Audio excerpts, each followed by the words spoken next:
see, Clive, we're not alone. If we are to win the day, we must all play our part. And ours. Ours lies beyond those doors. We've fought long and hard for this moment. Sid's dream, our dream, is within our grasp. We need only endure this final trial, and we shall. Together.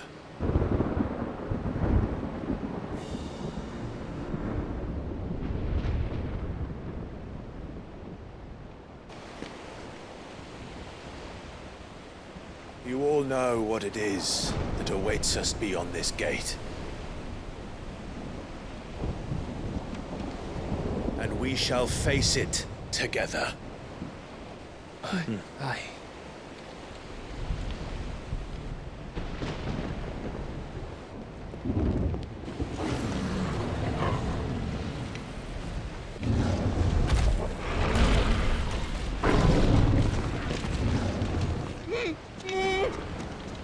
It seems our hosts would rather we remain.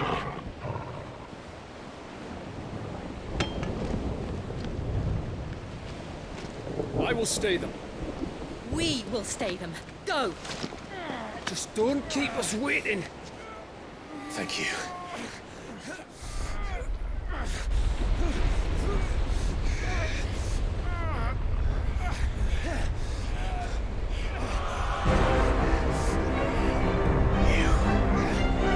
Welcome, sons of fire.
Joshua! Joshua! Wake up! Clive, is that you?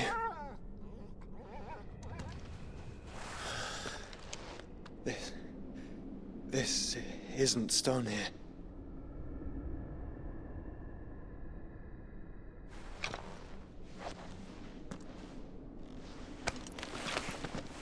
Welcome to our darkness. A rift between worlds wherein your kind might reflect. Show yourself! Grave and many are the sins of man. And we would have you know them. All of them. As fate has seen fit to deliver you home, consider this our welcoming gift.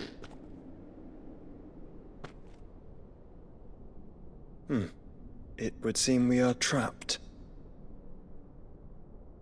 And the only way out is through Ultima. We find him, and we leave.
If you are to comprehend the full extent of your transgressions, we must go back to the beginning.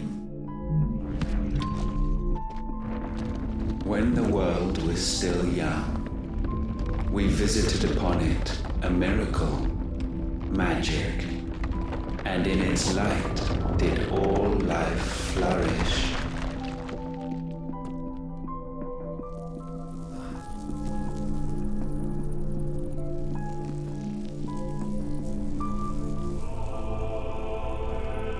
Yet the price for this boon would prove heavy. A pall descended upon the land, painting the horizon black as night. Though we labored to forestall its spread, in this one endeavor we stood powerless. And so we fled, that we might endure, that we might discover a means of salvation.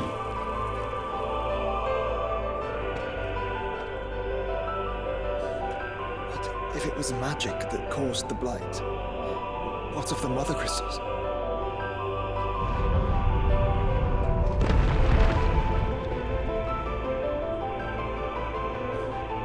I expect he'll tell us soon enough.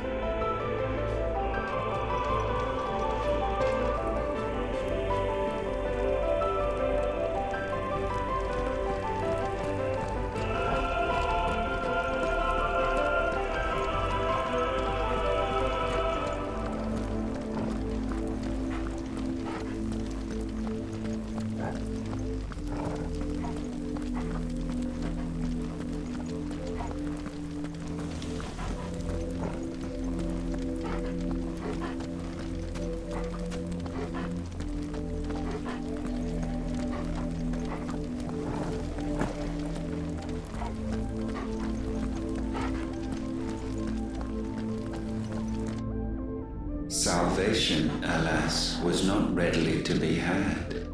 First, we would require a land unvisited by the stain of corruption. An unprecedented journey lay before us, one beyond the limits of our fleshly bodies, and so we cast them off. Thus, stripped to our very spirit, did we find our new paradise. A land as pure as driven snow, Valisthea. There would the true work begin, for the black crept yet behind us. And soon did we arrive at a solution. The illness having spread to every organ, there was but one escape from this fate: to start afresh.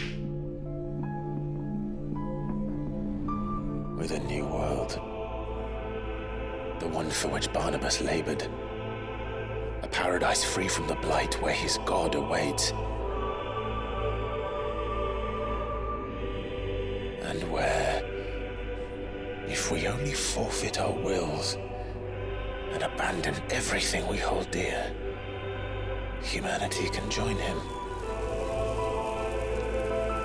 So, Ultima would have us follow in the footsteps of the king.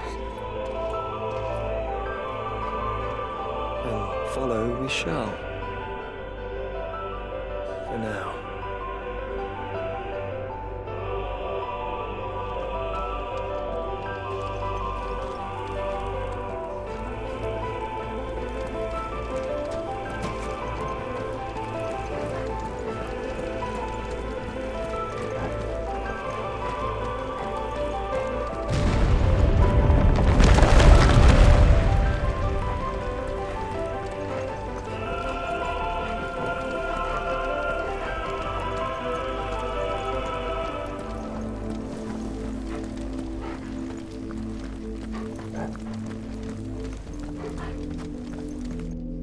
To forge a new world would require not only power, but a constitution strong enough to wield it. Acquiring the first would be simple.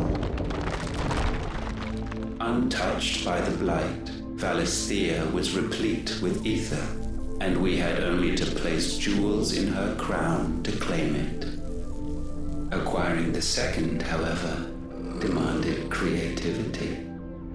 And so I cast forth the seeds of humanity. You created us. Is that not what gods do? We sowed the seeds for you, Muthos, all that you might one day blossom. And our future thus secured, we thought to slumber, though that would prove a grave mistake. For it was as we slept that man committed his greatest sin. He awoke. Alone in a world bereft of his god's radiance, he stumbled blindly, desperate for guidance. Finding no light, he sought to kindle his own. And from that single errant impulse was his will born.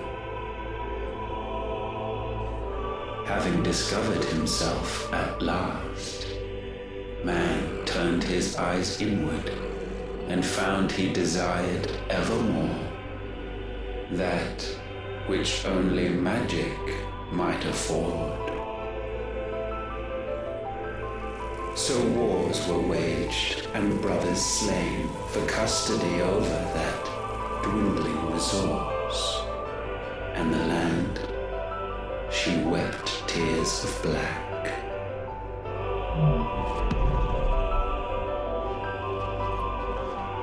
He would condemn us for this. Surely he cannot be so blind to his own hypocrisy. Not blind, just unwilling to admit the truth. Though we're one and the same.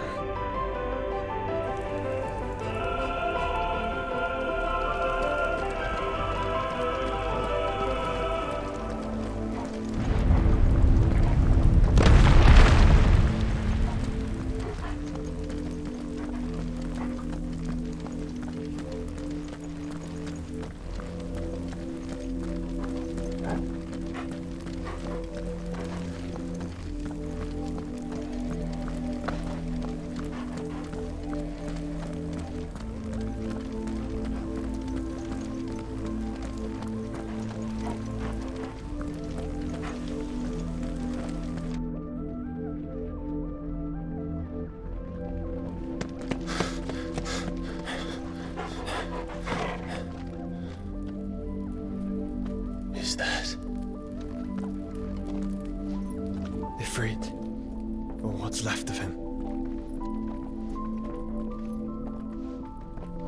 Long have our ashes lain cold for want of a spark. Cast your eyes upon them and see what you must become.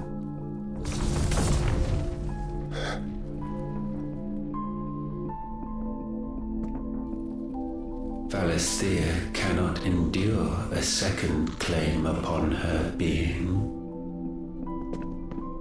The avarice of man drives her ever closer to destruction. But she may yet be saved by you. It is what you were born to do, why we nursed you and fed you, as your own mother should have. And now that you are fully grown, our Muthos, it is time at last for you to serve your purpose. To right your wrongs. If our sin is wanting to survive, then you are as marked by it as we are. The fault is yours. Our wills were born because you abandoned us. And now, you would have us forfeit them. All for a place in your new paradise. Do you imagine yourselves worthy of one? Mankind has no place in our world. Is this truly so difficult to comprehend? We only ever require you, Muthos, when the time comes to bid this wretched realm farewell. None shall follow, none shall remain. What do you mean, none? This is our world. Once the land's rebirth is complete, humanity will have served its purpose. Why would we continue to suffer that which has caused us so much vexation? Because the land doesn't belong to you. It belongs to us all!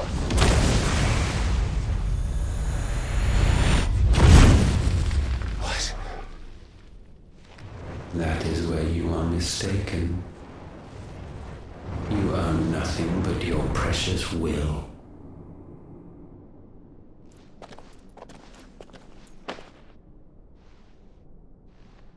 Brother.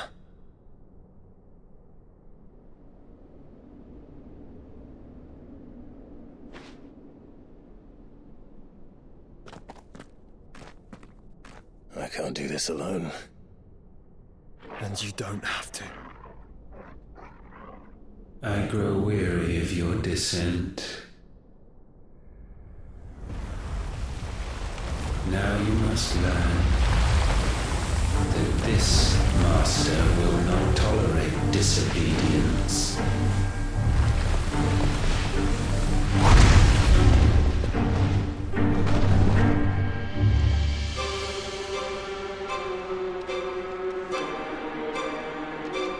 My friends, my family. We have all suffered, all fought to survive. This world may be flawed. It may be broken. But it's all we have. And if we can't share it, I see only one other choice. You have to go. You may have created us, Ultima. But it's time we lived on our own terms. This isn't your world anymore.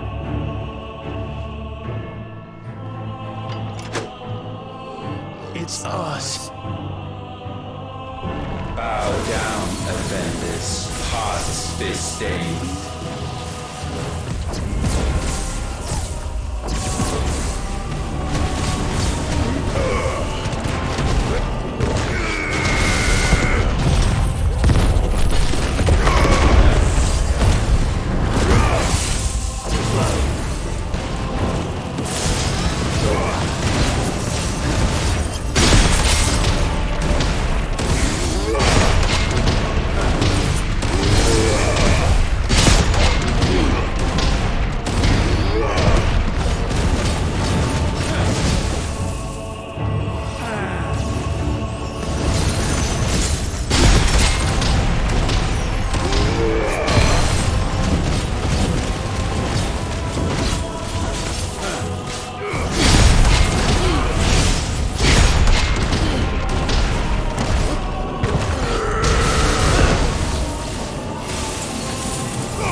Such foul attaint may not be sublimed through gain-standing.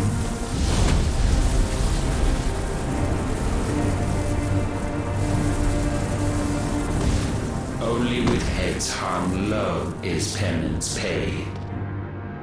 O wretched mortals incapable even of contrition, in fitting season shall we reap our harvest.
chance.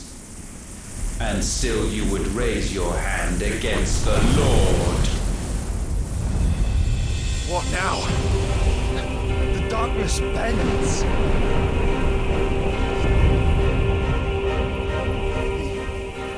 He means to end us. It wouldn't be the first time. But let's make it his last. Your fate is inexorable. Surrender the vessel unto the darkness. Surrender it unto us.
At last, for countless generations have we awaited this moment.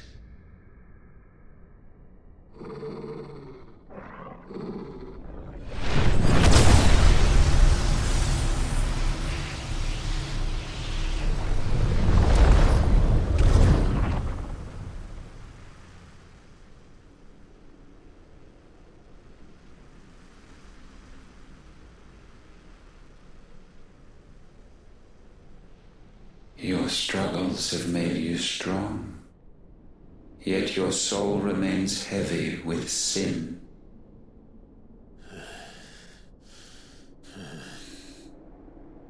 Absolution is nigh. Repent, and all shall be forgiven.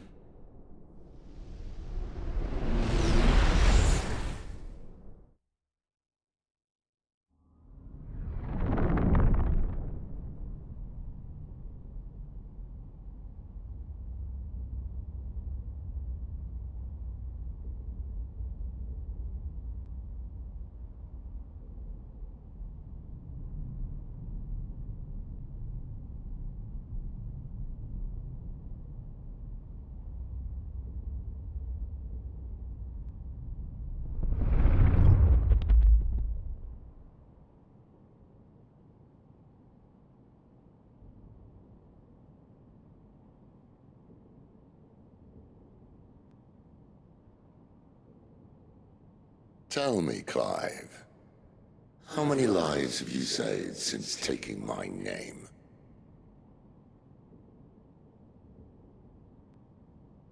Fewer than we have ruined. Wherever we go, we leave a sea of tears in our wake.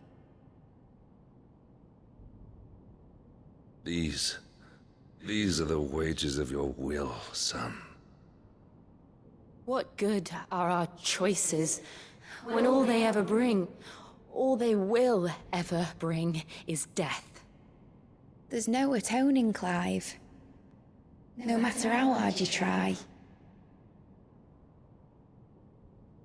So why not leave it all behind? Leave it all behind.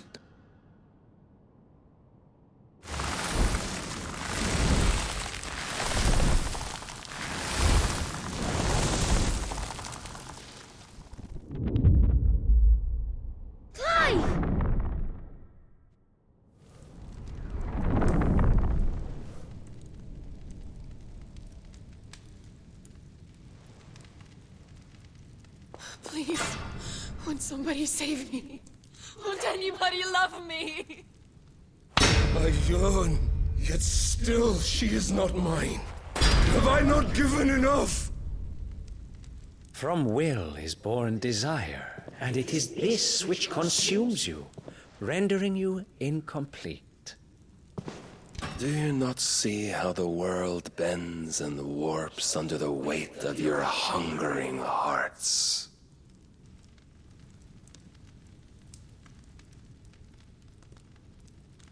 What if it could all just go away?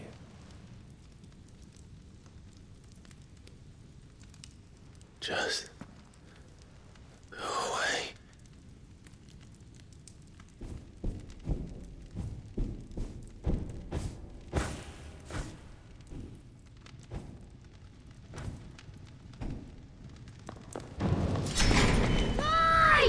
Clive!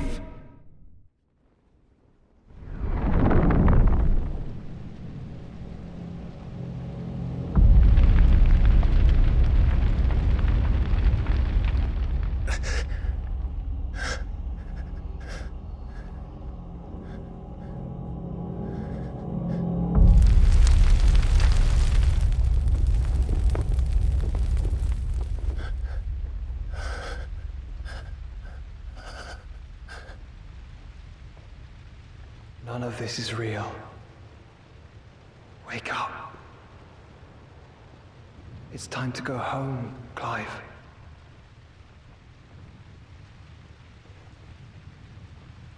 Clive. That's right. You're my brother. Brother.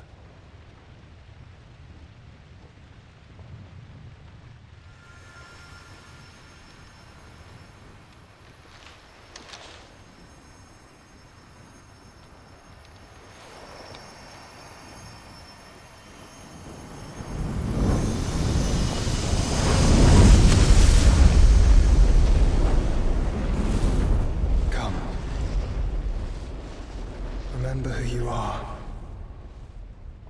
Clive.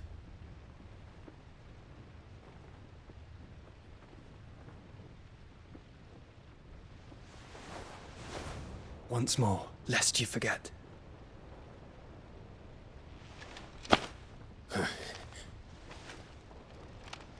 My name is Clive.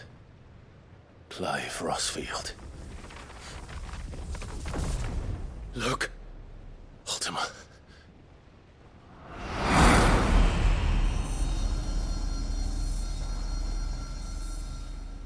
Even here, the light of the vessel's will cannot be quenched.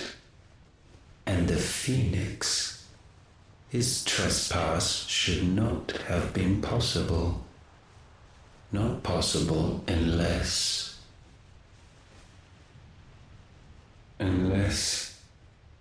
he has been with Muthos all along. The mark of the Phoenix, emblazoned upon his heart, made manifest by the power of will alone. The power of creation. Can it be? Are their wills truly so potent? you still talking?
Damn it, Clive. Wake up.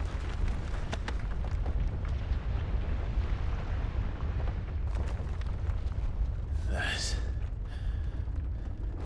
hurt. Sorry to wake you, but I think it may be time to leave. This place.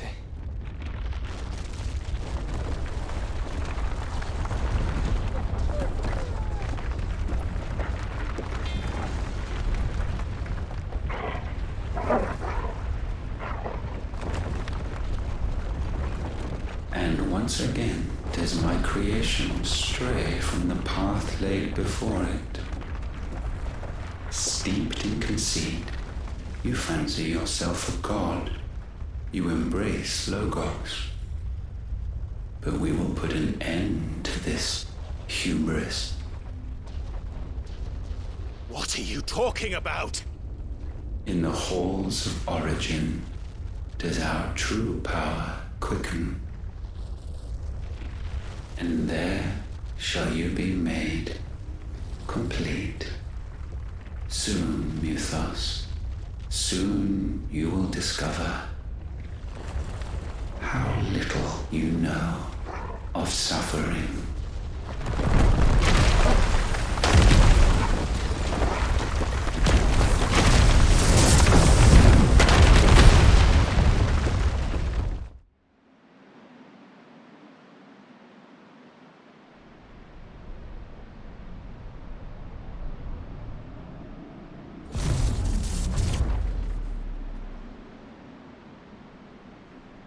And so the crystals are no more. Yet in their silence, a new song rings. Its chorus building, a crescendo as it enters its final movement, stirring those long aslumber to waking. And back to their origin.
Bloody crystal's cracked. So where the hell are they?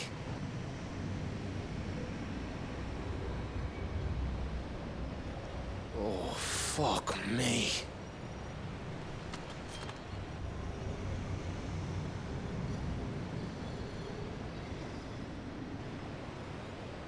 Is that ether?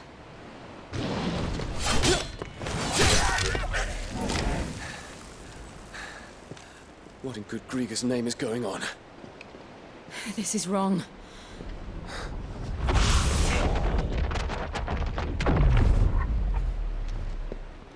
Are we back? Clive! Joshua! Jill!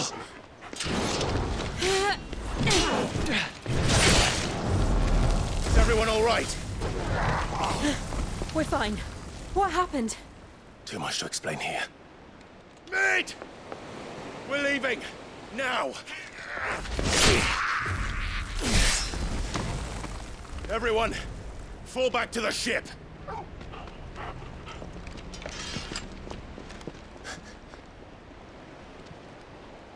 I will be with you anon. Thank you.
I need to tell everyone what happened at Drake's Spine, and I'm going to need Otto's help.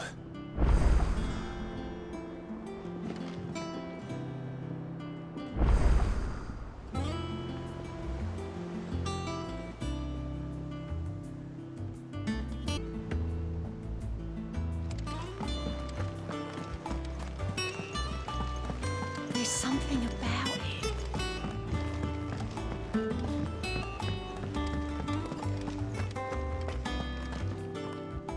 Still alive, I see.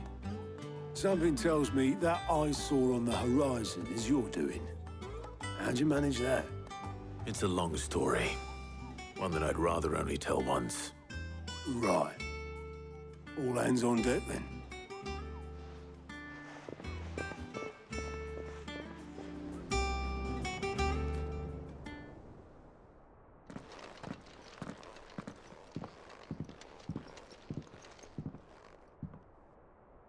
Is this everyone?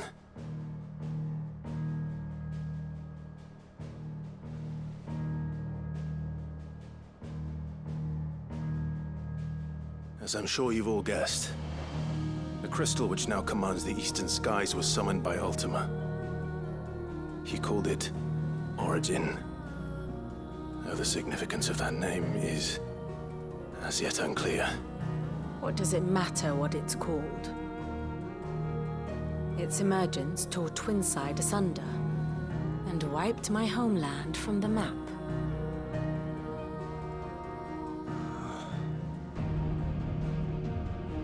Mention of the Dominion spires can be found in the oldest of Valisthian records.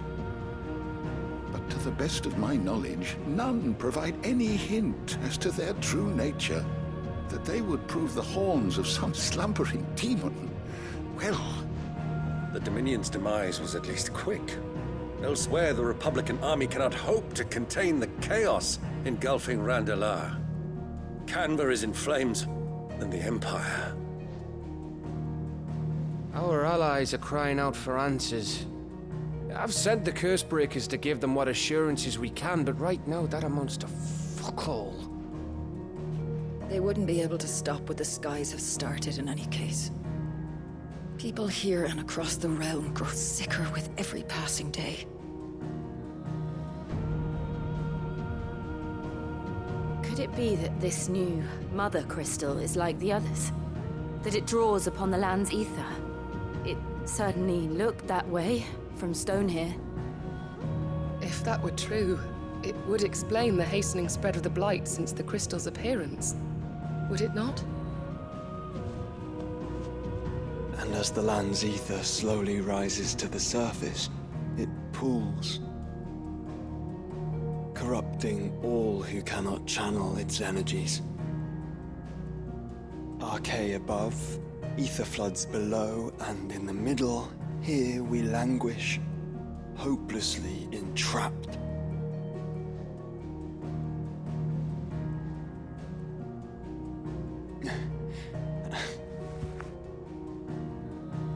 It's all right. When we faced him at Stone here, Ultima told us his true power quickens in the Halls of Origin. Needless to say, we cannot allow that to continue. If we are to stop him, we will have to find a way into the crystal. How are we going to manage that then? It's up in the sky. And fast as she is, the Enterprise can't fly.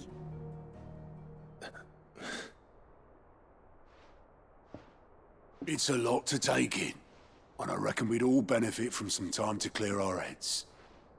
The answer will come to us. Don't you worry. Ain't that right, Clive? Right.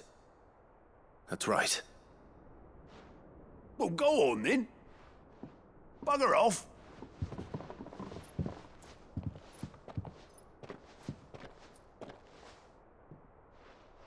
Same goes for you, Clive. You won't solve anything like this. Trust me. Go and get some fresh air, eh? Thank you.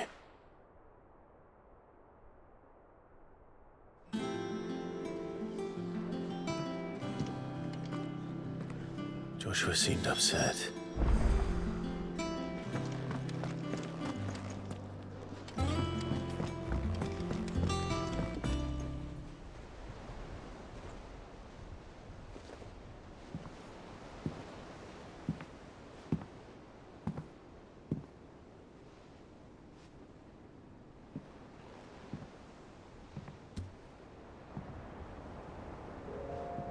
Ultima may have created us, but he doesn't make us who we are. Only we can do that. And if he would have us fight for our survival, so be it. It's what we've been doing all along. Much like Ultima himself, it would seem. His new world being naught but a means to survive. And so, we must contend to decide which of us shall inherit the land. Should Ultima prevail, it will mean death for us all. Of that, we can be certain. But even should he fail, what world awaits us? A withered, godless place, where our newfound freedom will most like prove a chain in itself. Well, that may be, but a chain can always be broken. As long as one has the will to break it, it won't be easy. It may take generations, centuries of suffering. And that is if everyone plays their part. But it will happen. And when it does, it will be on our terms. That is the world that awaits us. Indeed. And what better world could one wish for?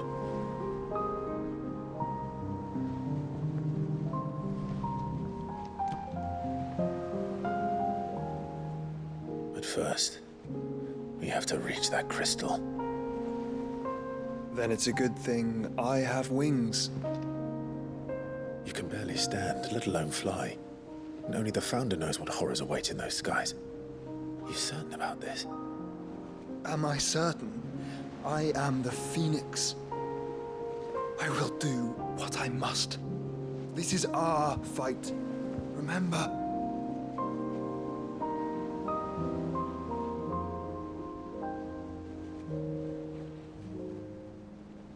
All right. I yield. But only what you must, yes? I'm still your sworn shield. That you are. And what of my wings? Lest you forget, you go to stand against a god. I would not have you succumb to fatigue before the fight begins. Ifrit, your brother mentioned that some few of the dominants who had lost their power to you were still able to prime. Is that true? It is. But their icons no longer submitted to their will.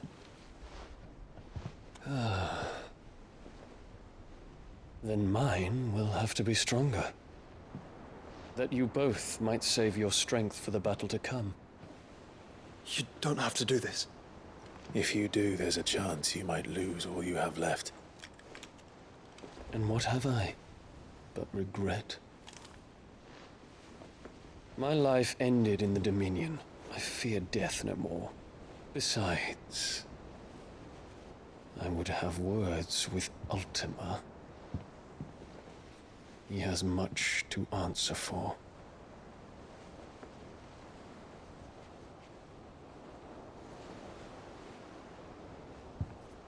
We are in your debt, Dion.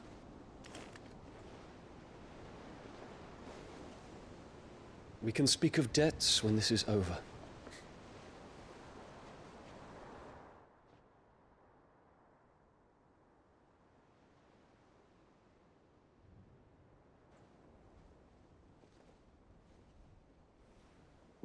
He speaks like a man who knows he's not coming back. And has come to terms with that. That doesn't mean that we have to, does it, Clive? Time to talk to Jill. I only hope she understands.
Come to wish on a star.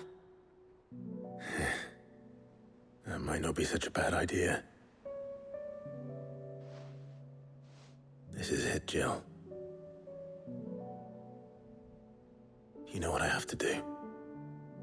Why I have to do it. There's no turning back now. This is where our journey was leading us. Where it will end, for better or worse. I could pray to Metia for you. But you'll be all right, won't you, Clive? You always are. I did promise we'd watch the moon together. I'll be waiting.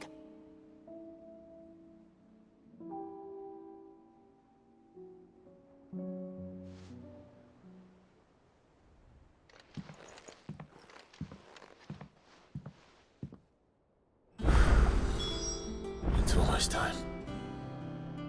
Better make sure I haven't forgotten anything.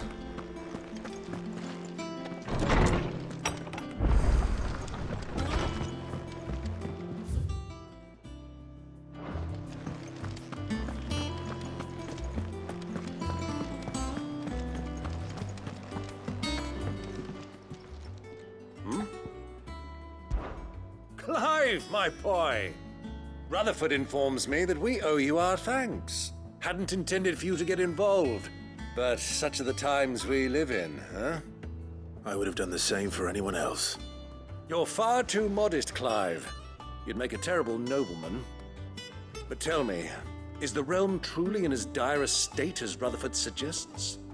From what little I saw, you were right to be worried. I suppose I should have expected the worst. But I was rather hoping the great and good of the realm might have things a little more under control. Alas, it seems that firm leadership is in short supply these days, and without it, the people are bound to lose their way. We must move quickly. But where do we start? True, the challenges that face us are many. But in my estimation, there are two key areas to be addressed before any other. The realm's armies and her larders. As you've seen firsthand, it's every man and woman for themselves out there. Certain cities have banded together to try and maintain some semblance of order, yes? But such cases are few and far between. And yet, the only remedy for the chaos that faces us is unity. A unity that transcends even the borders laid down by our ancestors. In short, if Storm does not stand together, she will fall apart. But how would one even begin to unite the realm? The armies, my boy. As I told you already, we begin by restoring order among the ranks of those sworn to maintain it. Sadly, I doubt I could convince even the lowliest gaggle of privates to dig a latrine together. But I do know someone the High Commanders have been known to listen to on occasion. Field Marshal Eugen Havel. I thought he was retired. He was, until an Akashic army tore through Randalar and killed most of the rank and file. There is no man alive more capable. Literally. And as luck would have it, I've already spoken with him on the matter. Of course you have. And he's agreed to help. On one condition. That he first speaks with you personally. Havel has always been a man of frustratingly rigid principle, and he has certain qualms about clasping arms with, well, with an outlaw. I extolled your many virtues as best I could, of course, but the old goat was adamant that he be allowed to appraise you in person. You don't mind, do you, my boy? Of course not. As long as chaos reigns, we will never build a better world. I'll do whatever it takes. And if the Field Marshal wishes to speak with me in person, then so be it. That's the spirit. I'll leave for Randalar at once. Would you send a Stolas? Of course. Rutherford is already in the Dalmekian capital. I'll have him tell Havel to expect you forthwith. Excellent. Thank you, Uncle. No. Thank you, Clive.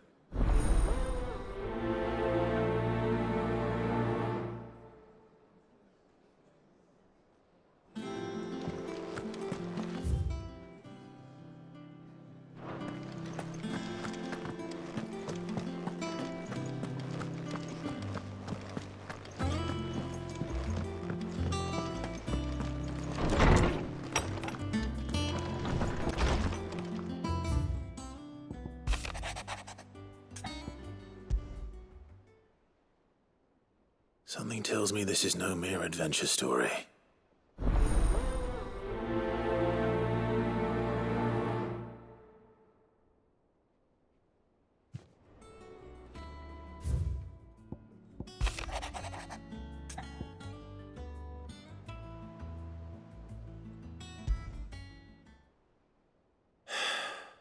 is it this time, Torgal?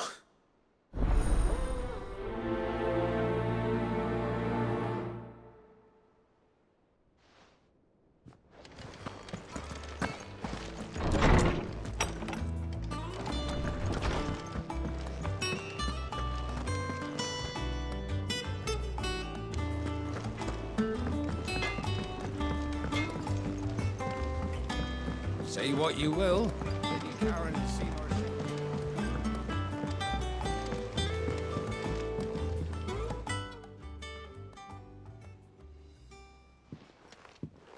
Pining for something, boy. What is it? What do you see out there?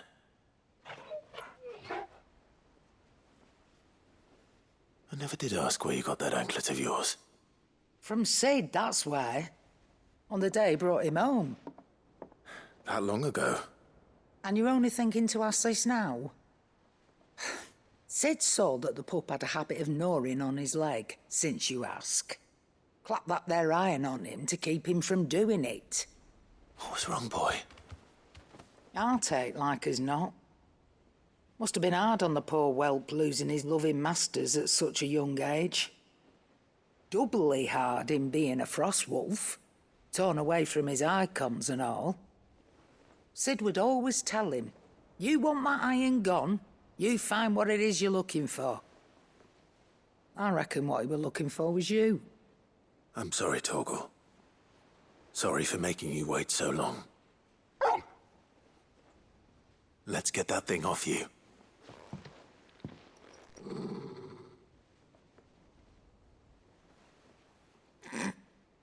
Doesn't sound like he wants it off.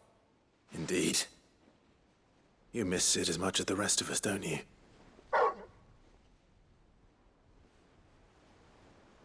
You want me to go with you somewhere?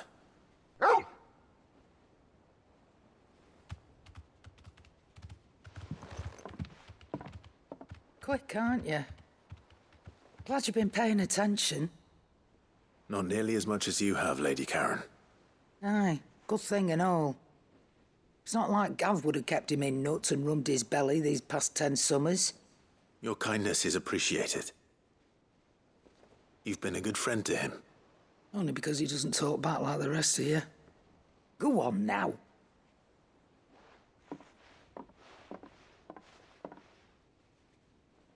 Where to then, Torgal?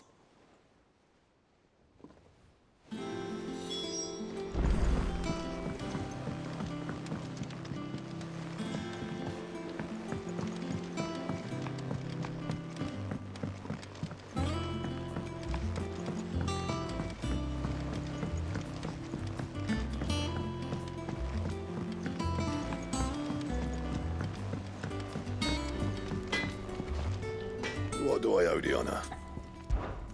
Not saying fortune, do you?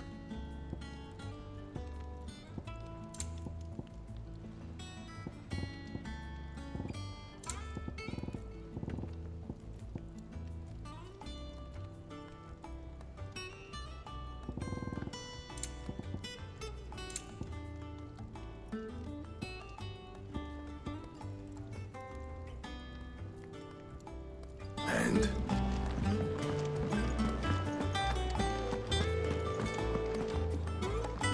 All right, Torgal. Where are you taking me? I'm going to need a little bit more than that, boy. Do you have a better hint for me? Unless... you've already given me one. Back on the rear deck, you were looking west, toward Rosaria.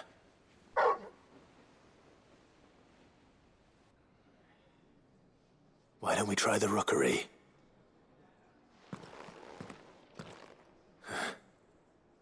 I haven't been to the island in almost 20 years. To Port Isolde, then. Fingers crossed the old mooring is still there.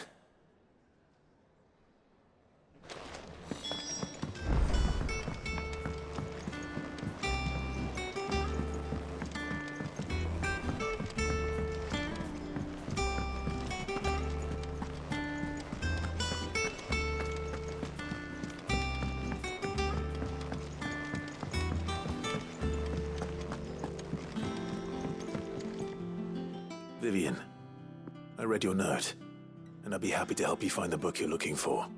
Thank you, Clive. But tracking it down will not be easy. Are you sure? Please. You have always granted me your wisdom and insight whenever I asked. It's only right that I return the favor. Or at least attempt to. You are too kind. Alas, what I ask of you is rather more trying than delivering the odd lecture. I spoke with Harpocrates to see if he had any inkling as to where another copy might be found, but perhaps it is best that you hear the details from him. If you say so. Forgive me, Clive, for asking this of you. But this book, it set me on the path to becoming who I am today. Its importance cannot be overstated.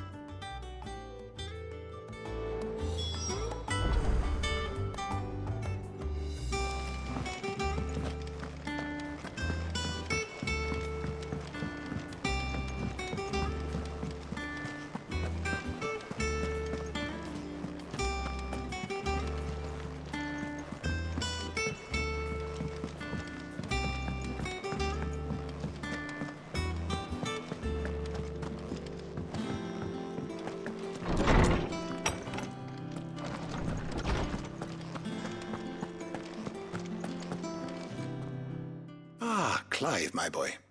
What a pleasure it is to see you. Harpocrates. There's something I need to ask you. I've been charged with locating a book called From a Distance. Then you seek a rare gem indeed. One whose name I had not thought to hear from your lips. You've been talking to Vivian. Right as always. But she didn't seem keen to tell me very much. I take it she didn't like what you had to say. And yet I gather it did naught to dissuade her. Clive, if the young professor has tasked you with obtaining a copy, I fear she asks the impossible. The executors would not allow it. The executors? Coveters of Secrets, a clandestine organization committed to the collection and intenebration of forbidden texts and technologies. One such text being the tome Vivian seeks, chronicling as it does the true history of the enslavement of bearers, a tale which could overturn the established order were it ever to become widely known. Or, so rumor has it. I've never actually read the thing, or even set eyes on it for that matter. How is it that I haven't heard of this organization? Why, secrecy is the executor's watchword. They lurk in the shadows, emerging only to seize that which must be seized, be it books, inventions, or people, before disappearing again, leaving nary a trace. Which would explain why Vivian's copy was snatched from her grasp not long after she found it. By the hand of the executors, yes. But what drives them? Self-interest or ideology? A fine question. Sadly, all that is known of the executors can be recounted in a single breath. You may just as soon ask me of their origins, numbers, or the identities of their leaders. Any answer I give would be pure speculation. Then my hunt was doomed from the first. What was Vivian expecting? That I'd pluck it from thin air? Not from thin air, no. From ash. Rumors of the executors are rife among the scholars of Storm, but rather less so across the strait. I have a friend. Well, I had a friend in the village of Garnick, a collector of rare tomes, upon which subject we would oft correspond. Alas, I have heard naught from him since the skies fell dark. And no doubt he too has turned. But though he did not mention it by name, it is possible that a surviving copy of From a Distance yet rests upon one of his many shelves, quietly awaiting discovery. If you were, by some chance, able to save even a single book from the poor man's library, I know his soul would rest easier. Very well. When I next find myself in Waloed, I'll be sure to pay Garnick a visit.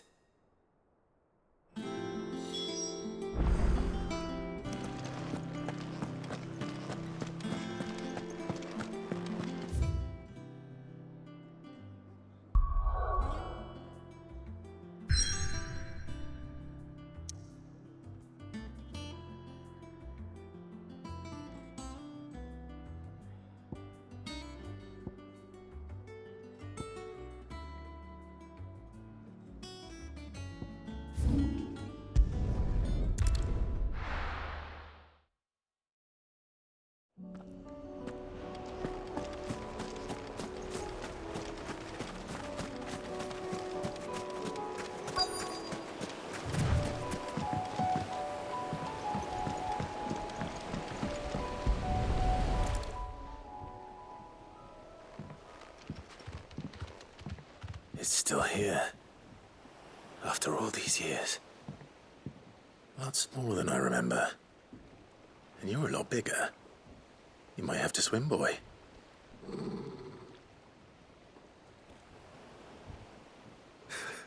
I wasn't being serious.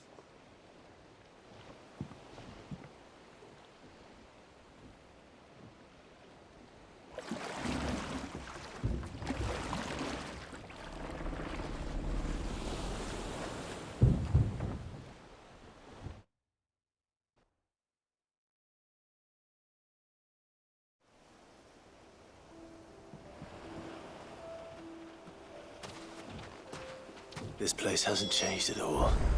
The rookery's right through those trees. Come on.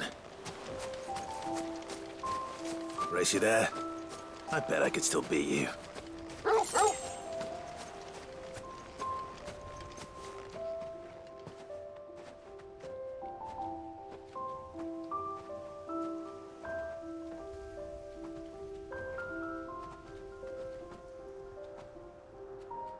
Here we are. This was our hideaway. Wasn't it, Torgal?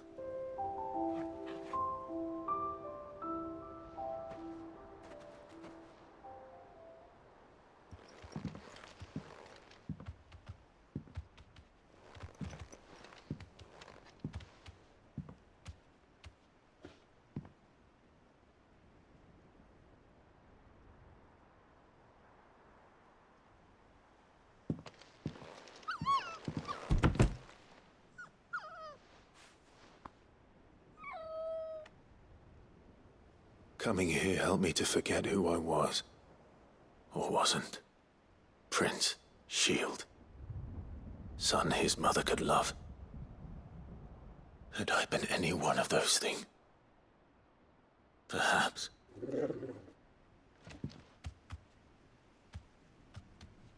What is it, boy?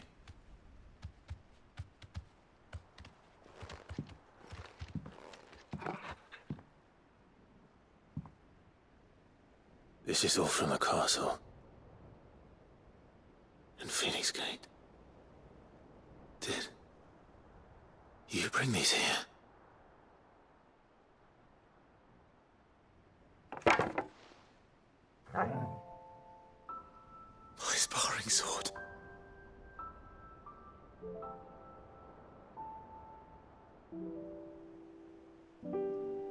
Well, well. You never stopped looking for me, did you, boy?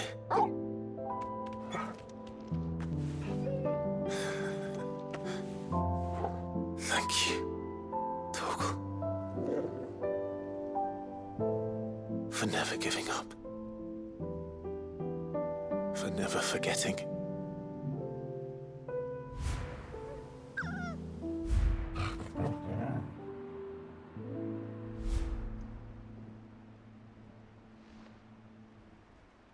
Let's take this with us, shall we? So I don't forget either.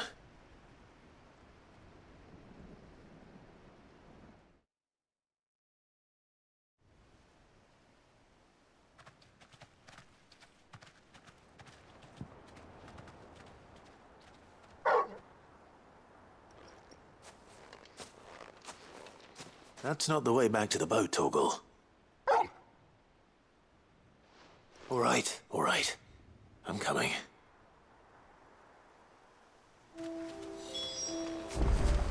I think I know where we're going.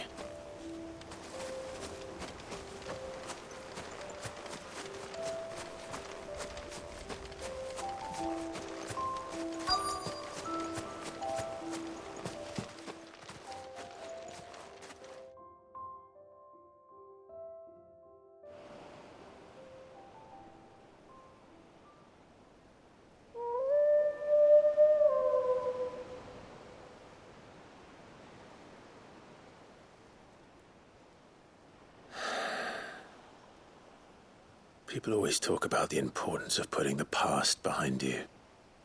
But without it, we wouldn't be who we are today. And we certainly couldn't steer our way to a better tomorrow. Come on, Torgal. Let's go home.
Do you see that?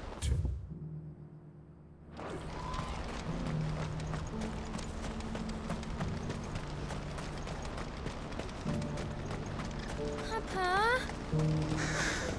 What is it? Oh, please. Just make it stop. I'm scared.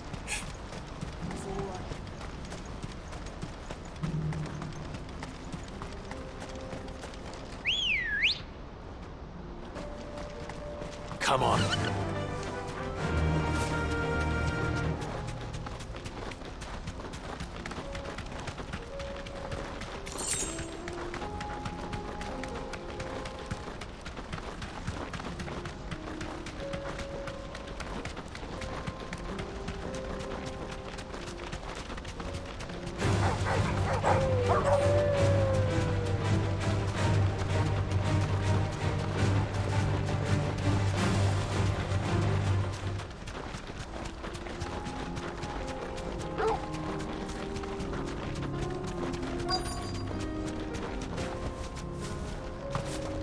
Can't be Rutherford, can it?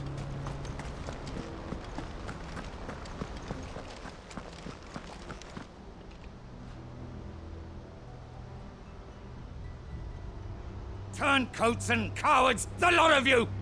If it's a fight you want, it's a fight you shall have! Allow me. I don't need your... Please, Field Marshal. Oblige him. This won't take long. You're right. It won't.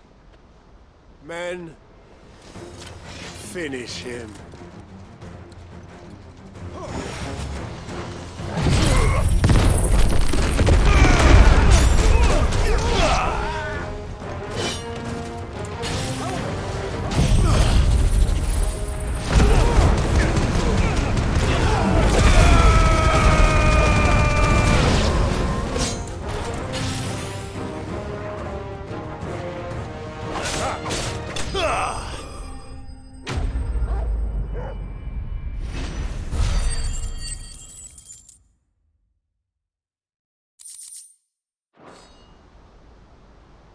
A little longer than I'd have liked.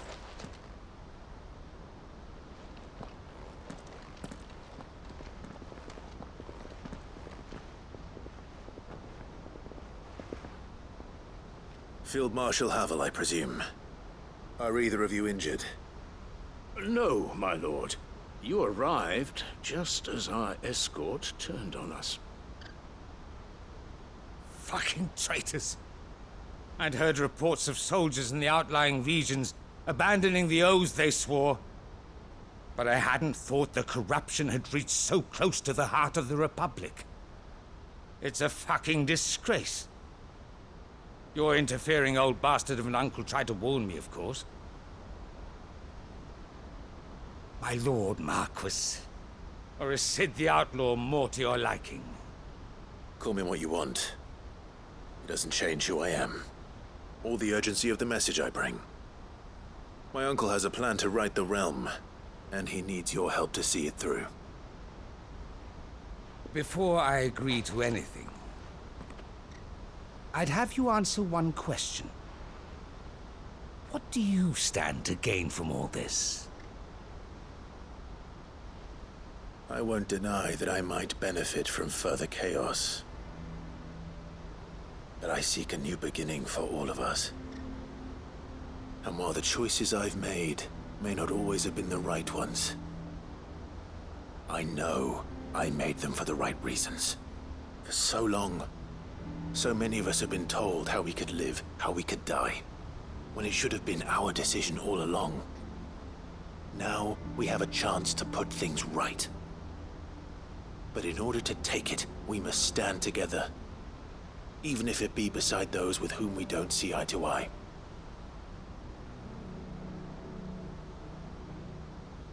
Certainly not the words I expected from an outlaw. But perhaps your uncle was right. You are no ordinary outlaw. I'll never hear the end of this. All right. I'll start by ordering my most trusted guard to bring the Dhalmekian fringes under control. Next, I'll make contact with my counterparts in the Imperial Army and see if I can't convince them to try and restore order in their own territory. Thank you, Field Marshal. But they are not the only ones we will need to convince. What do you mean? I don't doubt that I can bully some sense into a few generals, but those they answer to require a different kind of persuasion. And when it comes to honeyed words, well, we will need an envoy. One who can court even the most stubborn of statesmen. You, perhaps. I'm flattered. But I'm no diplomat either. And I have other problems to attend to. What we need is a skilled arbitrator. And I may know just the person. Is that so? And would he happen to be an outlaw too? Of a different kind, perhaps. Well, beggars can't be choosers. I suppose we'll all have to find a little of the outlaw in ourselves if we're to make it through this. Very well. Send your man to me right away. I shall.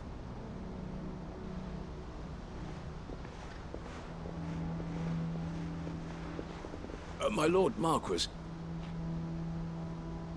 Your Lord Uncle bade me escort the Field Marshal to his manor in Port Isolde. And I will see that my associate joins you there. Very good, my lord.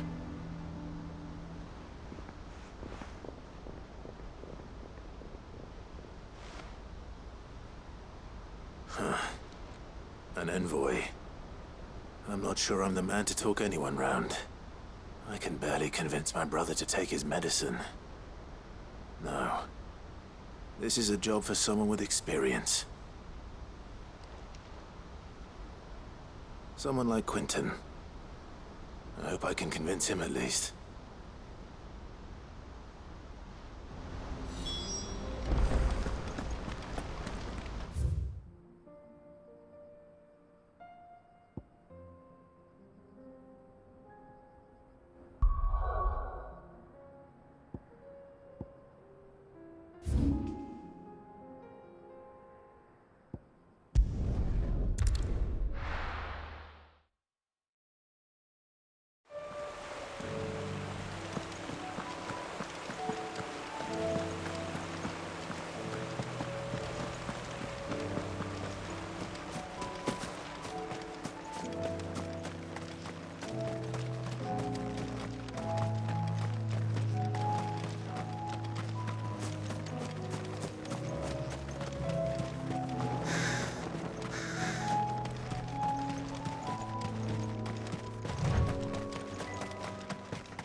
Quentin, I have a proposal for you. Do you now? Something tells me you'll be asking more of me than a cask of Gotand gold. Go on then. Propose.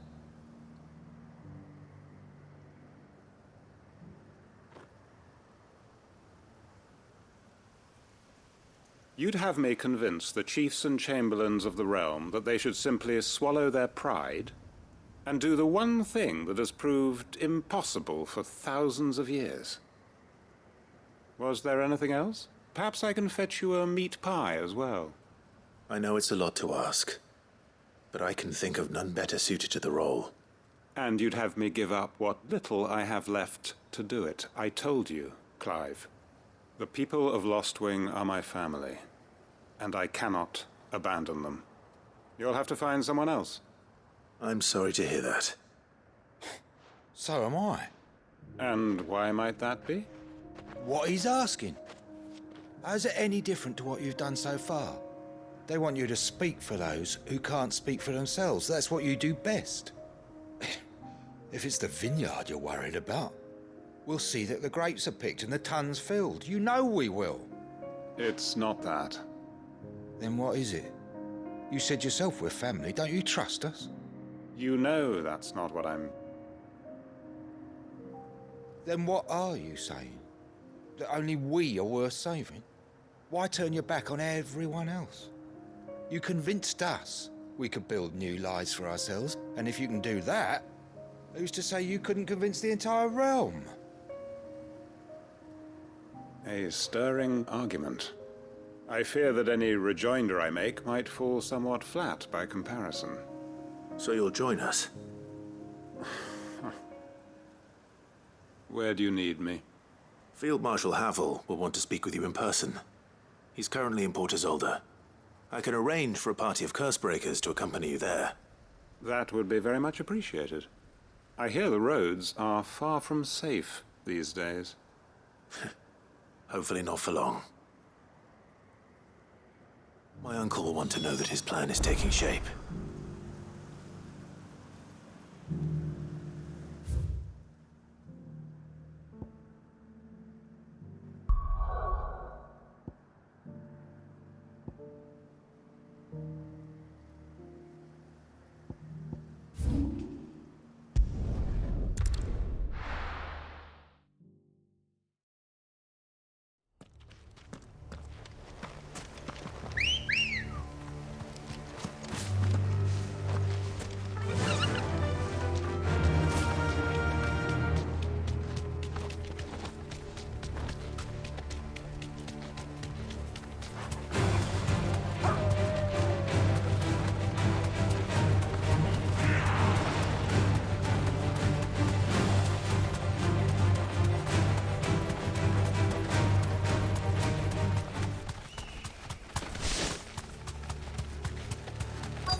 The entire village looks abandoned. Now, which house would a bookworm live in?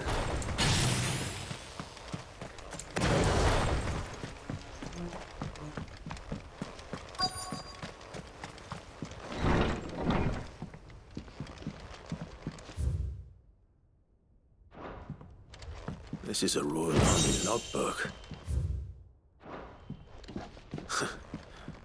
His interest was certainly varied. This is it. But if what it says is true, I need to get this back to the hideaway.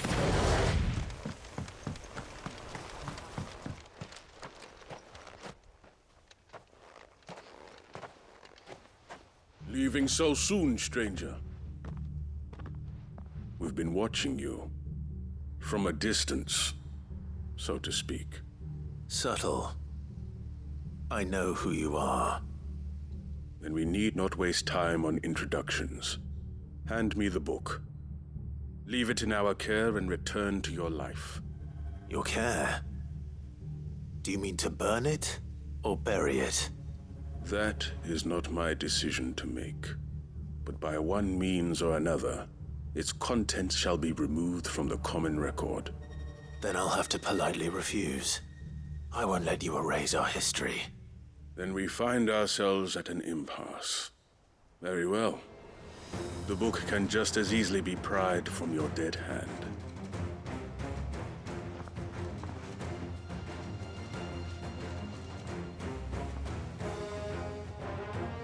Let's see, shall we?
Impressive.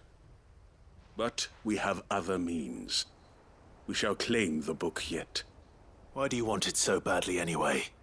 It lays out in no uncertain terms the vanity and avarice of mankind. It tells the shameful history of the persecution and oppression of a gifted few by a giftless many. Would you say that this interpretation was correct? I don't know. You don't know. Your sword may be sharp, but your wits are dull. So let me answer for you. There is no correct interpretation of history. That a series of events took place may be proved beyond a doubt. But there can be no single, immutable explanation as to why they came to pass. It is a question of numbers and of belief. If enough people believe that a set of events occurred for a reason, that belief becomes the truth. So you're trying to control the truth? We are trying to protect people from themselves, from knowledge that would bring them naught but pain. That is all. You may keep the book, for now. The world is small. We shall meet again. Until then. Wait! Damn it. Let's get this back to Vivian. Perhaps she can explain what that was all about.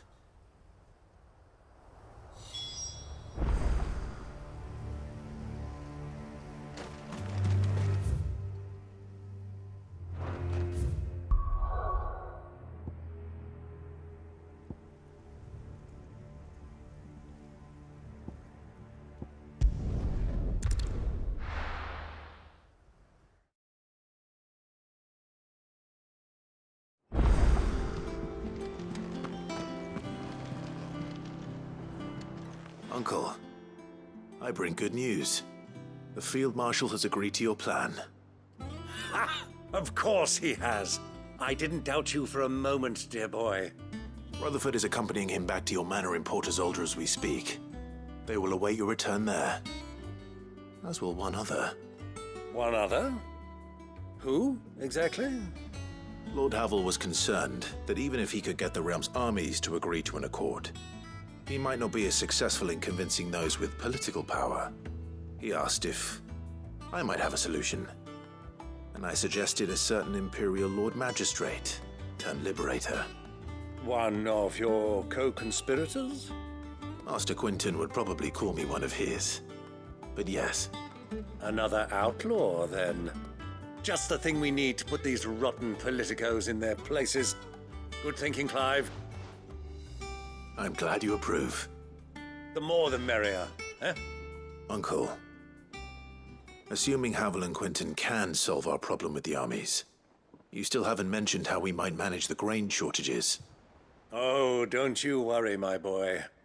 The 7 high houses will be seeing to that. They have all agreed to make the most generous of donations. Oh, of course, it did take a little persuasion. But luckily I had some unexpected help. From who? Why, you, my boy. Rumor has it that you rescued the Lady Ariane's head steward Rockford from a horde of bloodthirsty bandits. It was more of a handful. Well, the old battle axe was so pleased. She had a shipload of talents delivered to my private docks by the next new moon. And when the other houses saw the parsimonious old crone's purse strings finally loosen, they as good as tripped over themselves in the rush to follow suit. I'm happy to hear it. Now, I must be getting back to the manor. Join us there at your earliest convenience, would you?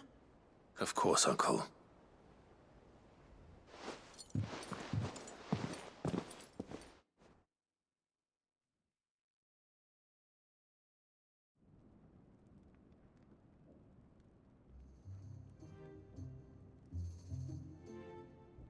And how, pray tell, will we get that grain to the capital if the roads are still overrun with Akashic?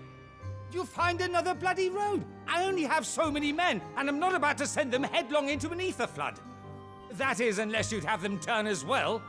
Well, I'd certainly eat less. Says the man with a belly bigger than a band of curls. My soldiers actually need their rations. Without any food to keep them going, they'll be dead even before you've sent them on your fool's errand. If I may, gentlemen, perhaps I might suggest an alternative approach. Though supply routes are indeed disrupted, there is no shortage of ships. Indeed, they bob away in every bay from here to Randalar, awaiting a safe haven.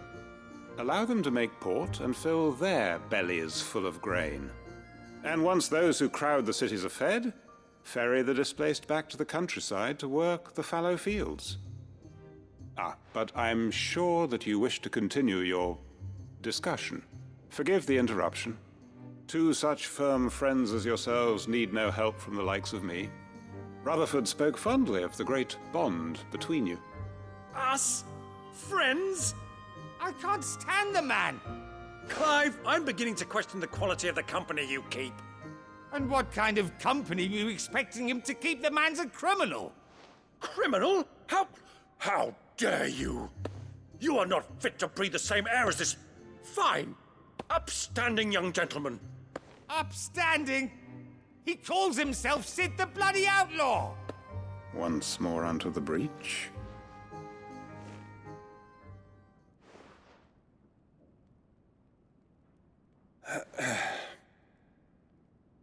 Shall we begin again? What we seek here is not to create a new nation, nor to claim the thrones of those that already exist. We wish simply to bring stability to the realm that mankind might weather the current storm. And to do that, we must convince those in power, the generals, the statesmen, the nobles, that our cause is just. There will be disagreements, yes, and I imagine some resistance, much resistance. But we cannot let that deter us. If we show them the path, show them that we walk it ourselves, then I am confident they will follow. The fate of the world lies in my nephew's hands, but the well-being of her people lies in ours. And we must not squander the chance that Clive has given us. Uncle Byron, Now, with that settled, let's move on to the signing of the Accord. For what great moment in history hasn't been accompanied by a little ceremony?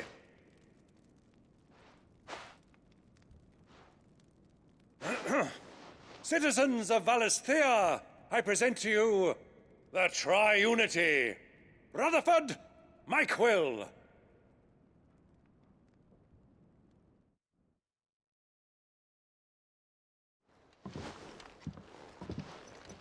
Well, my boy, the stage is set.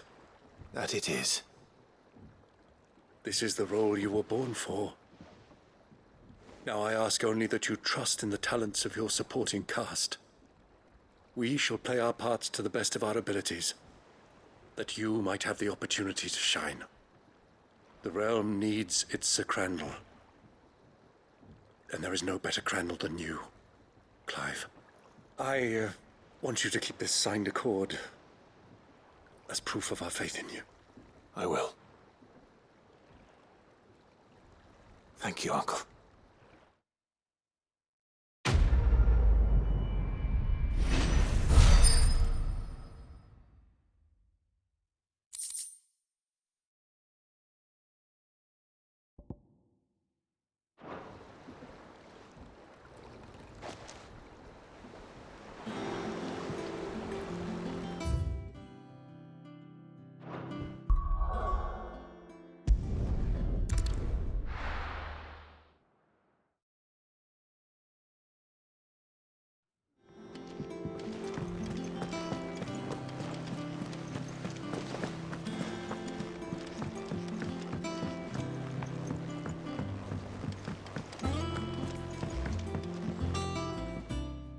Vivian. I found it. The book you lost.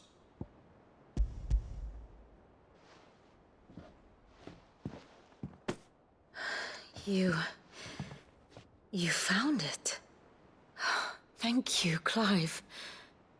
Even though I asked this of you, I was not entirely sure it would be possible.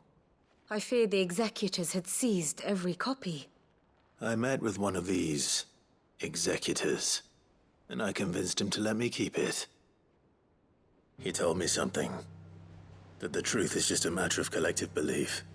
And that if enough people believe a lie, that lie becomes the truth. It does. But it also means that the truth is not immutable. That it can be changed. Provided that those who wish to change it can convince enough people that their perspective is the correct one. As the sad history of the Bearers proves. You said that the book inspired you to become a scholar. It did. Or its author, rather. She was a heretic, you see. A firebrand and a dissenter. A gallows stood ready for her in every corner of the realm. And by shunning society, or perhaps being shunned by it, she stumbled upon a truth so potent that an entire realm trembled at the prospect of its utterance. I, too, have always felt somehow set apart from the world of men. A stranger to my own species. She taught me that my solitude was not a curse, but a gift. And that, though my journey to the truth might be a lonely one, what I found at my destination would be more than worth the cost. Do you still feel that way? That you're not one of us? Honestly, I'm not entirely sure anymore. Since coming to the hideaway, I find my thinking somewhat clouded. Perhaps the result of studying mankind from a rather closer perspective than I had intended. But the more I study, the more I find value in this perspective. In looking not from the outside, but from within. So if you'll permit me, I'd like to continue my work here. Remember, Clive, when enough people believe, belief begets truth. Give the men and women of this benighted world the gift of truth. Make them believe in you, as I do. I'll try, Vivian. I'll try.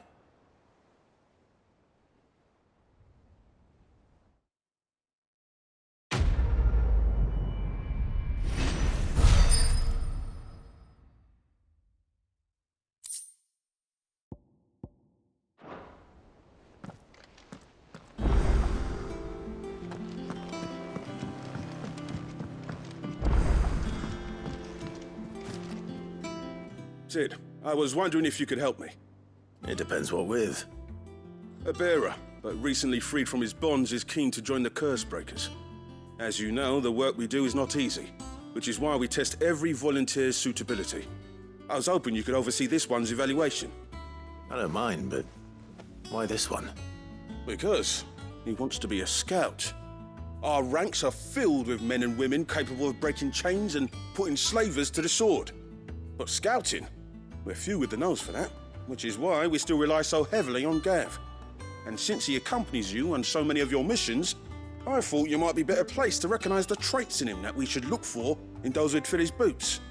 Sounds reasonable. So you're happy to oversee the boys' test, then? One can never have too many scouts. Truer words, Sid. I'll let the initiate know that you'll be attending his trial, and that he is to proceed directly to Northreach in readiness. No time like the present, eh? No time like the present. I'll await you there.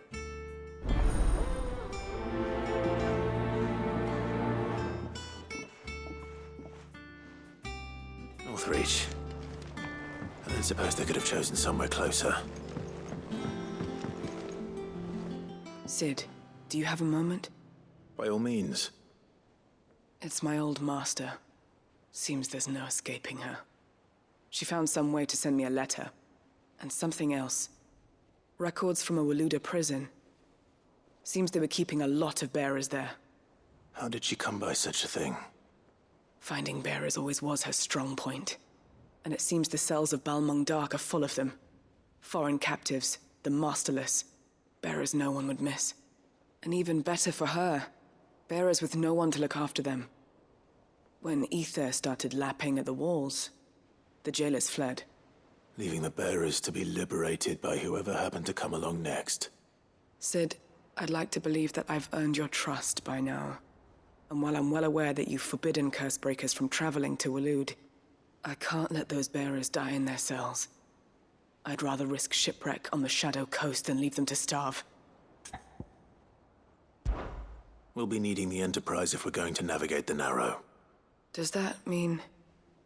I'm making an exception, but we travel together. And we stay no longer than we have to. Ash is an inhospitable place at the best of times. We save as many as we can, and we leave. Thank you, Sid. There was a name in the prison register. A name from my past.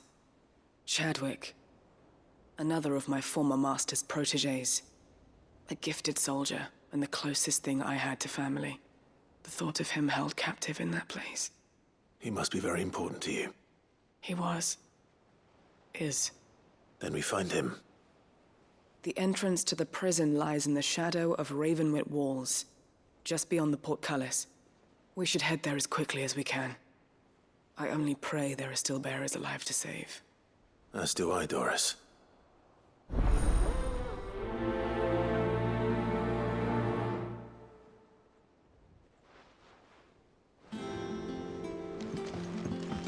There's something about it.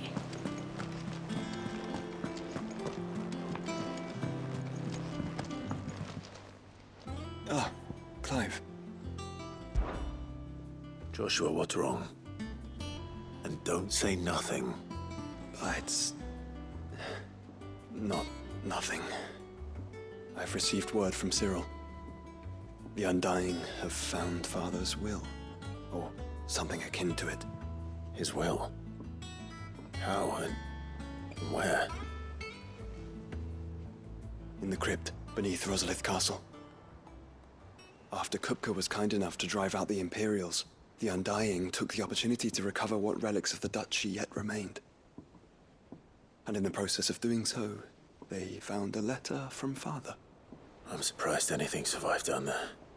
Cyril asked that I join him in Tabor at my convenience. I have been meaning to go, but... would you join me? Of course. I want to know what's in that letter as much as you do. Very well. I am ready to leave when you are.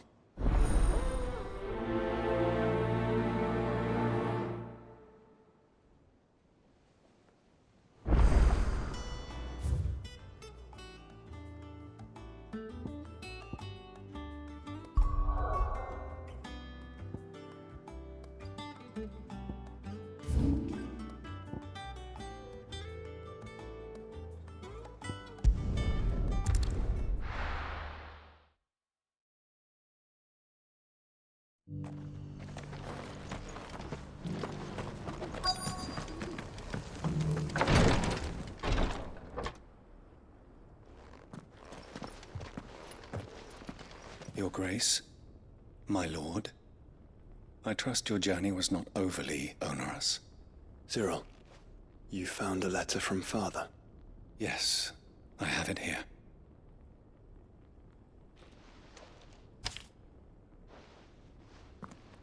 If you would do us the honor, my lord.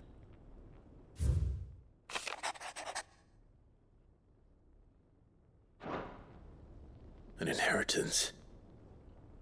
It would seem the late Archduke penned this missive shortly before his passing.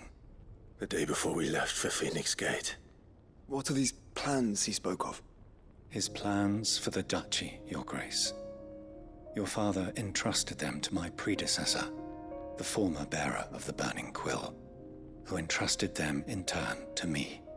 The complete emancipation of bearers is their stated aim. But your father's dream did not end there. His Grace also spoke of building hospices to care for those stricken by the curse, and the founding of a new university to further the development of non-magical technologies. With the blight spreading ever more widely across the Twins, Archduke Elwyn saw this as the only means of securing Rosaria's survival. He wished to see men and bearers treated as equals. To see centuries of common wisdom overturned. Small wonder he did not think it achievable within his lifetime. But he thought it achievable nonetheless. Had he not, he would never have written this message. Nor would he have entrusted his vision to his most faithful aides, those who would have stood with you, shielded you from the machinations of the less benevolent personages at court. It's a pity only they are still with us. 'Tis true that those most loyal to your father were the first to suffer the Duchess's wrath. But one at least remains, and she has come bearing gifts. What do you mean? Mayhap it is better that she explain, my lord. After all, the duties entrusted to me by my predecessor extended only to recovering His Grace's will and arranging a meeting with the one who might execute it, or a part of it at least. And where is this woman? She awaits you in the archive, Your Grace. Thank you, Cyril. Shall we then?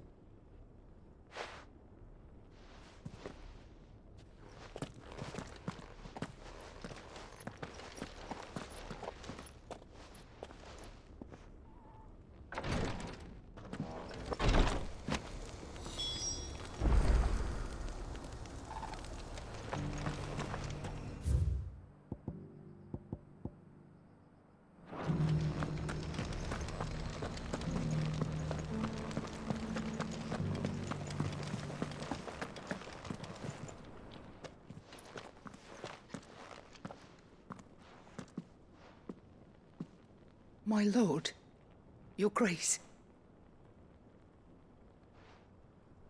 I hardly recognize you. I am Goditha, retainer of House Rosfield, loyal servant to the Phoenix and his shields. Your father, the Archduke Elwyn, entrusted me with the delivery of a gift.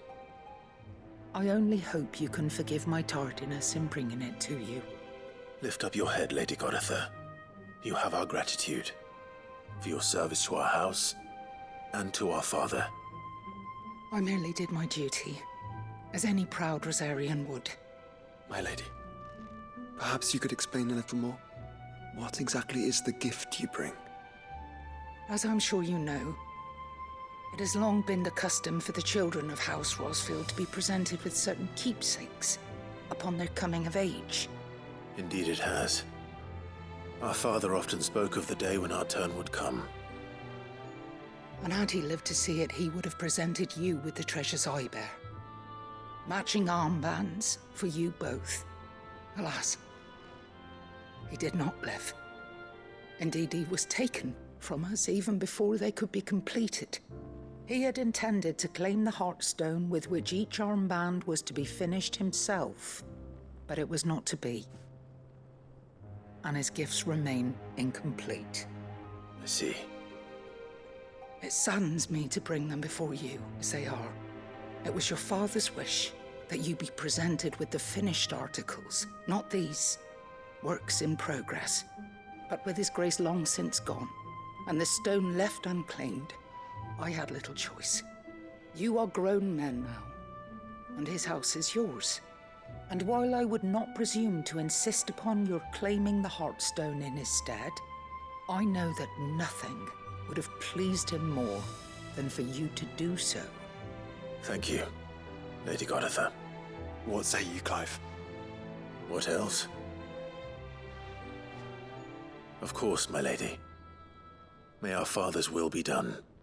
Oh, I am much obliged. Do you know where we might find this Heartstone, my lady? I do. Though it may be a matter of a good deal more than simply happening upon it. It is found in the bellies of elder griffins, you see. We do at least know where to find one. A certain specimen has made its nest in Titan's Wake, not far from here. A certain specimen? You are most perceptive, Your Grace. In answer to your unspoken question, yes. In fact, this is the very same beast your father meant to slay. I have been tracking its movements since you were but a boy. were you to slay it in his stead, as men of House Rosfield, it would surely make your father proud. What say you, Joshua? What else?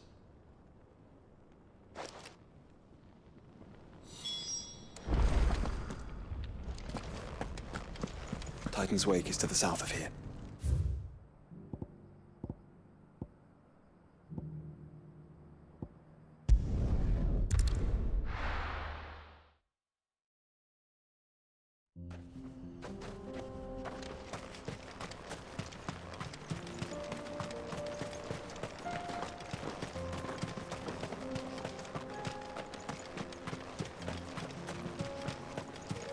Eyes peeled, Joshua.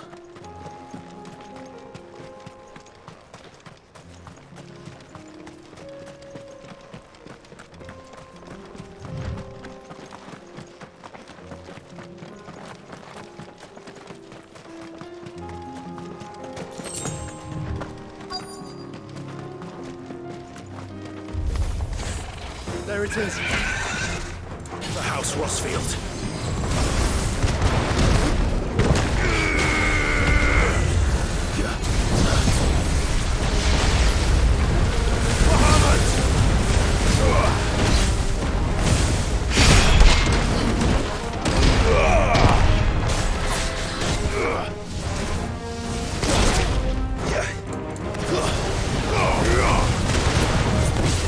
Nice try.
Is this the Heartstone? I expect Lady Goditha will know.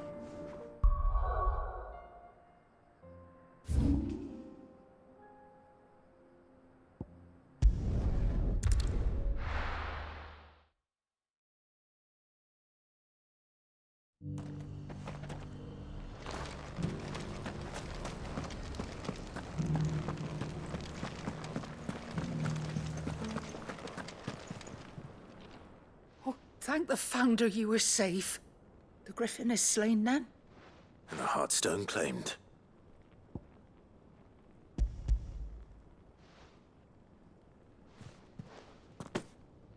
Yes. This radiant luster, like frozen flame, it is just as your father described it. Thank you, my lord. Your Grace. Your father would be so proud. Lady Goditha, the lapidary is ready. Thank you, Cyril. I will be with him shortly. If you would excuse me, I shall have the stone cut and set forthwith.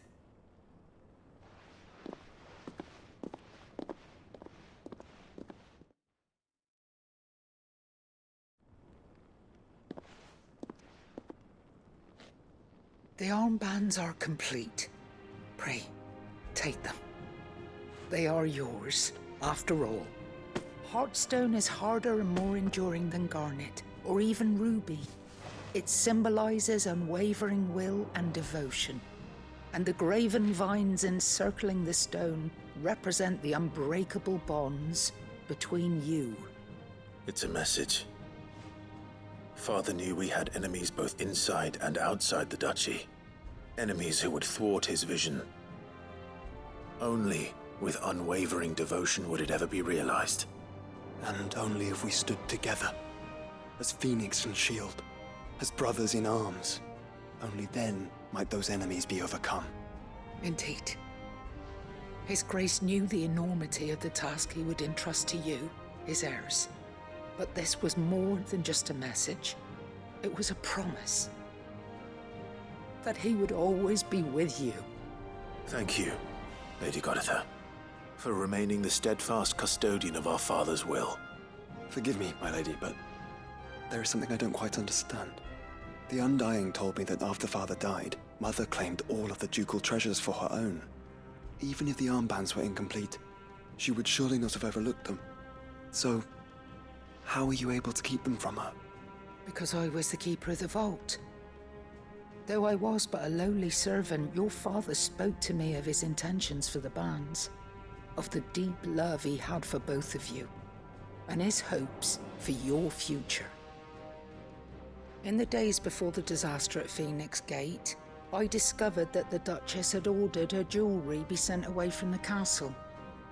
It was then that I knew she meant to betray us. I tried to warn your father, but it was too late. When word of the fire reached Rosalith, I knew my time was short. So I took up the armbands and I fled into the night.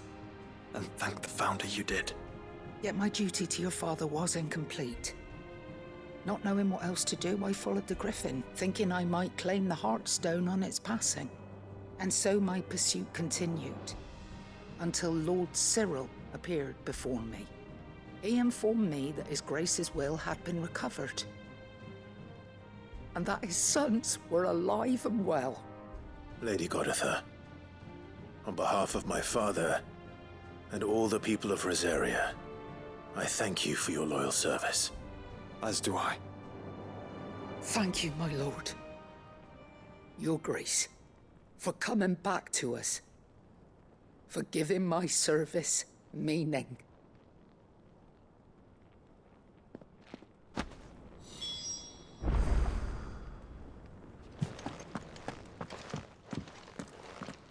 The bands suit you well.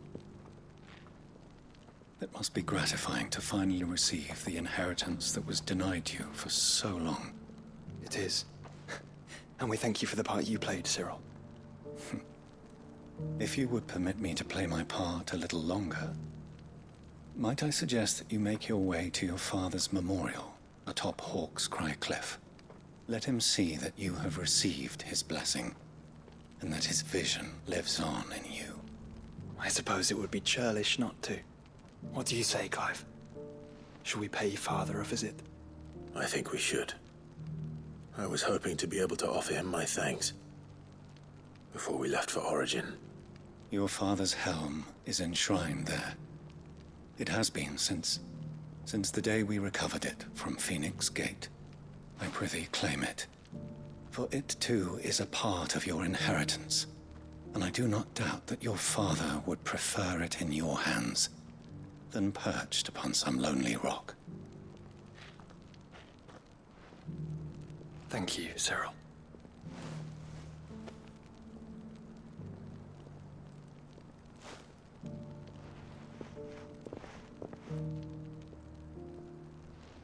Come on, Clive. He's waiting.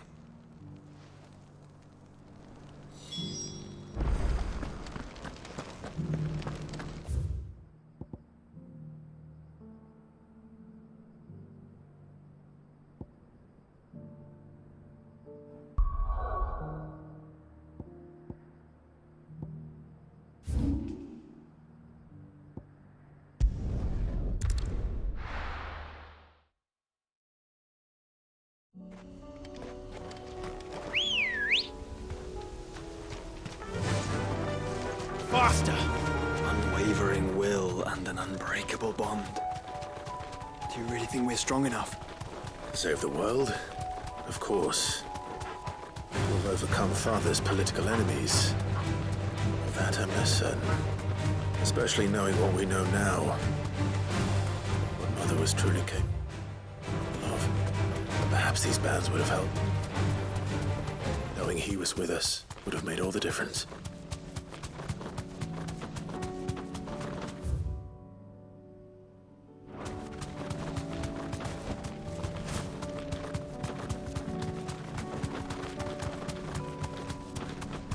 He's just back there.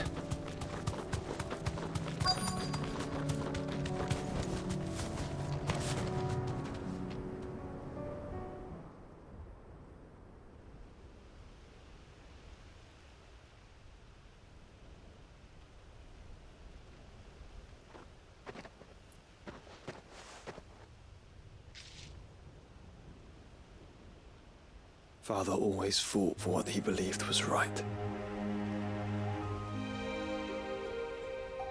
It wasn't until that night at Phoenix Gate that I realized I had never fought for anything. I always had someone else to do the fighting for me.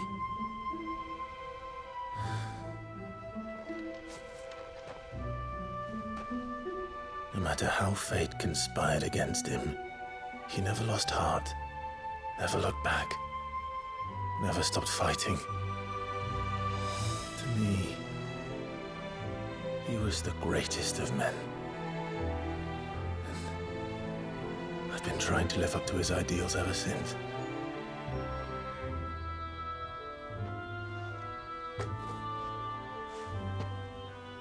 We all have, Clive. We all have. And we'll keep trying. Because that's what he would have wanted.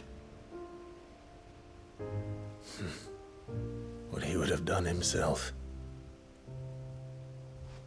Even if it meant standing against the very gods in the heavens. I shall be borrowing this, Father, if I may. That you might watch over us as we follow in your footsteps.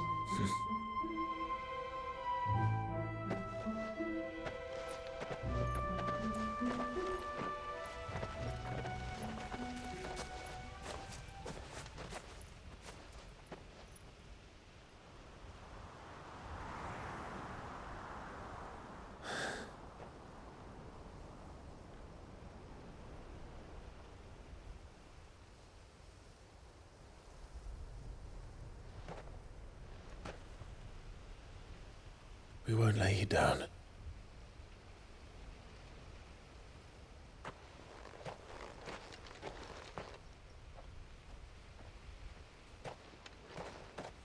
Onward then.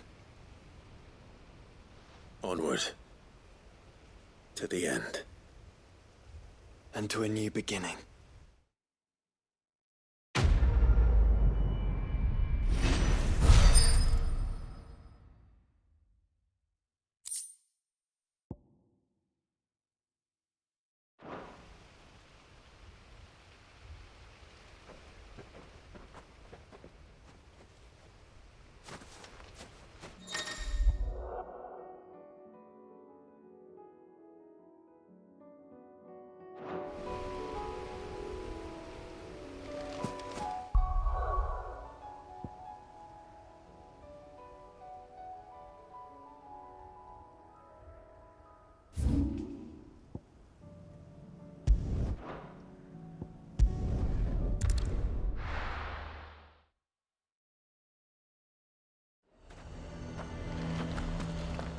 Nazir might at least have mentioned where in Northreach he'd be testing this recruit.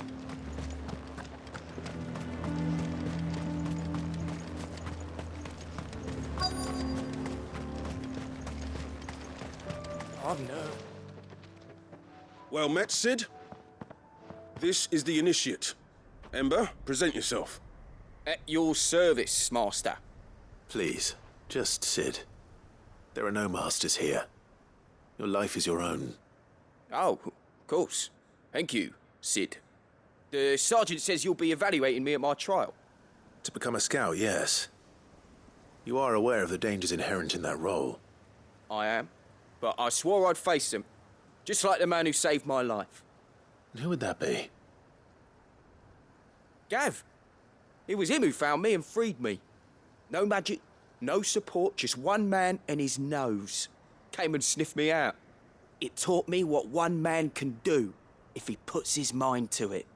And I've been training ever since, so that one day I can be someone's saviour, just like Gav was mine. I'm sure he'd be flattered.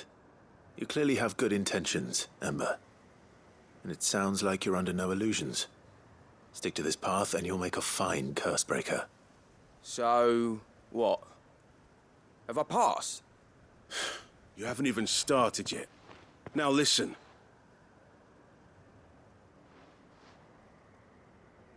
Not far from here is an Imperial lookout, Eastwatch.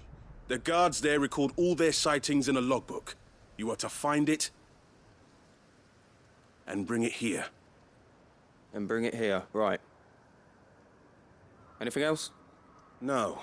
Sneaking into a heavily guarded Imperial outpost and stealing the logbook would be quite sufficient. You'll need to assess the situation, determine a point of entry, create a distraction and effect an escape, all without being discovered and thrown into an Imperial oubliette. Ember, Gav isn't our best scout because he can do everything. It's essential that you know your limits. Know my limits, right. I won't let you down.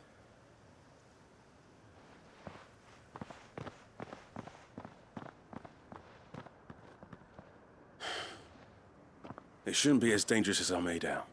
But keep a weather eye on him all the same, would you? On my way. All right, Ember. Impress me.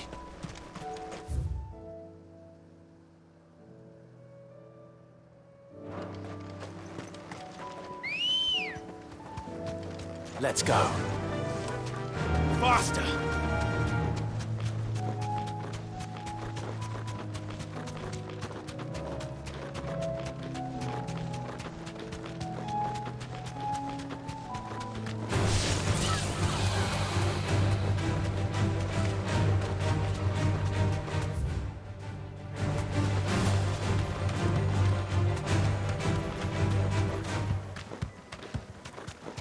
These are clean kills.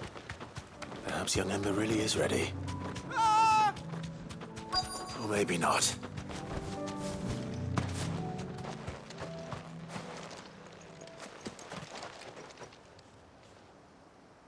Damn it.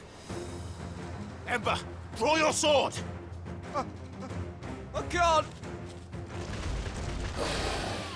Then run! If you want him, you'll have to go through me.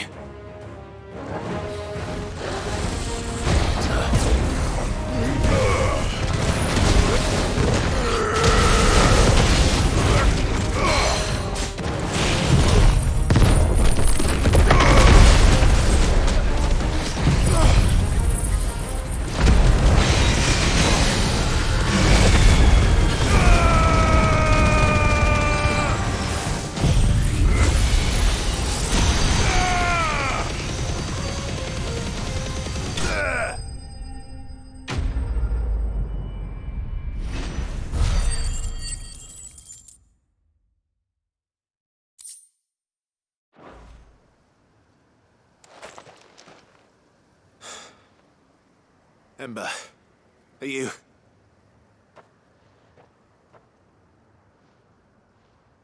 Gone. Of course. Scouts really are a rare breed. Back to Northreach it is then.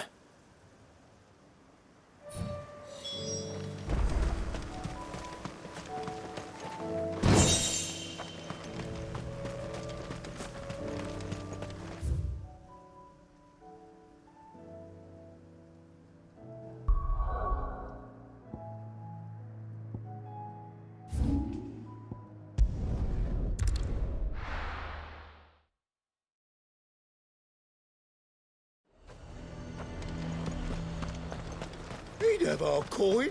Our stock enough.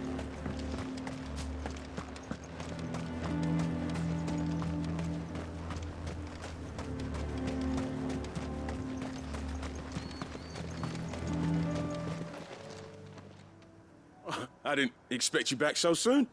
Where is Ember? How did he fare?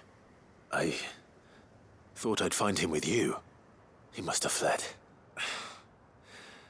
I followed him to Eastwatch, where I found him being set upon by a wild Avis.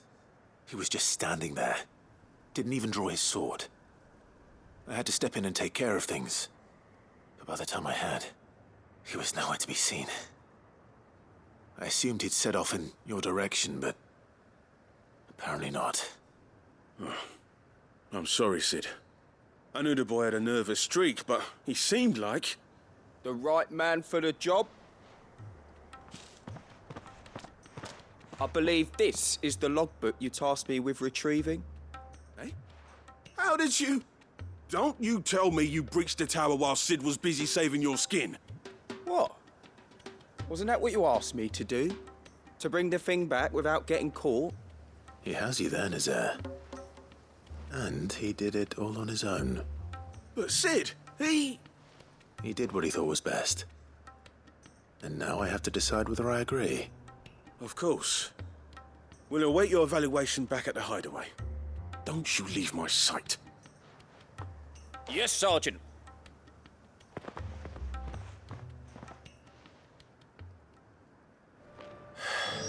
This won't be an easy decision. A fortress?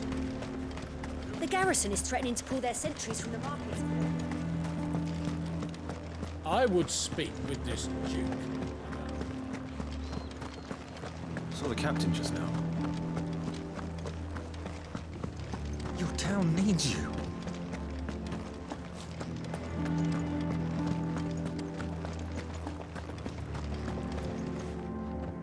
Do you have a moment, Clive? What is it?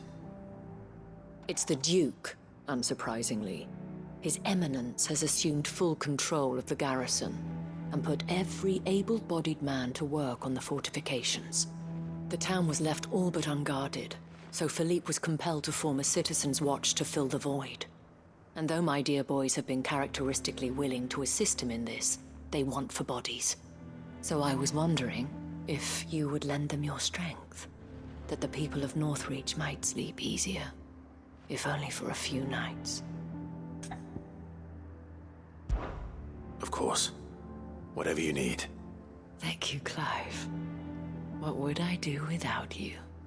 Philippe told me he had men stationed at... Where can I find the mistress of this establishment? Here, my lady. To whom do I have the pleasure of speaking? My name is Sabine, and it is my displeasure to be the daughter of the Duke of Oriflamme, who I understand is causing you and your town no small amount of trouble. I wish to speak to you about what might be done.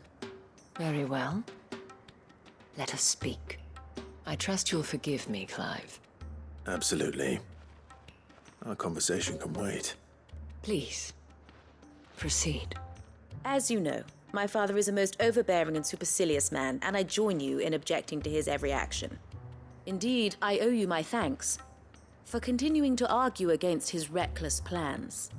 Yet I fear he is not one to be swayed by reason. No. He must be made to face the consequences of his actions. And who would make him do this? I would. Myself and several other like-minded individuals. Were you to join us, we would surely have the strength to drive him from Northreach for good. Does that not seem a trifle... drastic? Drastic action is precisely what is called for. Unless you are content to see your people downtrodden and dispossessed. My father would have it that citizens exist only to serve the Empire. That they should be forced to make every sacrifice to ensure her revival. But he is wrong. It is not the people who must serve the Empire, but the Empire who must serve her people. He's always been like this. Scornful of the opinions of anyone he judged beneath him. But he cannot be allowed to ride roughshod over the common folk any longer. We must fight him. By all possible means. Fight him? No. My purpose is to quell the tension in Northreach, not to stoke it. Respectfully, my lady. Our only chance of saving this town depends upon every one of us uniting against our common enemy. Your father and his followers included. While I understand your frustrations, I cling to the hope that he may yet be won round. False hope, I assure you. But I see that your mind is made up. I shall bother you no longer. If you will extend me the same courtesy, I bid you good day. She certainly has spirit. Indeed. But unfortunately for us, that spirit is only likely to harden the Duke's resolve, which may be enough to seal the fate of this town. Not that she cares. This is all about her and her father. Families. I'm sorry, where were we? Ah, yes. I was about to tell you of Philippe's plans for the town watch, but perhaps it's better that you heard them from him. I believe he's in the market, if you'd be so kind as to seek him out. Right away. It's just a pity I cannot join you. I'd like to see the two of you in action together.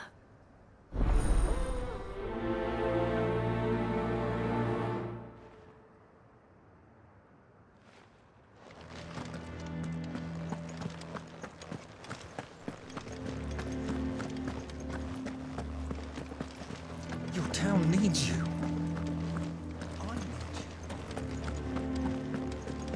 Saw the captain just now.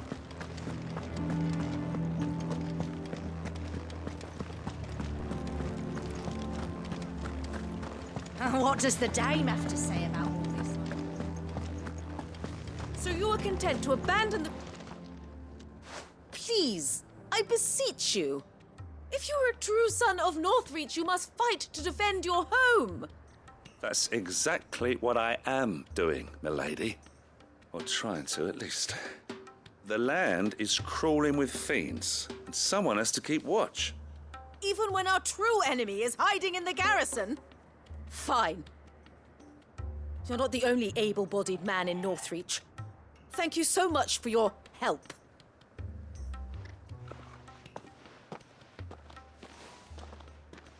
She cornered you too, then? Could hardly get a word in edgeways. Like father, like daughter, eh? She made an uninvited appearance at the Vale earlier, hoping to convince the Dame to join her in fomenting rebellion. I bet that went well. Her ladyship seems to have a way with people. Anyway, what brings you here? Our mutual friend thought you might welcome some help. Oh, she did she? Right as always. In fact, you're just the man.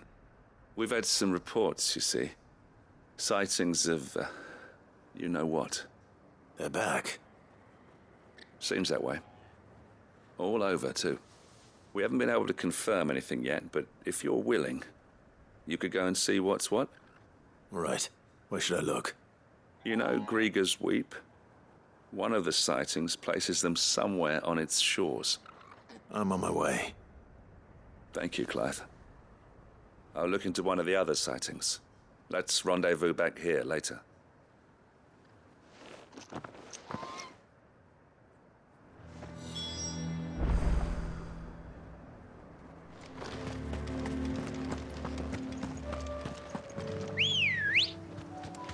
Let's go.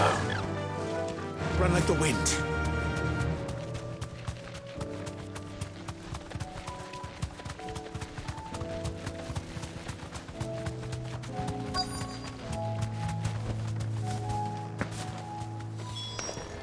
Damn it.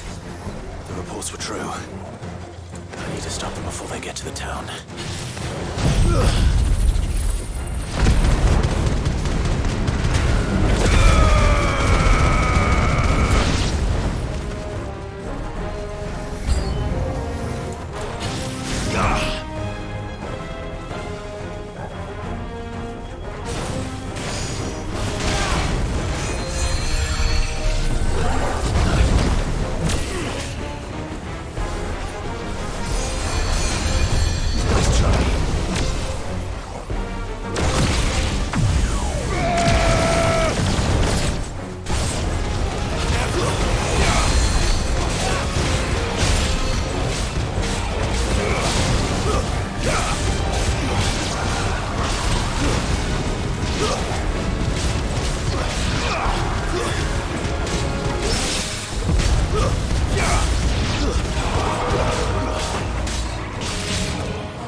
Call that a test, Ultima?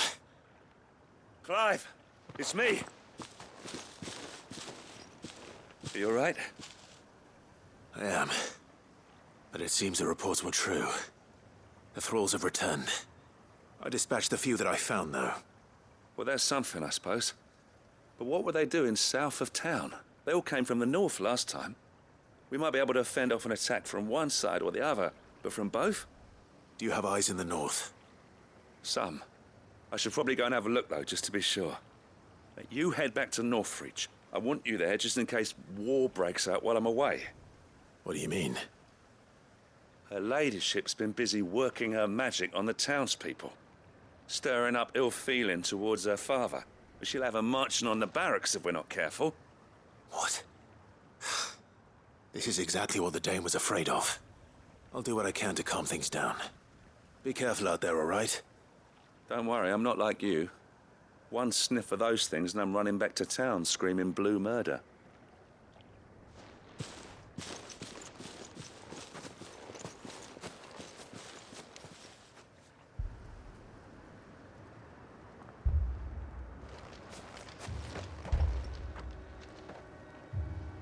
Do you not see, Father? The people of Northreach have given enough, and only a fool would ask for more. Listen to me, Sabine. Where would our people be without their country, hmm? The Empire is their sword and their shield. It is she that ensures they can live without fear. But now she teeters on the brink. Without their sword, how will the people fight? Without their shield, how will they protect their kin? Can the unarmed stand against the advancing hordes? No. But there is yet hope. A new shield, a new sword. A new empire. We can rebuild Sandbreck, just as Great Griga wills it. Perhaps we could, Father. But we don't want to. Not if it is built on the broken backs of the people. Please, let us not quarrel in the street. You must see that no good will come of this. Our fight is not with each other, but with the threat that draws ever closer to our gates. A threat that your sword has yet to rid us of, Your Eminence. You will hold your tongue, whore! You may have filled my daughter's head with your heresy, but I will not be corrupted. Corrupted? Your daughter's opinions are her own, as you would know if you had ever deigned to listen to her. At least I hope they are your opinions, and not posturing born of a family feud. Northreach deserves better than that. Northreach deserves better than you, Carla. Yes, I know who you are. The slut of Twinside who bedded a Branded. Jealous, are you? That a woman might choose a bearer over a pious man of Griga. Clive! I met a swarm of thralls coming south from Oriflamme. Hundreds of them. Too many to count. Oh, fuck. No. Work on the fortifications has scarcely begun.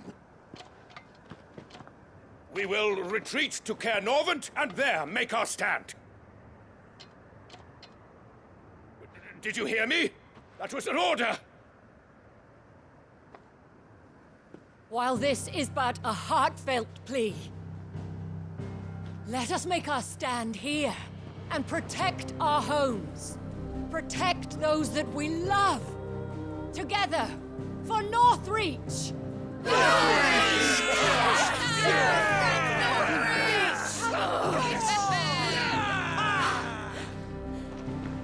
You heard the Dame. What are we waiting for? Pikemen to the gates. Archers to the roofs. Quickly, come on!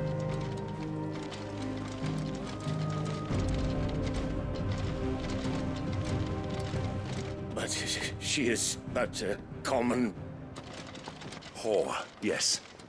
And we'd follow her to the gates of hell.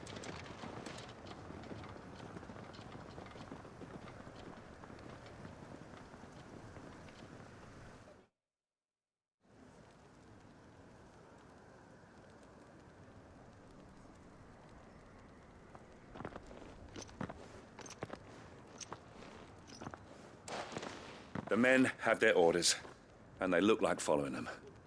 I got them spaced out at regular intervals. Whichever direction the thralls strike from, there'll be someone there to meet them. Thank you, Philippe. Rest assured the people will play their part. The herbalist has donated her stock of medicines to me. Should any of your men be injured, take them to the Vale. We'll see to them there. Thank you, milady. I will.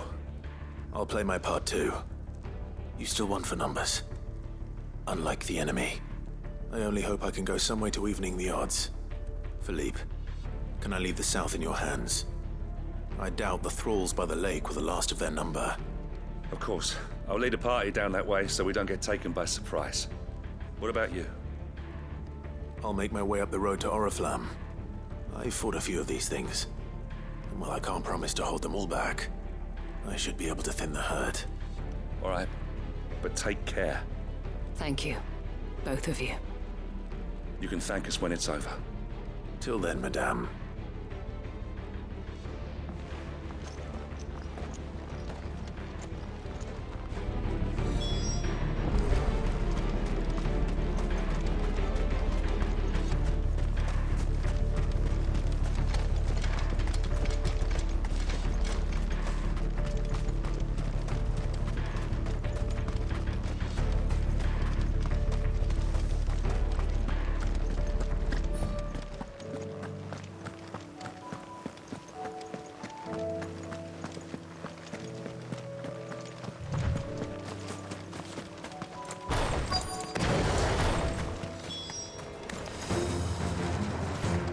So many of them. Not for long.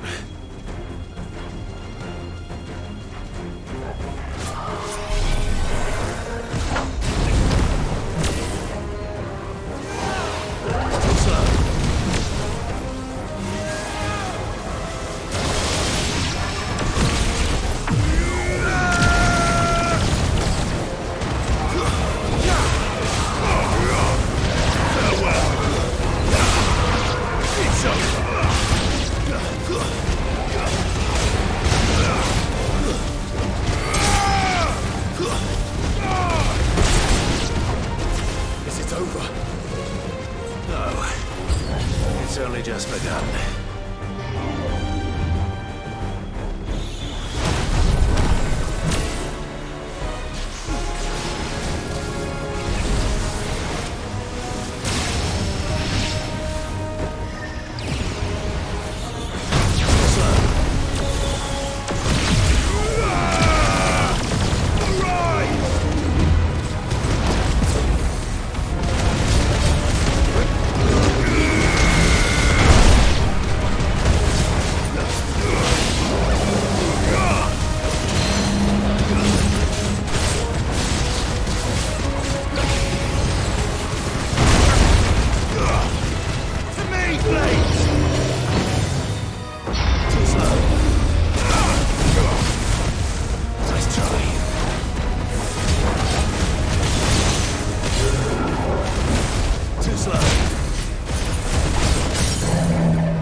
Farewell.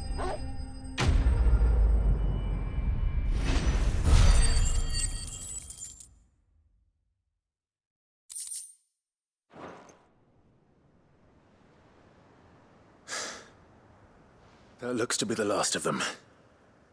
I wonder how the others fared. Better hurry back to town. Come on, Torgal.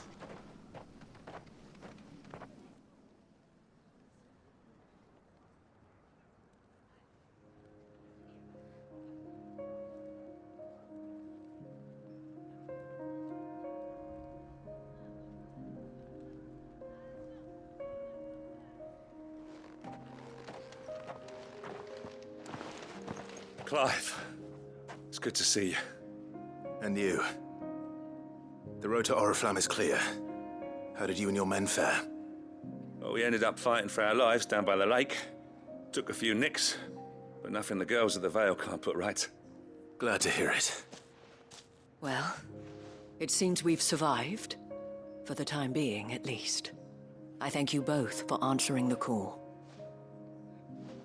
You were right.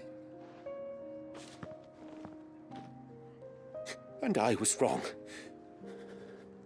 About everything. I had thought that the only way to unite the people was under the banner of Empire. That without a strong hand to guide them, they would drift apart. To be borne hither and yon by the eddying currents of fate. But you brought them together. Not by force,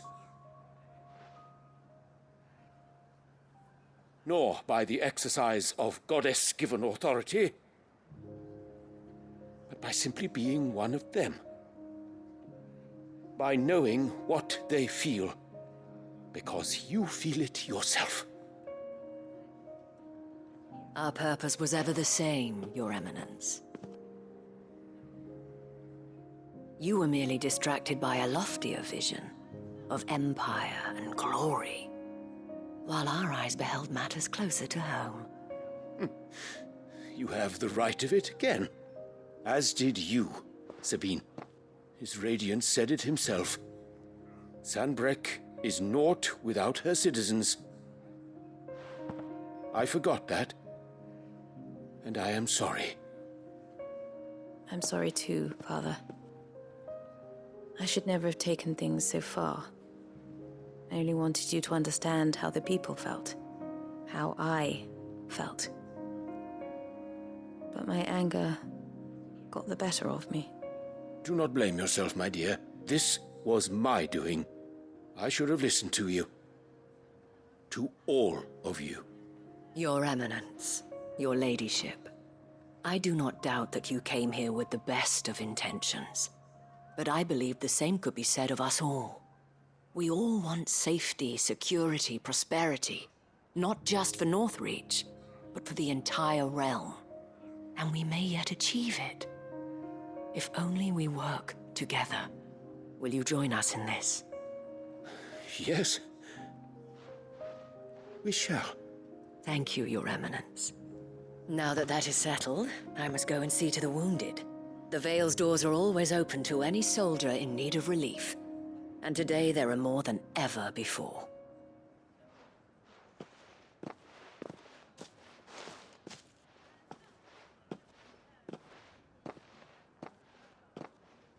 Madame Isabel is a rare soul indeed. In these dark times, I see that it is not men like me who should lead the realm, but women like her. You're right. If only I'd listened to her when I had the chance. Forgive me for saying so, milady, but you still do. The Dame said it herself. We can turn things around. We just have to work together. And that goes for you, too. You're one of us now. One of you? Well said, Captain. Let this be a new beginning. Not only for Sanbreque, but for us. Well, since there's nothing more to be done here, I should see if Isabel needs any help moving the wounded.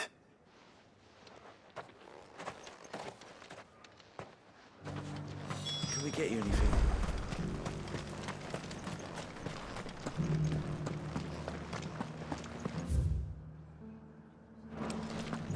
There's no need to worry any longer.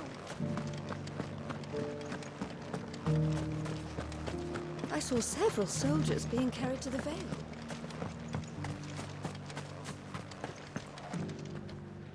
How goes the treatment of the wounded? I'd be happy to man one end of a stretcher if it would help. You've helped quite enough for one day, Clive. Thank you. Don't mention it. Oh, but I must. After all you've done for this town, it is the very least you deserve. Tell me, if Northreach had fallen, what would you have done? A woman of your means could find a home anywhere in the realm, but I sense you would rather have died here. It's a long story. For you, madame, I have all the time in the world.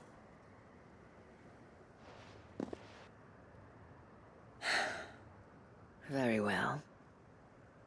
Long ago, I had a life in the crystalline dominion. I was Carla then, courtesan to the nobility. So sought after was I that it was only they who could afford my time. Alas, those halcyon days were not to last. For naive as I was, I fell in love with a bearer. He was my master's guard, the gentlest man I have ever known. After they discovered us together, he was whipped bloody and forbidden from ever looking at me again. And so we fled. Not that we had anywhere to flee to. We wandered, aimless and starving, half dreading, half praying that the next day would be our last. Until we found ourselves here, in Northreach. It was the veil that took us in, that fed us, clothed us, and healed our hurts. Those that could be healed, at least. My love was already too far gone. He passed away. He did. Not long after we arrived. But at least we were able to share a few moments of peace before the end. It was the greatest gift I have ever received. But the generosity of this town and her people did not end there. The men and women of the Vale supported me through my grief, shared in it, though I was still a stranger to them. They treated me like a sister. And so I swore that I would always do the same. That I would return the kindness that Northreach showed me. That I would repay my debt to the Vale.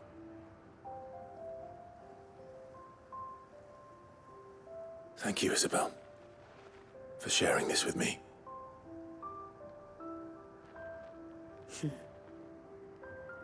You're a lot like him, you know.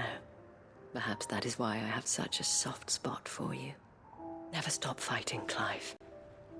And I shan't either. I know that it will not be easy to keep Northreach together. But our efforts will be rewarded. Just look at us now. The people, the soldiers, even the Duke of Oriflamme and his daughter, all united in defense of this town that we have come to call our home. And what of you? Can we count on your support too? Always.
Let's go.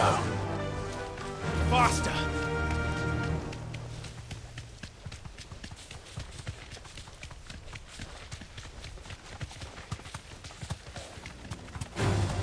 Don't get surrounded.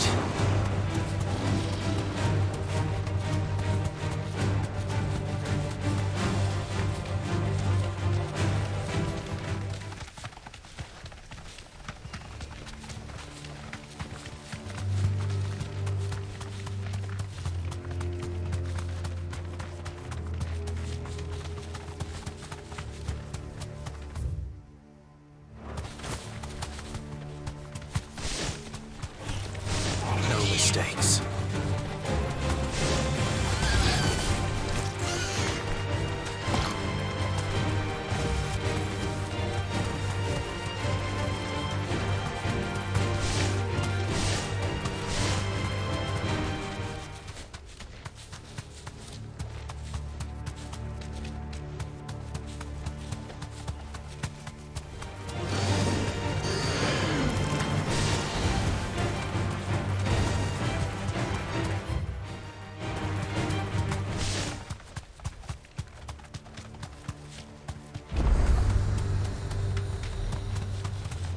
Doris is waiting for me near Balmung Dark.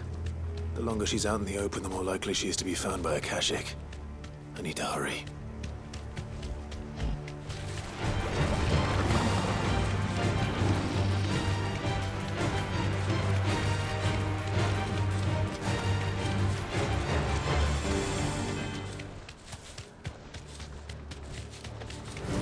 Time to fight.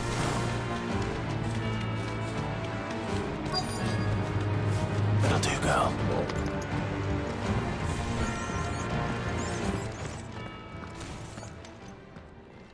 There were no guards, I take it.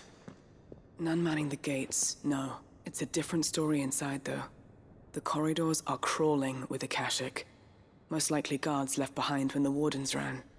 If Chadwick was being held here, I worry that he may already be. Don't give up hope just yet, but let's move quickly. Let me check the ground floor. The ether stick is there. Then I'll search the upper level. Good luck, Sid. Stay safe.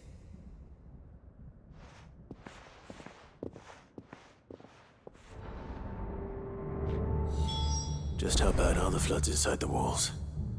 Bad enough to turn a bearer? I hope not. We're risking a lot just being here. Better keep my eyes open for signs of life. Quiet.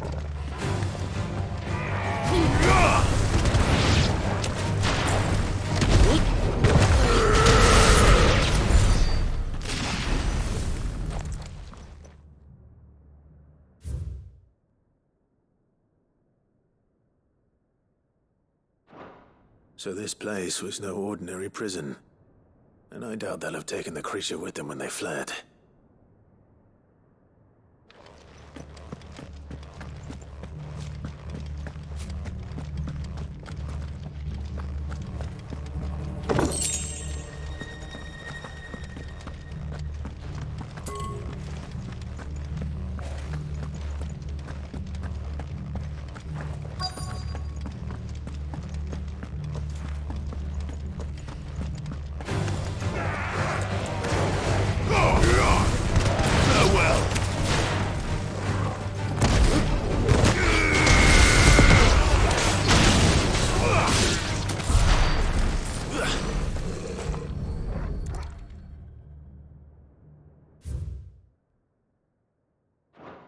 Minimal loss of Waluda lives. And what happens when they run out of bearers? Even the Imperials take better care of their branded than that.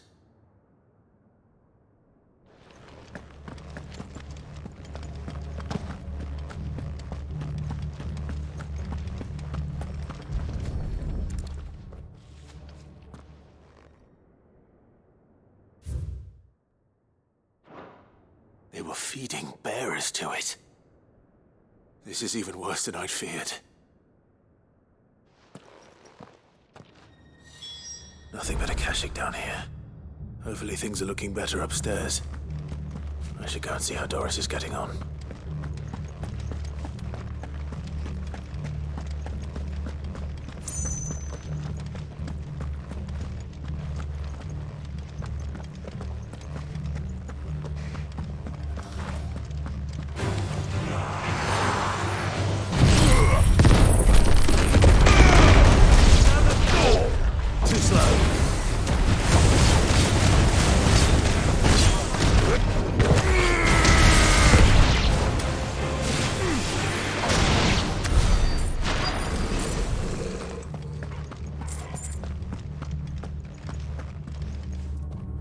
No lock downstairs. But I did find out that this place was more than just a prison. Something far more sinister was happening here. I know. I've been reading some of these documents and... it can't be true, can it? Bearers die every day in service of their masters, but this is so much worse. Pitting bearers against a wild beast armed with nothing but their wits? And all in order to bring about more death. And not just those who could fight, but the elderly, children even. And those who wouldn't or couldn't were disposed of. Whatever that means. I'm afraid It means they were fed to the monstrosity they kept here. Then we're too late. And I was a fool to bring you here. Don't say that. Did you find anything else? A key. But it doesn't fit any of the locks on this floor. Perhaps it will fit one of the doors downstairs. There's a corridor I haven't searched yet. Finish up here, then come and find me when you're ready. All right. I'll be there in a moment.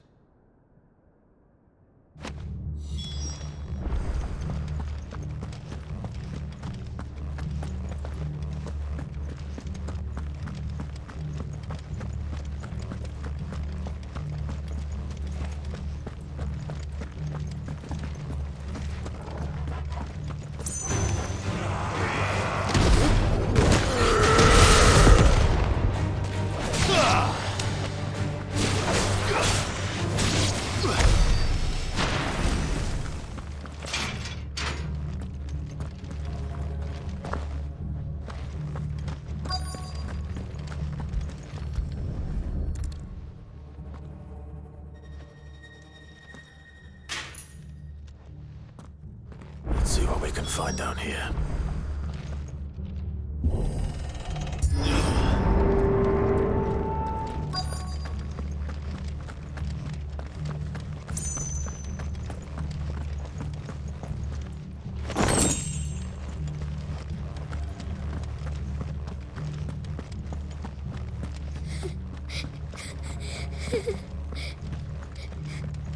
A survivor. She sounds close. Who are you? There's no need to be afraid. Are you alone? Are there any other survivors? Some of the guards. They're still here.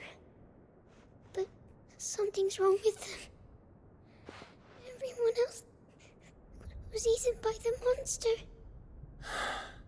Of course there were. Thank the Founder. It was worth our coming. But I'd rather we didn't linger. Are you ready? Ready when you are. You poor thing. He must have been terrified. Did Chadwick send you? What? He fought the monster. Distracted it so I could run away. He must have sent you. He promised to free the others too. Where is he? He opened your cell, didn't he? He wouldn't be here otherwise. Chadwick.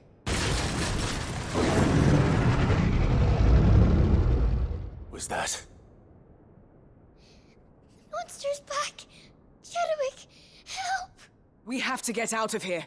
Doris, keep the girl safe. All right. You put that bearer-eating bastard in the ground. It's out there waiting for me. I can't let it live. Not if it's got a taste for bearers.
Finally.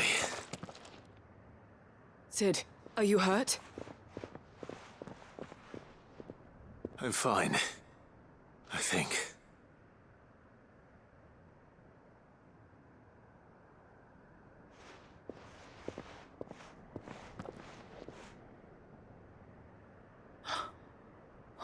No. What is it? A diary. I gave it to Chadwick before we went our separate ways. He was here. Do you think that creature? I'm sure he fought bravely to the last. The girl is safe thanks to him. Chadwick. You fool. Come on. We have to get her back to the hideaway. We don't want his sacrifice to have been in vain. No. Of course not. I'll see that she's looked after from now on. It's the least I can do.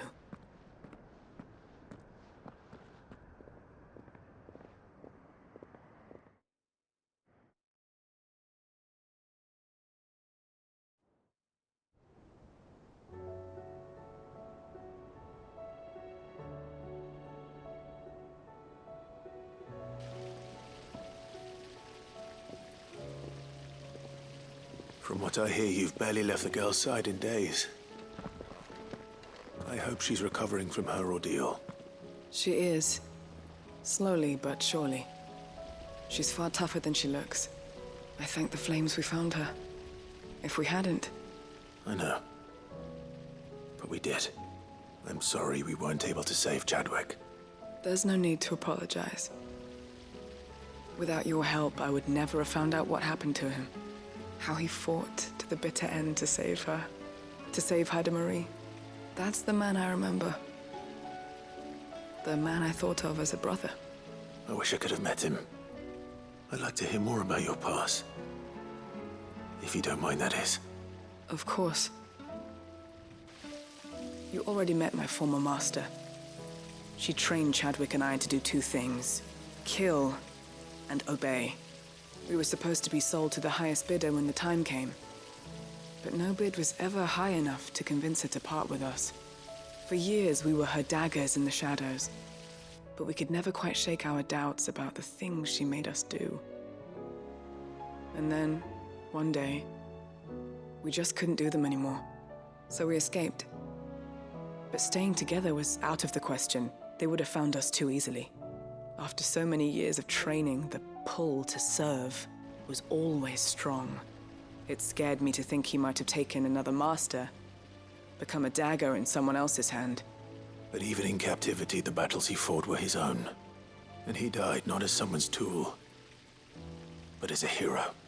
Haida Marie is proof of that. Bearers can cast off their shackles. And the Cursebreakers will show them how. I'll fight until my dying breath to see it done. For Chadwick, and for all of us. Thank you, Doris. We'll be counting on you.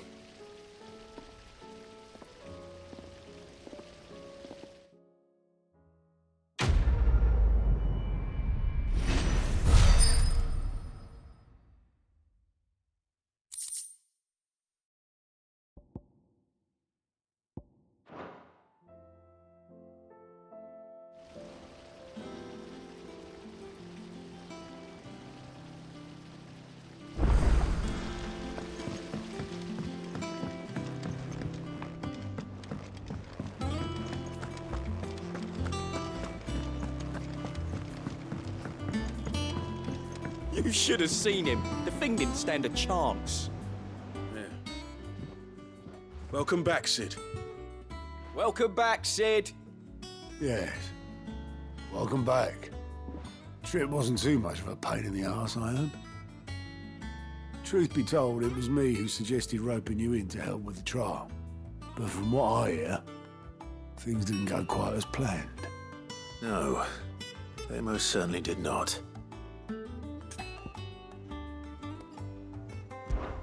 Amber lost his nerve in the face of a beast of prey, but he didn't lose heart. He pressed on, and he achieved his aim. And is that not what we ask of our scouts. Indeed it is. Thank you for your honest appraisal, Sid. The fact remains, however, that Ember will not always have a battle-hardened warrior on hand to pluck him from the jaws of peril. All I have gleaned from this trial is that without someone watching his back, Ember is little more than a liability. Wait, Sergeant. Ember still has much to learn, it's true. And this time he was found wanting. But I'd say he's due a second chance, nonetheless. After all, he did do as you asked. With a bit of hard work, any hand can be made to hold a blade, and any mind can conquer its fears. But a scout's nose is different. You've either got one, or you ain't. And by sniffing out that log, young Ember here has shown he has a conk and a half. Wouldn't do to waste it now, would it? Fine. One more chance. I'll do whatever you ask. I'll spend my days and nights in the pit if I have to. I'll show you. Just you wait. Daft as a brush, that one. But his heart's in the right place. Just like someone else we know. And if you ask me, we've been leaning on him for far too long. That time the curse breakers took some of the weight off his shoulders, I reckon. It couldn't hurt. Just don't tell Gav I said so, will you? I won't have him thinking he's been hard done by. Next thing you know, he'll be asking for a day off. Chance would be a fine thing. Back to work. Forgive me, Sid. This did not play out as I expected. Things really do these days. But that's why we need men like Ember more than ever. Men who can make the best out of a bad situation. Remember that. I will, Sid. Thank you.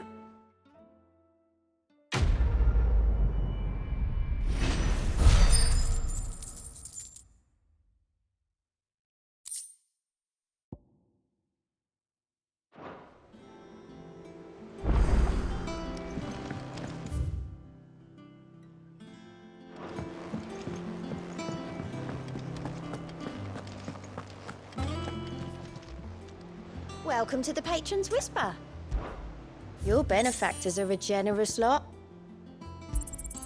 You earned this. All done?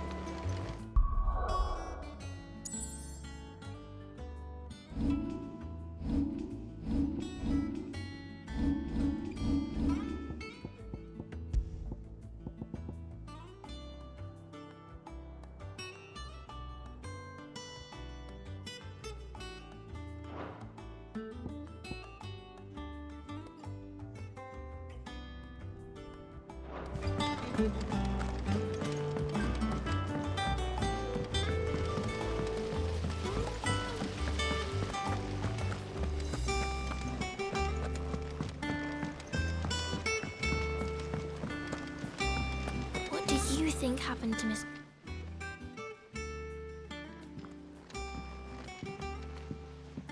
Sid, you have to help us. With what? You didn't take apart another of Mid's contraptions, did you? No. Well, yes. But that's not what we want to talk to you about. It's Miss Mididol. She's been acting strange. Very strange. She's barely ever around. When she is, she acts like we aren't even there. Her head's in a crowd. In the clouds. That's what I said. In the clouds. Well, she does have a lot on her mind. When did you last see her?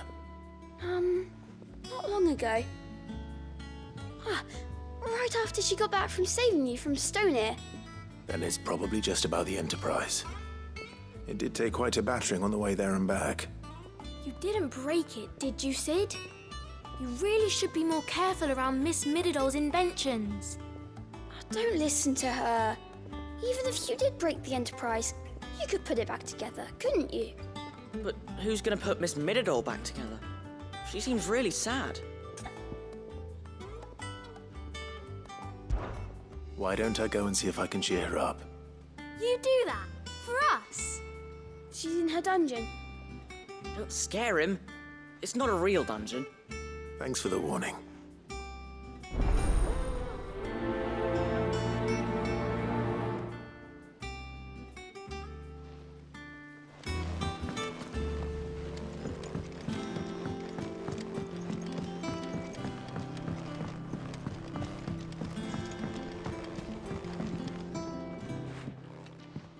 Ned, if you have a... That's it! I knew it! The answer was right here under my arse all along! If this doesn't steer to the skies, nothing will! To the skies? You aren't trying to give the Enterprise wings, are you? What else would I be doing? The children seem to think you're avoiding them. They're worried about you. Is this really so important that you need to shut yourself away from everyone? The Enterprise is already the fastest ship in the realm, and that's with the sea beneath her. But what if she weren't bound to the waves? What if she weren't bound to anything at all? It's not fair. The gods get the skies all to themselves, so I'm gonna do something about it. The Fallen had their chance, but they relied too much on magic. And see where that got them? But not me. I've discovered how to do it without. Well, almost. First, I need to make a prototype. And is that a one-woman job? Are you volunteering? I'll have you know the Enterprise is my baby. But if a godfather's offering to lend a hand, I'd be happy to take it. First, I'll need oil, and not just some old drippings from Miss Molly's spits in the Tub and Crown. Refined stuff, like they make in Ordil. Then I'll need some bone, or shell. Light, strong, preferably no longer attached to the beast it belongs to. If it's beast bones you're after, I'm sure the curse breakers will know where you might find some. No, they'll know where you might find some. You're the one who offered to help, remember? I should speak with one of the curse breakers before I set off for Old Hill. See if I can't find this bone while I'm there as well.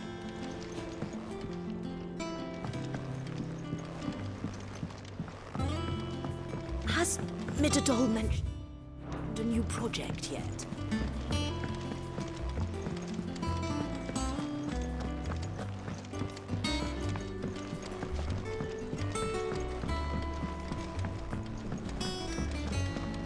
I will not let them be forgotten. Sid, may I have a moment? Of course. It is an honor to finally speak with you. My name is Herman. I've been with the Cursebreakers for some time now, and I wish to be deployed to Ash. Any assignment will do. No. The lands across the Narrow are too dangerous. I will not send good men and women to risk their lives needlessly. Why would you want to go back? I need to retrieve something. Something important. I was raised in an orphanage. The Badbach Conservatory. Or rather, I was held captive there. It was not a place of nurture. It existed solely to turn bearer children into mindless weapons. We were tortured until we feared no pain. Tormented until our hearts turned to stone. And few ever survived long enough to become tools of the last king. I can't imagine. I lost so many. I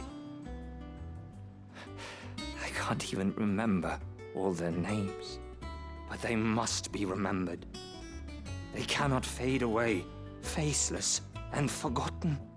The Institute was run with military precision. Every child measured, every name recorded, every death logged with meticulous care. Sid, allow me to travel to Ash and recover the registry so that my brothers and sisters might live on.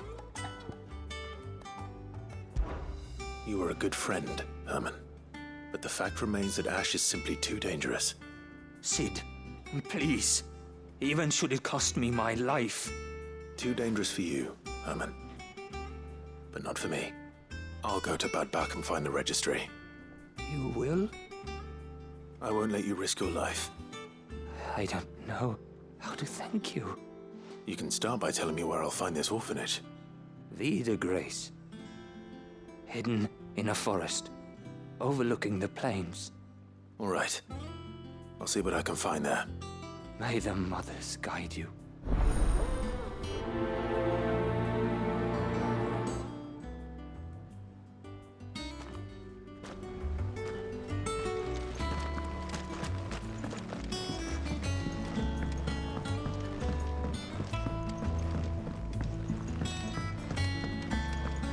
Has Mitadol mentioned?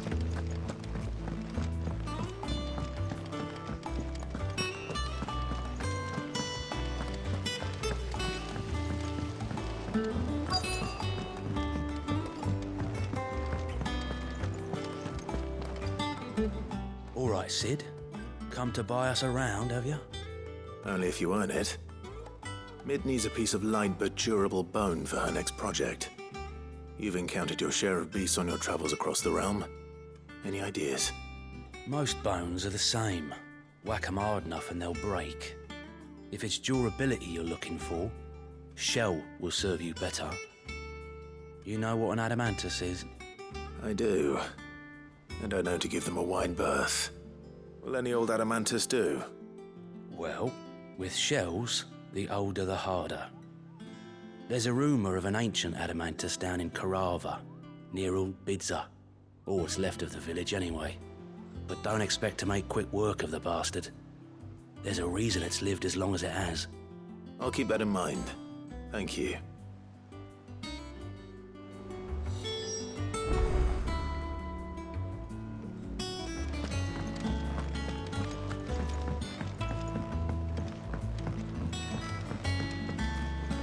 There's something about it.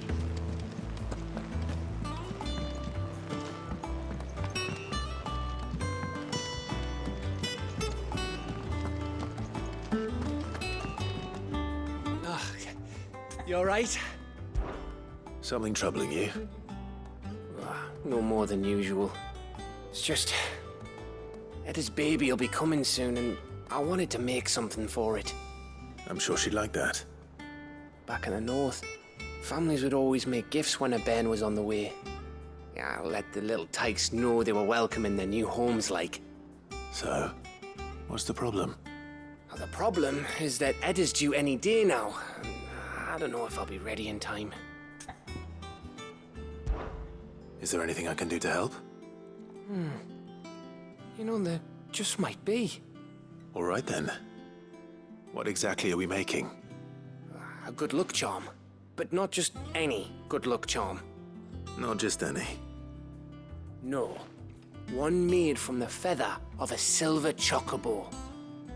There's nowt luckier in all the realm, or so we used to say back home anyway. Thing is, they're hard to come by. Had Otto and Karen check with their suppliers, but nothing. I try and track one down myself, only... Only the big day is fast approaching. And that's all you need, a feather. That or the bird whose arse it's attached to, aye. I was gonna start by asking around with traveling traders plying the northern borders. Well, there's no shortage of those passing through Martha's. I think I might make that my first port of call. I'll let you know if I find anything. You're a good friend, Clive. I won't forget this.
Mid's oil.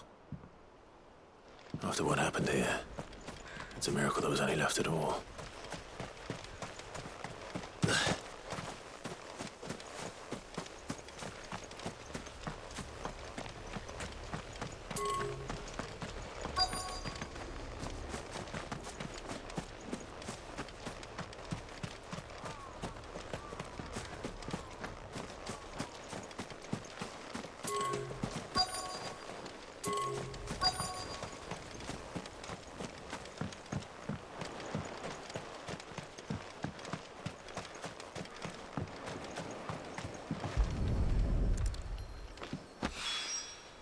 This should be enough.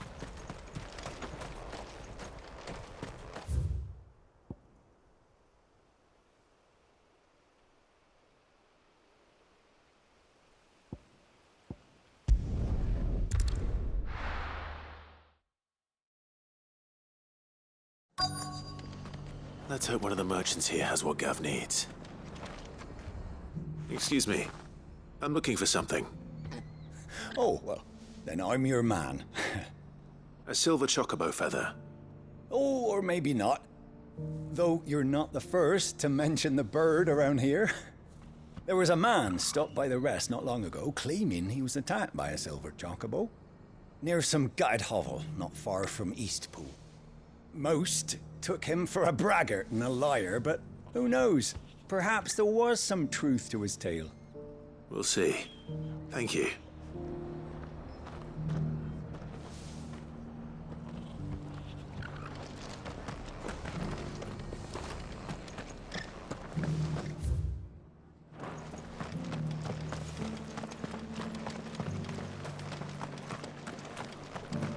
Just because the heavens have gone to rack and ruin, it don't mean we have to. How do, traveller? You've the look of a man who could do with a new whetstone. Or perhaps a bawdy etching of the Vicerine. Maybe another time.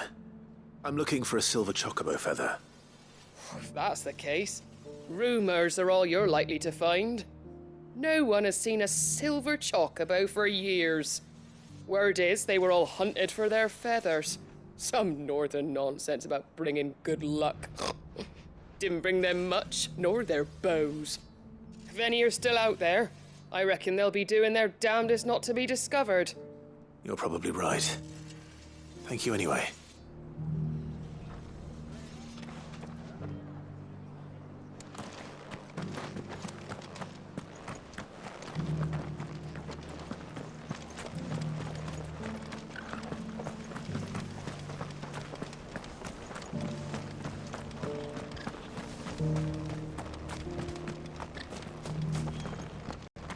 Look, Daddy.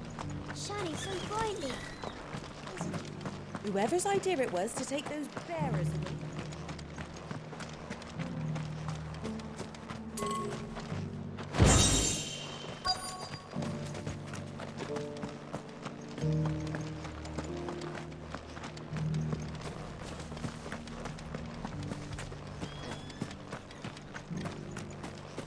I'll build a barricade so sturdy, even a bandit can't.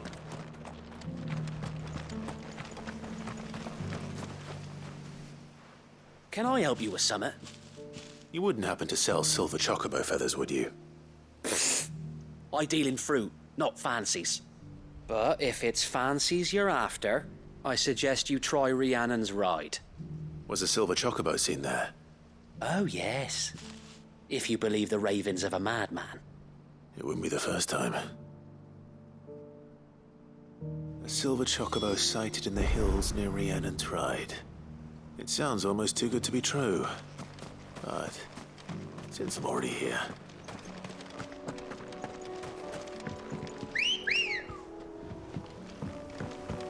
Let's go.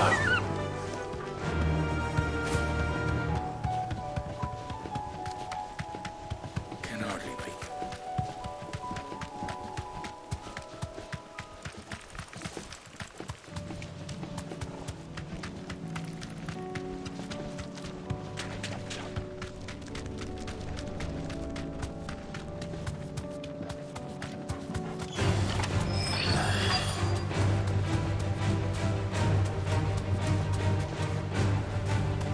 Tracks. Not left by bandits for a change.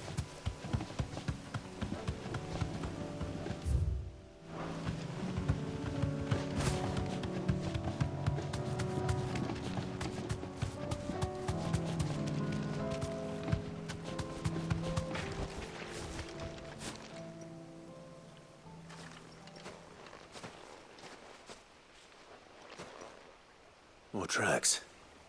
And these look fresh. A chocobo was here. And recently. Perhaps it still is.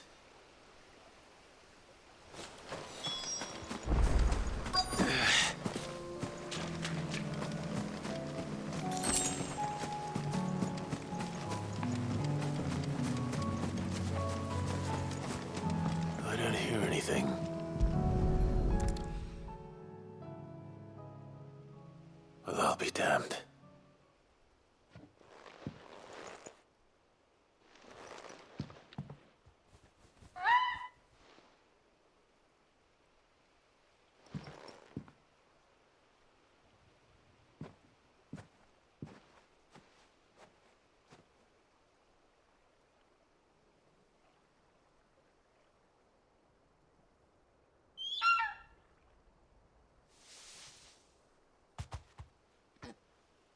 It's all right.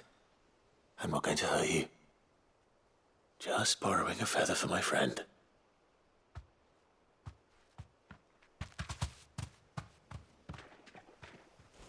Thank you. Let's get this back to Gad before they change their minds.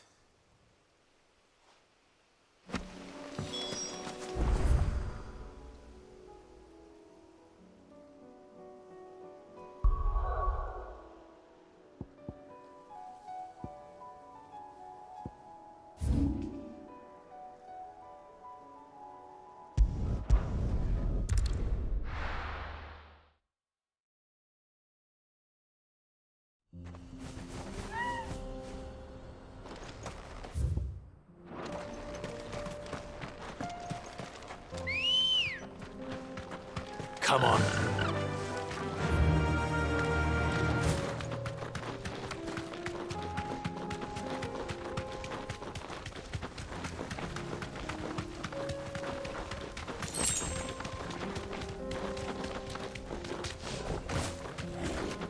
Here we are again. Carava. If you were a tortoise, Torgor, where would you hide?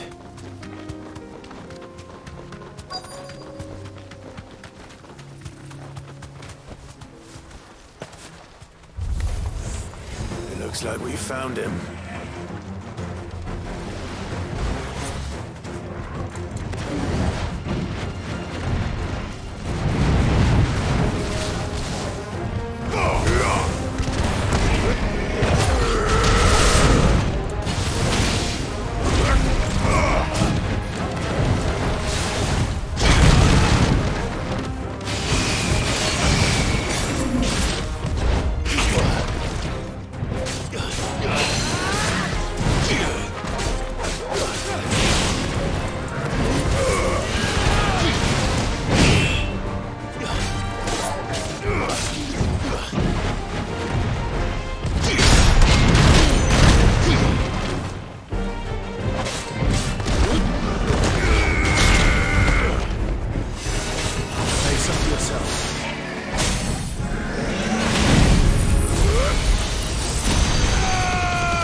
I better get these materials to Mid so she can finish her prototype.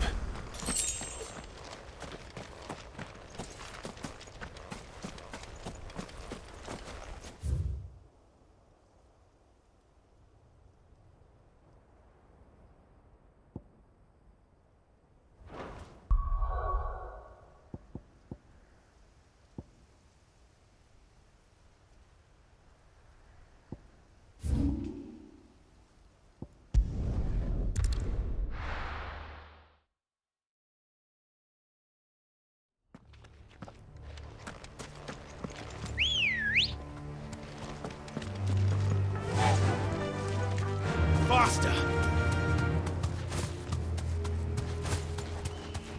Have care.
This must be the orphanage.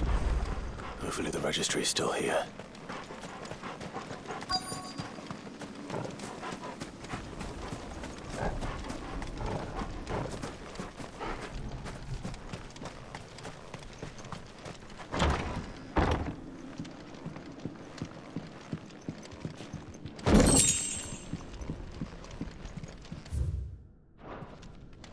Disposed of. Conditioning. This is nothing short of torture. Herman wasn't exaggerating. It's a wonder he survived this place. I need to find that registry.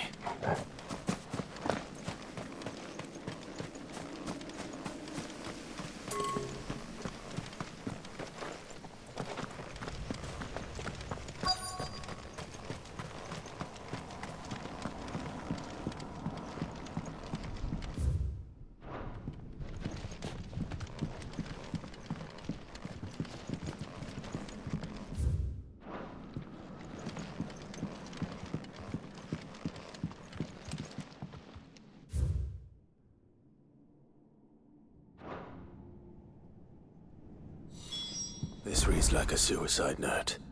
Did the director go through with his plan? There's only one way to find out.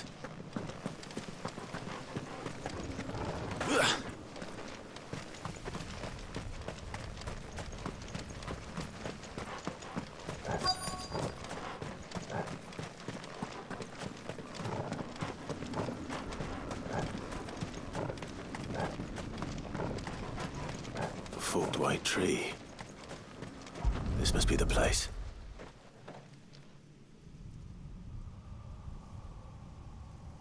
Could he really be buried here? There's something hidden among the roots. Let's see.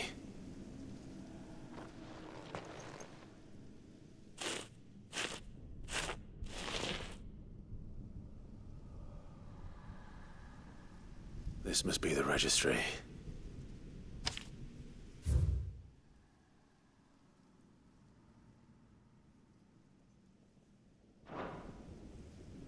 So many names. This place was a slaughterhouse. And where is the architect of all this misery?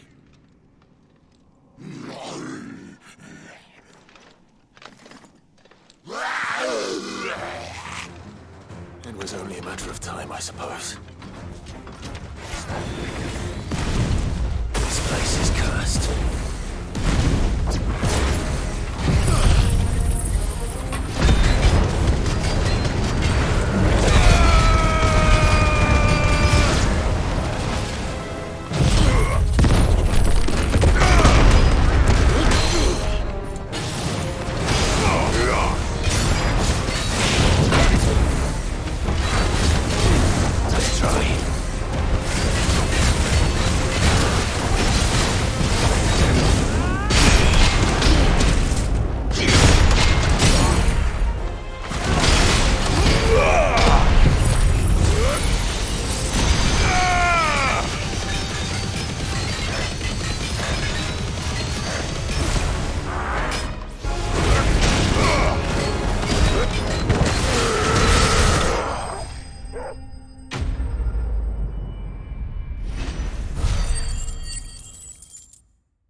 I'm done here. Let's get the registry back to Herman.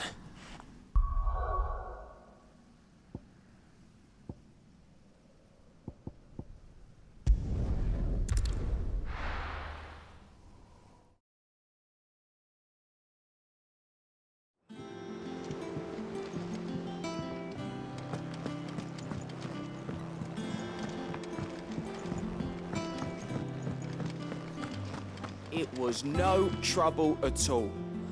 Still. Clive, you're back. How'd you get on?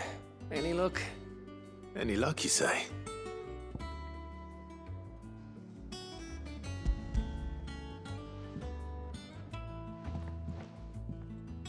Crystals crack.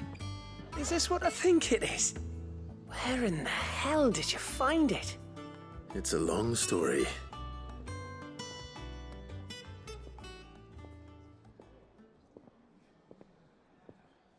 Right there on the road to Eastpool. Who'd have thought it? Everything up there's been abandoned for years. The empty cabin made for the perfect shelter. Though I fear my presence may have forced the poor creatures to look elsewhere. Don't blame yourself, Clive. The Blight's right on Eastpool's doorstep. They'd have had to move on before long, even if you hadn't have turned up. They'll find a new home. Trust me. After all, that's what us endangered animals do. Anyway, what matters is, you managed to nick us one of their quills before they could run off. And now all that's left is to fix it to the carving. I didn't know you could carve. Reckon there's a lot you don't know about me.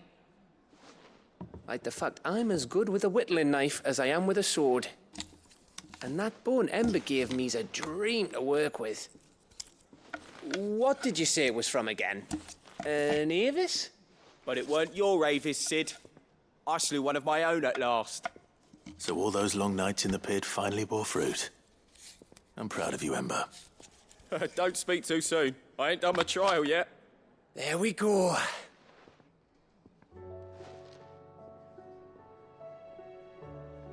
What do you think? I think if you ever hang up your scouting cap, you'll be able to make an honest living. Now will I? I should go and see if Ed is awake. Give it my best. You can give it to yourself. Come on.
Me lords. How are you feeling? Well, thank you. Is something wrong? Wrong? No, nothing like that. What it is... Go on, please.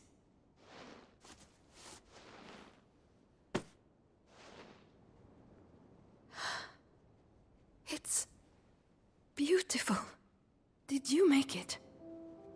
We did, aye. It's from all of us here at the Hideaway. Your new family, like. It's a good luck charm. We may come up north when a band's on the way. I mean a baby. To let him know that they're part of the family too. Oh, I hope you like it. I don't know what to say. I thank you, me lords, for everything. If there's anything you need, just let us know. I will. Clive, fancy a swift off? I'm thirsty. I could be convinced.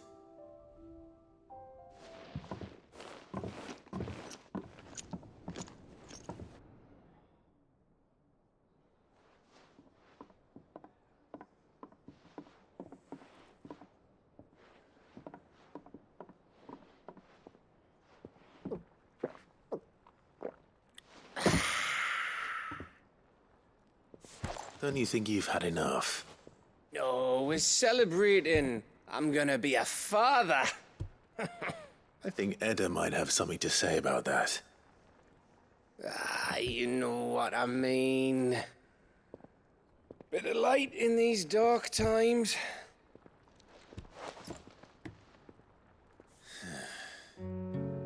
wasn't long after me 10th name day. My mum told us she was with child again. I was over the fucking moon. I was looking forward to having a little one to lord it over, what with me being the runt of the litter. Thought I'd finally have a chance to prove to the world that I could be a big brother. Imperials came the day she went into labour. Had myself a baby sister, and then I didn't. Me whole family gone in a blink, while I hid in the cellar like the spineless little arsehole I was. Great brother I turned out to be.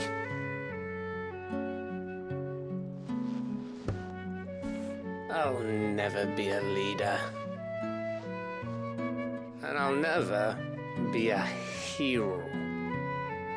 I'm just a daft little dog who comes running when his master calls. I'll never be like you, or Sid, or Jill, or even Torgal. Have you finished? Maybe.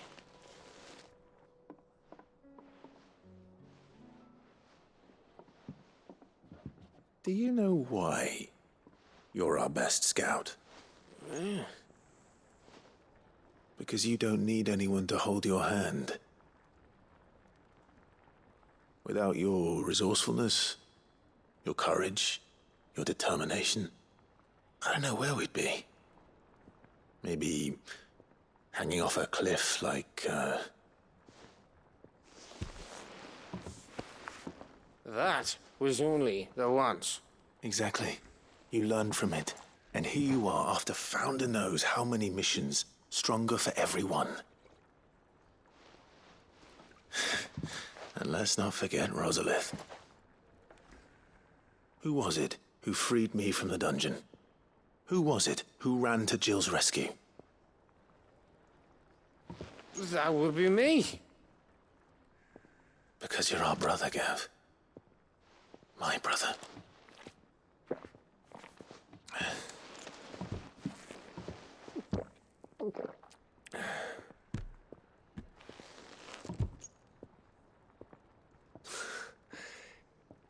Your brother.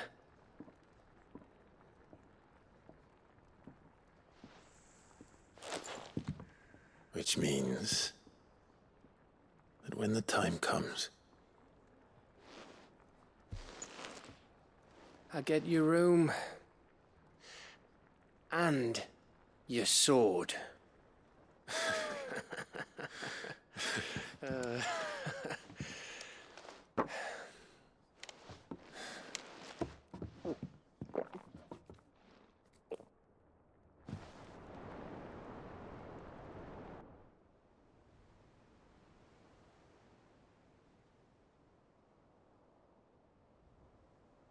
I may have had one too many. You may have had 10 too many. I said I was thirsty. Better get back to work anyway, after I walk this off. Clive? What is it? Thanks for, you know. I know.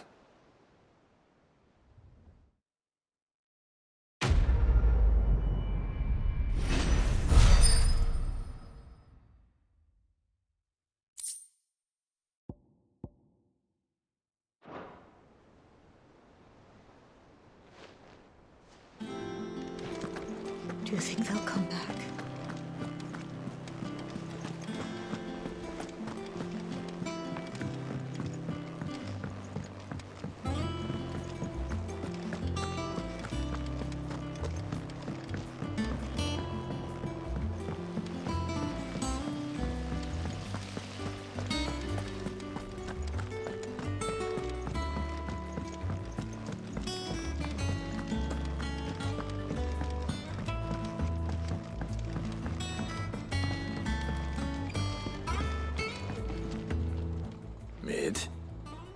Tell me this is all you need.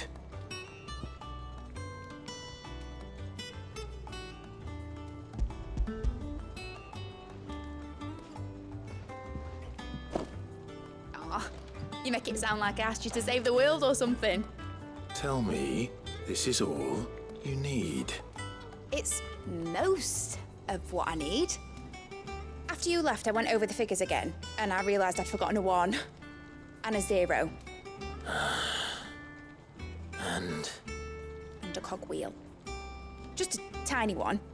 Though, that's the problem. Gears that small are a bastard to make, and I may have lost the one Blackthorn spent a fortnight toiling over. wait. The children. When they took apart your scales, there was a tiny brass gear. Now that I think about it, they didn't use it when we put the scales back together. The young'uns? But why would the... You know what? I don't want to know. I'll keep working on the model. You go and find that cog.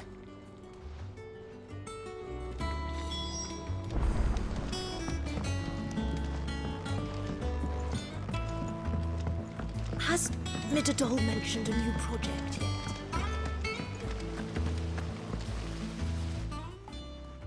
Sid! Is Mid still hiding from us? She wasn't hiding. She's fine. She's just busy working on her next project.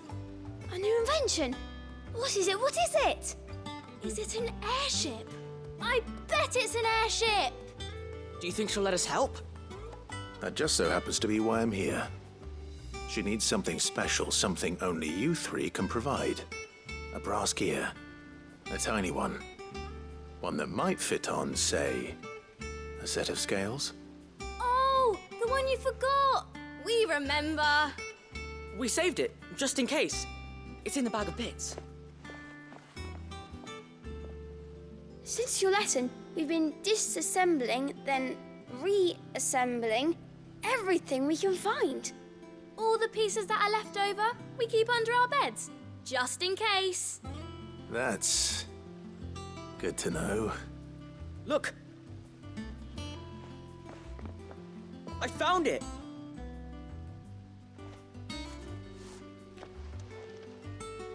Is that all? Just the gear? We have more parts if Mid needs them. That's all for now. But I'll let Mid know about your hoard. Just in case. Thanks, Sid.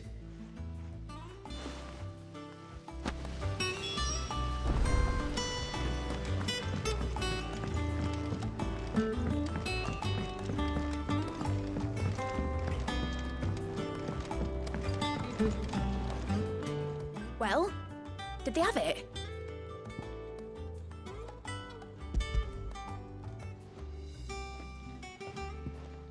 They did. And they kept it somewhere nice and safe. Will it work? Will it work? He's perfect! You're a genius, Clive. What exactly are you going to use it for? Only the most important job of all. The wings aren't going to move on their own. But with the right cog in the right place... Well, you just wait and see.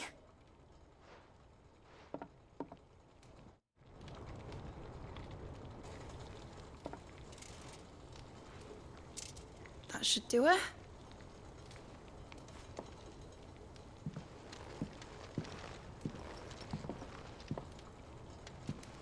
Here goes nothing.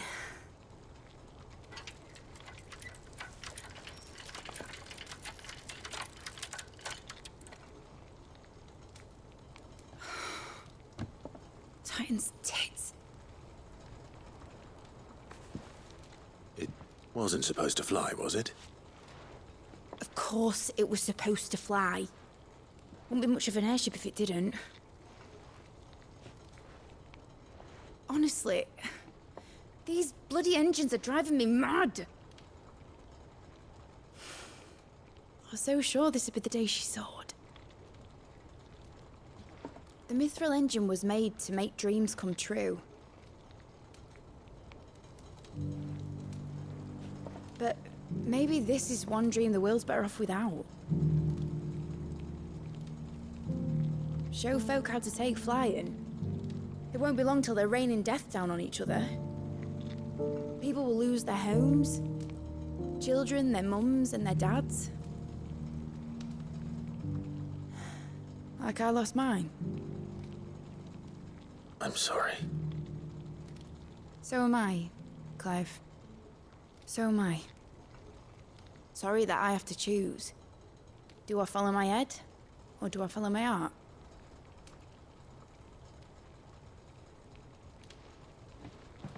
Good question. The first time I stood on the deck of your ship, felt the wind in my hair. It was like I was flying.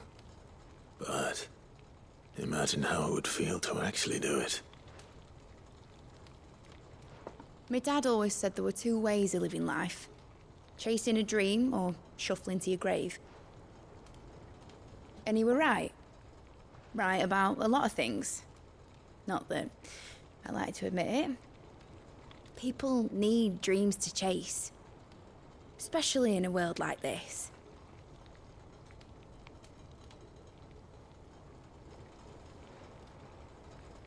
Right. When this is over, I'm gonna take all my mithril engines to Zemeckis and sling them over the edge. I won't have my dream end up turning into someone else's nightmare. But all that hard work... All that hard work will not be used for war, Jamie. But it ain't like it'll be gone. Tell me, Clive, have you ever been on a treasure hunt? Not since Joshua and I were boys. Why do you ask? Because I'm gonna bury the engine schematics and leave behind a little riddle telling people where to find them. A really hard one, so that only the most dedicated dreamers will ever be able to work it out.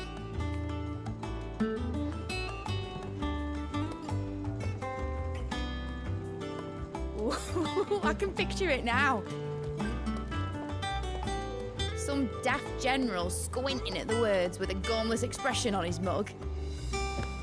Like that one, yeah. Right.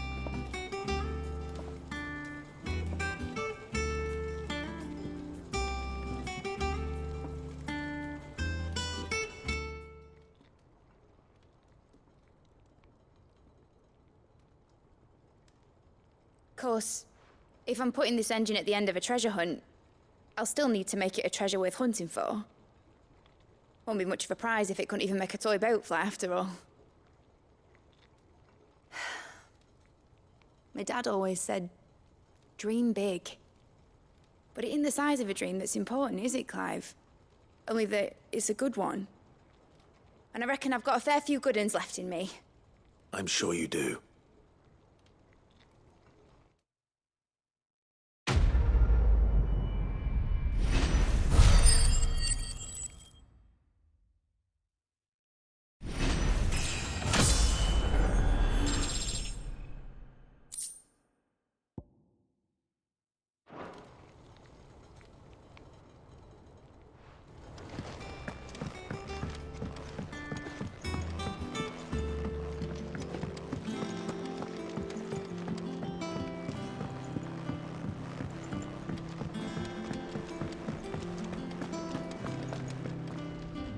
I hear that you traveled to Ash, Sid. Did you by any chance recover the names of my fallen friends? I did. Yes.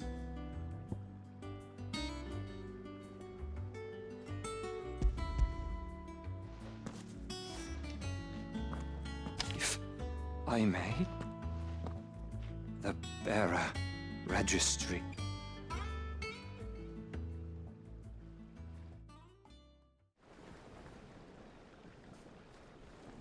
The director was a brutal man. He got no worse than he deserved. The registry was all I found beneath the tree. There was no sign of a body. Nor any record of what happened to the children after the orphanage closed. I pray that at least some of them survived. All their names are here. The ones we lost. My friends. My light in those dark times. I can still remember their faces, like it was yesterday. Children who were taken from their bunks in the morning, never to return. No explanation ever offered. They'd be happy to know that you survived, Herman. But why did I make it out alive, when so many others died in that awful place?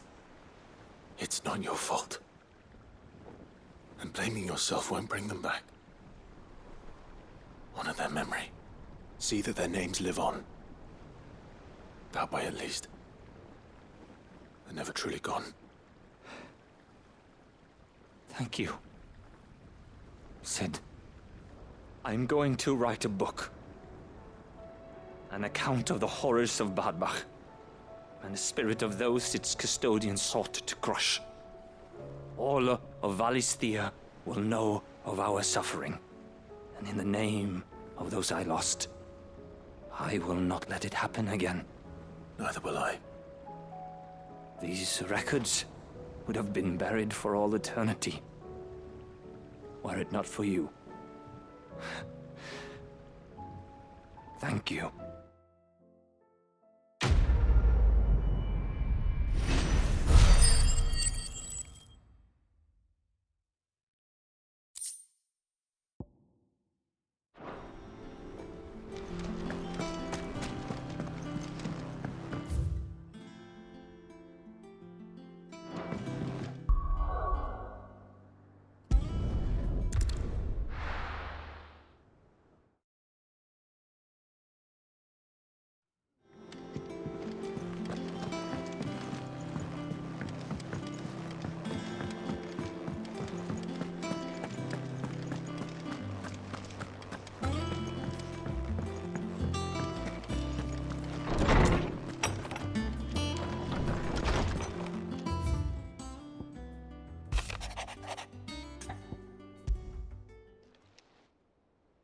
If Joshua's worried about Jill, I should go and speak with him.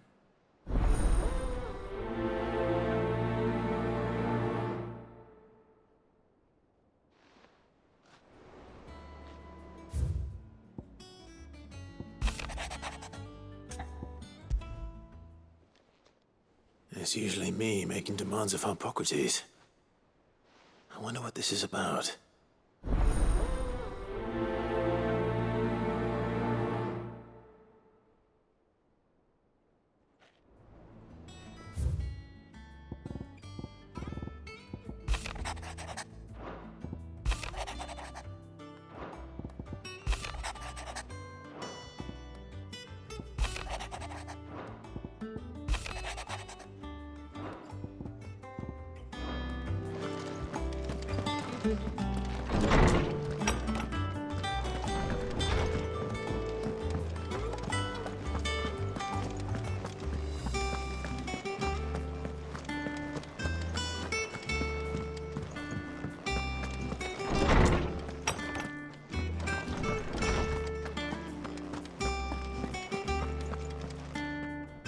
Lawsman Hippocrates. I received your note. Ah, yes. I expect you're wondering what this is all about.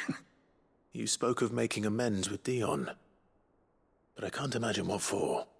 Then I should begin by telling you that I was once his tutor. This was some years ago, of course, before I joined Sid in his hideaway. At that time, I was counted among the foremost scholars of Oriflamme, and was accordingly invited to the palace to supervise the young prince's education, all to ensure that the future emperor had a firm grounding in, well, everything an emperor should. History, religion, commerce, government. Alas, our time together was cut short when Dion left to join the Dragoons, his studies no longer being deemed necessary. I had not expected to meet with him again, least of all here. Have you spoken with him? No, I have yet to find the right moment.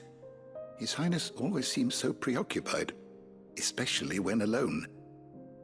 I would not wish to disturb his ruminations with idle words of greeting, not when I know he dwells upon the evil Ultima had him commit in the Dominion. The guilt weighs heavily on him, I know. But as you say, that was Ultima's doing. Surely you can't blame yourself. When I first met him, it was not guilt, but his people's expectations that weighed heavily upon him, and I did nothing to ease that burden. He bore it alone, until the day he could not bear it any longer. It is one of my greatest regrets that I only ever offered him my wisdom, when what he truly needed was friendship. The blame for Dion's transgressions lies not only on his shoulders, but on mine. I see. I'm ready to help you in any way that I can.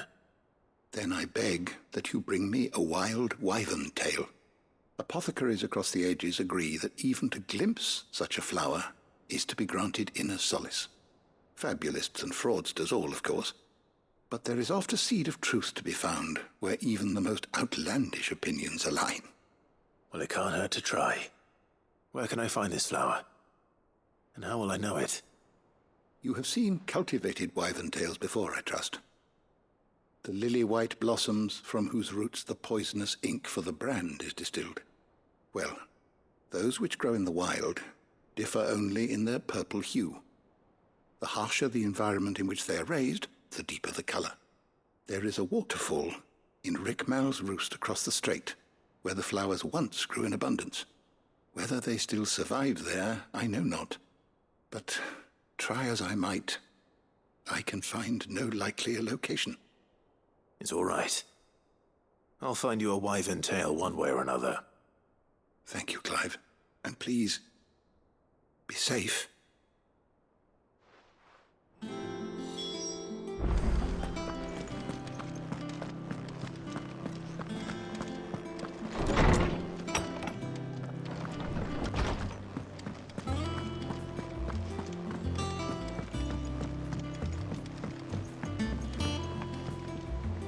Joshua, I read your message. You're right. Jill is different. I don't think I'd realized how different, but since we returned from Drake's spine, I felt it more and more. I suppose it's not hard to imagine why. She doesn't think she belongs anymore. And that's why we need to remind her she is still one of us. To let her know that we still need her. Now more than ever, that you still need her. But how to do that? When last we were truly close, we were but children. Of course. Do you remember the time we accompanied Father on his annual tour of the Duchy? And Jill and I broke from the procession to ride up Man's Hill. To see the snow daisies, I remember. It was the first time Father had allowed us to join him. And when he realized you were missing, he had the entire retinue down to the pot boys combing the countryside. In the rain. A thunderstorm forced us to take refuge in a grove of oaks before we'd even made it halfway there. It was the Lord Commander who finally found us, and needless to say, he was none too pleased. Then it seems you and Jill have unfinished business. What do you say? Man's Hill. It's not that far. Oh, true. Though I suspect it is also much changed. Little in southern Rosaria remains as it was when we were children. You're saying I should go and scout the area for bandits? I'm saying we should first go and see if there are actually still any snow daisies left. What would you do without me, Clive?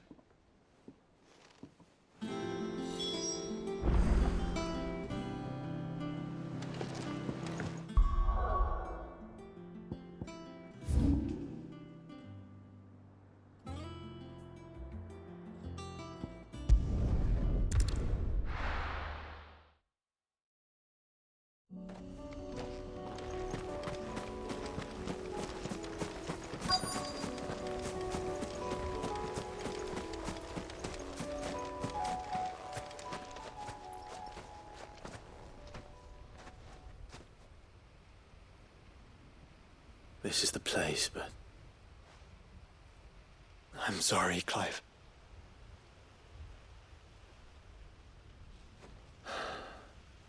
There's nowhere been spared. What do we do now? We keep looking. Man's Hill cannot be the only place where snow daisies grow. Perhaps, but it's the only place I know of.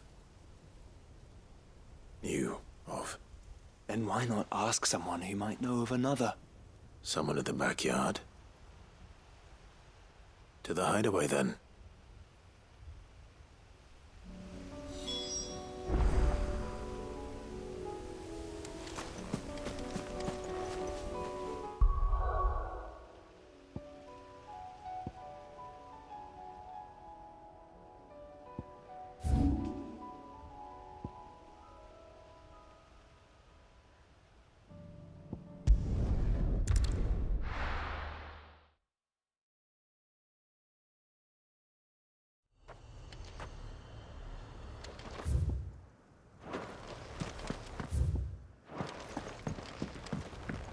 Ambrosia won't help me here.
Seems this place has been flooded twice over. Purple flowers blooming next to a waterfall. Shouldn't be too hard to find.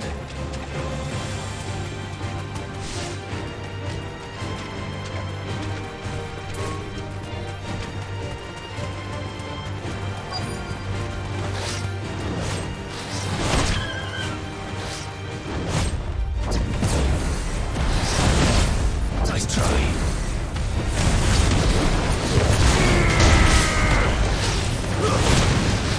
There's a good boy.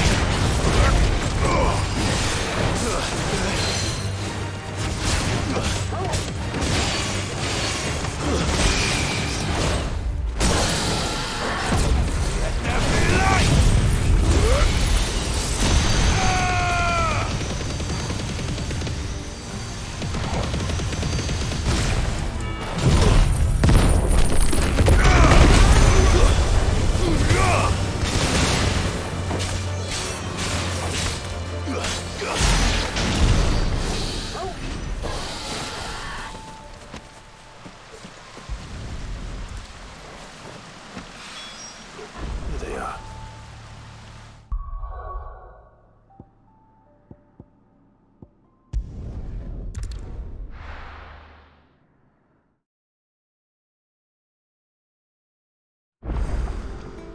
Let's hope one of the gardeners knows where to find snow daisies.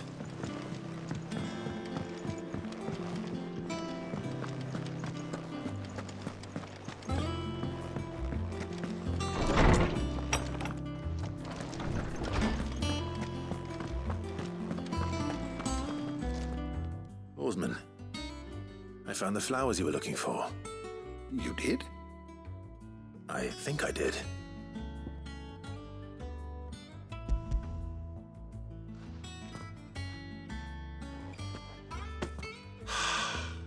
You did indeed. My dear boy, thank you. You wanted to make Dion a gift of one, did you not? Shall I invite him to join us? Oh, I don't... It's no trouble. I'll go and fetch him.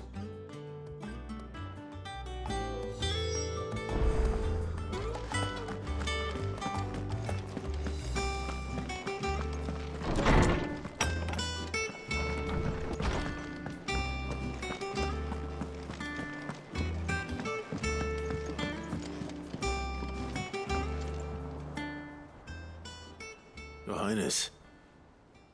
Would you do me the honor of accompanying me? No. It is time, then. No. Only to the shelves. Our lawsman has something he'd like to give you. Master Harpocrates. No. I dare not show my face before him. Not after everything I have done. I have taken countless innocent lives. And ruined countless more. All because I was weak. I have sworn to atone for my crimes or die in the attempt. But were I to meet with him again, and see in his eyes what I have become, I fear that my resolve might falter. Then that is all the more reason to do it. Test your resolve. Prove to yourself, and to him, how strong it truly is.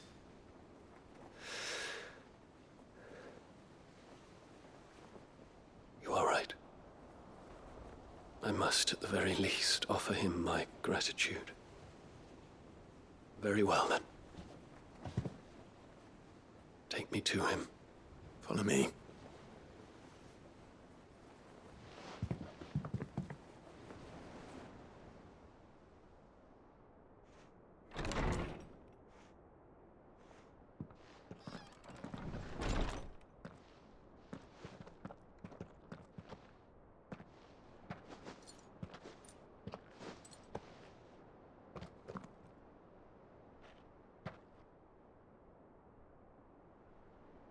Even now, I hesitate to approach him. What must he think of me? You'd be surprised.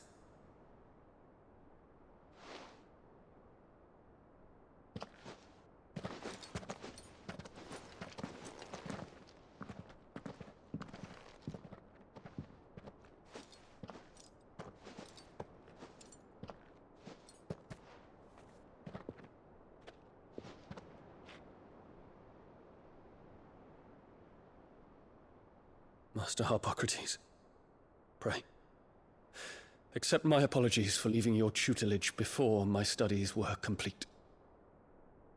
Your lessons opened my mind to a world quite unlike the one I had imagined from within the gilded confines of the palace. And I shall be forever grateful for the efforts you made to enlighten me. Lift up your head, Your Highness. The deeds of youth require no apology. That you took the time to visit me says much about the man you have become. Now, there is something I would like to show you.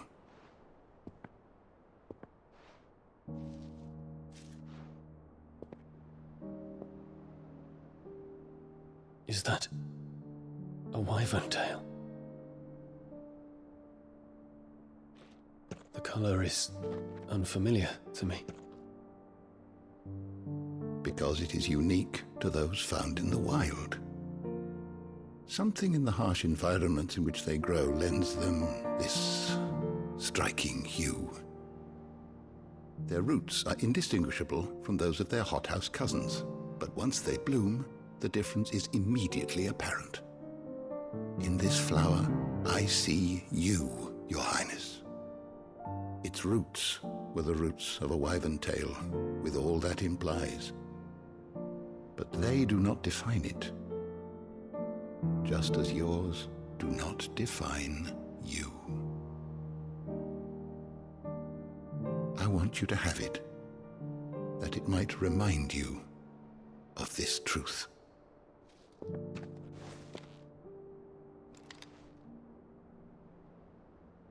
Master Harpocrates, I would ask of you a service.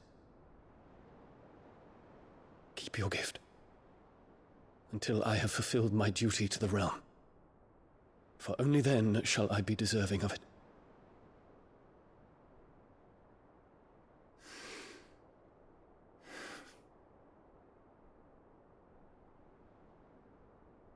As you wish, Your Highness. I shall await your return.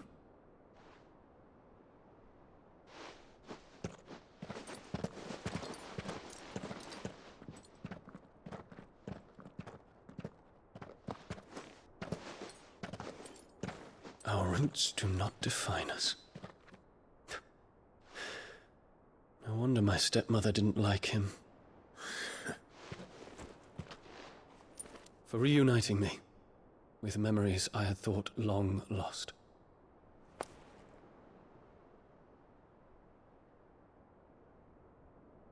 I shall not forget this.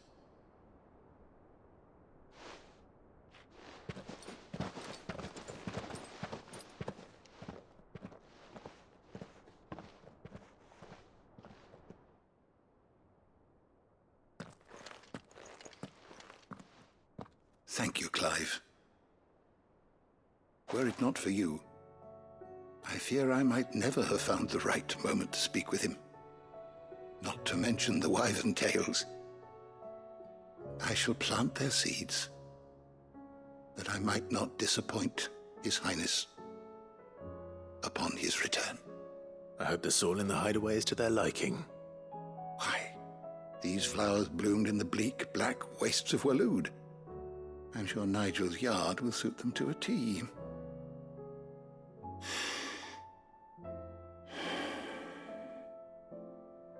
When it comes to expressing one's gratitude, I find that words are seldom sufficient.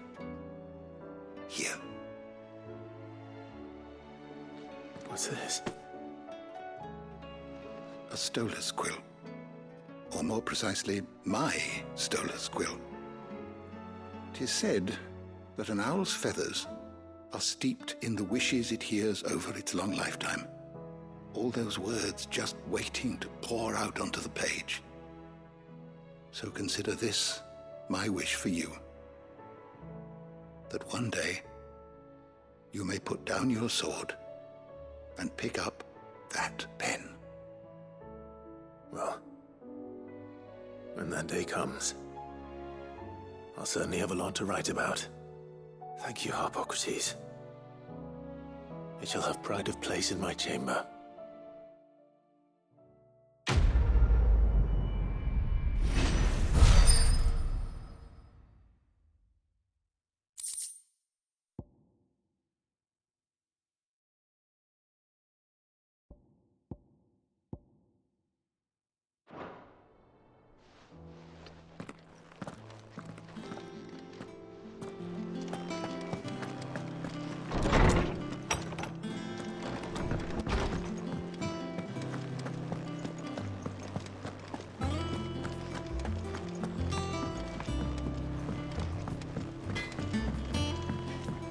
Say what you will.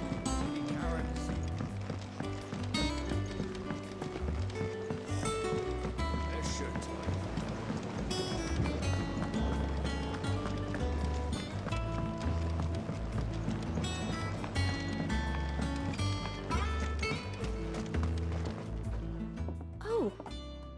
What brings you down from the heavens, Sid? I need your advice. Joshua and I are looking for a place where snow daisies grow.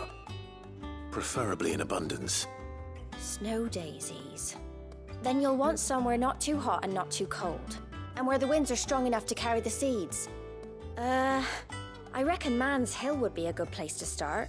There in the Royal Meadows, perhaps? Both have similar climbs and the right elevation. If the Blight hasn't claimed them yet. Right. Thank you. Did you learn where we might find our flowers? The gardener here mentioned the Royal Meadows in Sambrak. Ah, the fields beyond Northreach. Well, if that's the case, then Yote was right. I recalled that she kept a record of our travels, you see. So I asked her if she'd perhaps noted anywhere that snow daisies grew, and she mentioned Oilerfeist Bay. Whose shores border the meadows. Off we go then.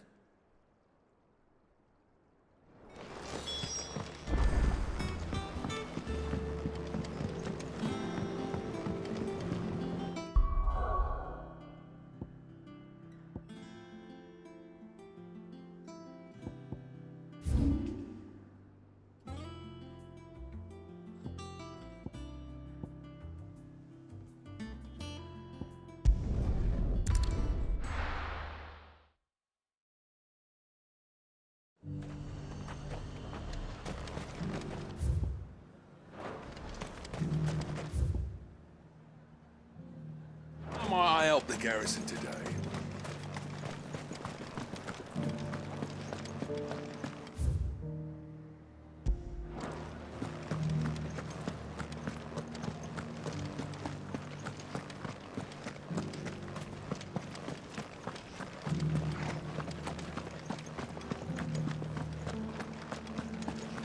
I haven't seen any of those beastly blue-eyed...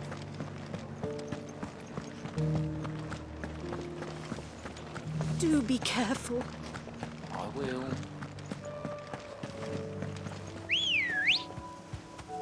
Let's go. Faster!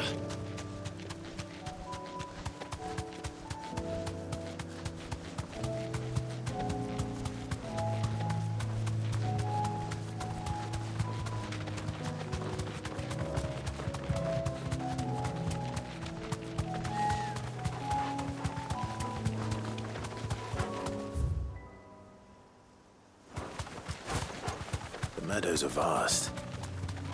Where do we even start? Yote mentioned the coastline. We can start there.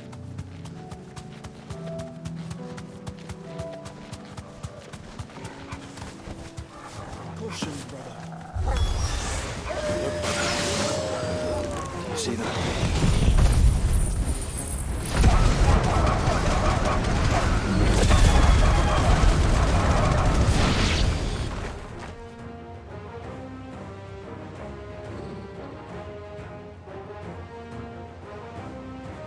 See, boy.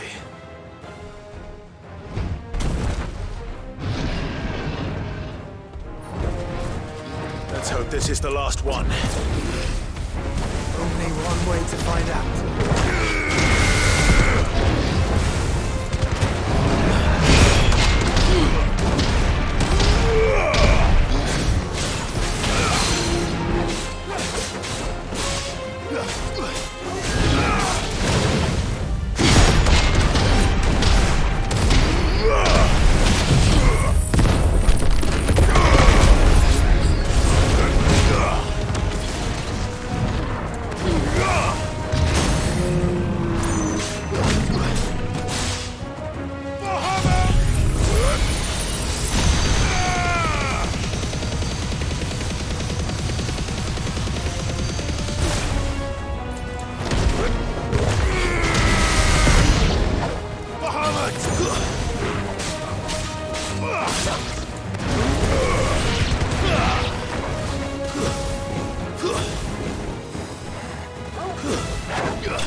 That was harder than I expected.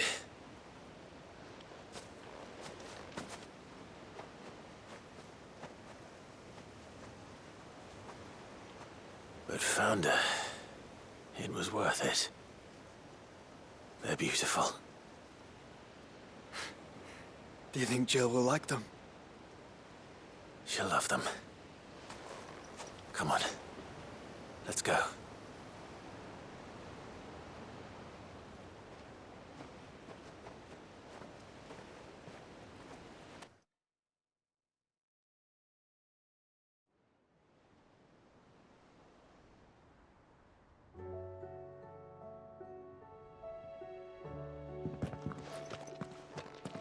It appears my work is done. The rest, as they say, is up to you. Well, you and the skies. We wouldn't want another thunderstorm now, would we?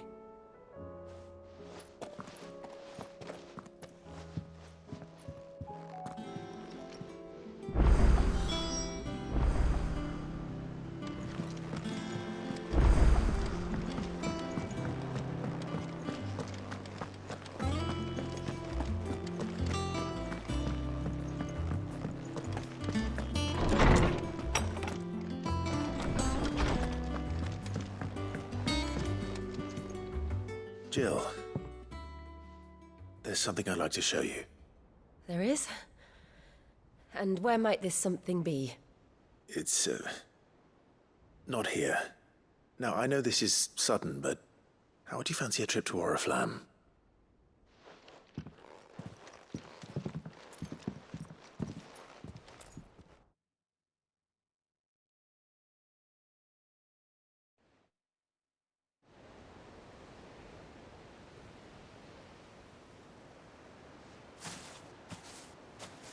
There are so many. This is what you wanted to show me.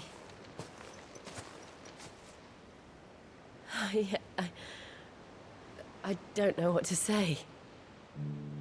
You don't need to say anything. The smile on your face is enough. We've been worried about you, Joshua and I.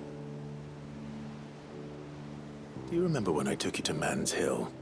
Or tried to? How could I forget?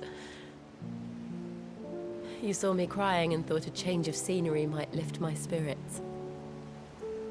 In the end, it earned me a nasty cough and a stern scolding from your mother. But I felt wonderful nonetheless. I'm sorry. I had no idea what I was getting us both into. But I couldn't bear to see you like that. Before we left, my chambermaid told me she'd overheard your mother talking about my marriage prospects with some of the noblewomen at court. They were debating whether it would be more profitable to marry me off to one of the high houses instead of saving me for the ducal line. No one thought to ask me what I wanted. I was nothing to them. A pawn at best. I felt so trapped, so lonely. I didn't know. But I wasn't alone. You were there. Your hand in mine as we ran for those oaks. And I knew then, no matter what happened, I would be all right. I'll never forget that feeling.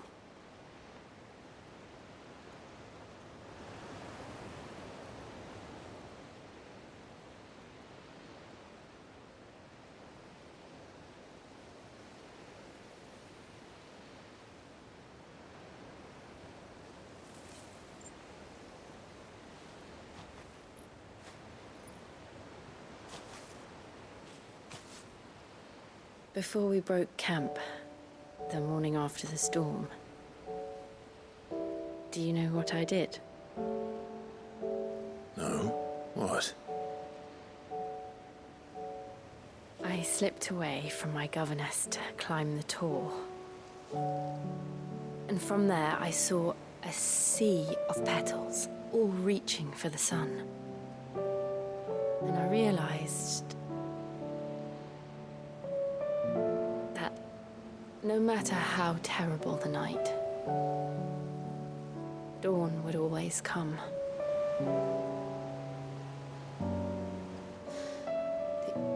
That you would always come for me. And you have. Again and again.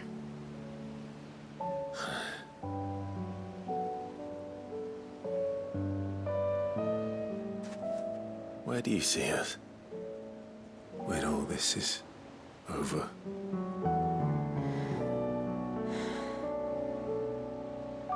I don't know.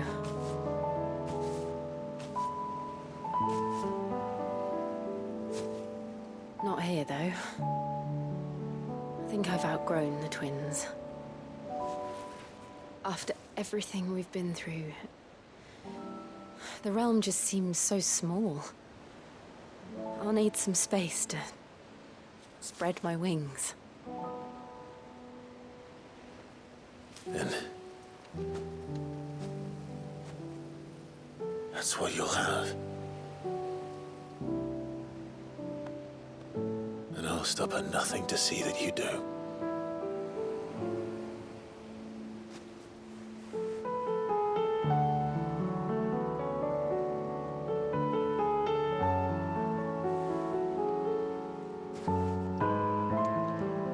Was much good at garlands, but it'll have to do.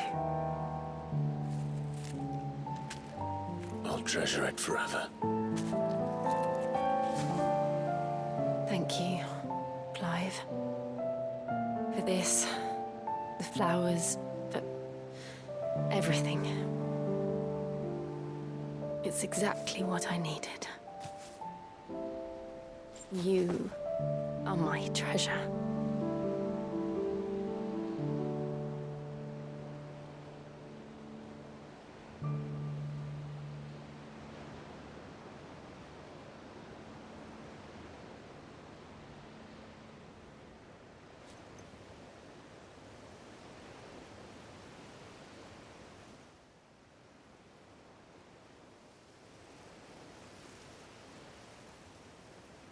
We should probably be getting back. I expect the others are wondering where we are. You're right. There's still much to do. And we'll do it together.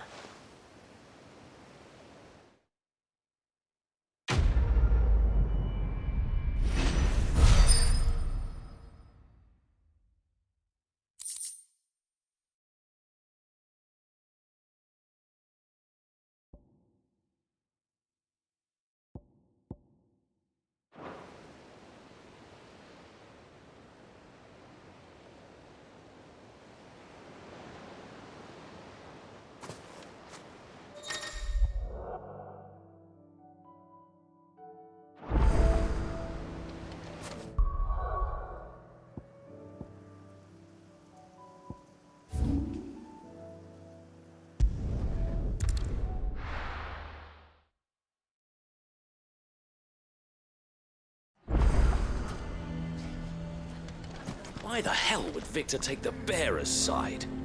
Fresh. And Lubor's ill-gotten. Here to help me pack?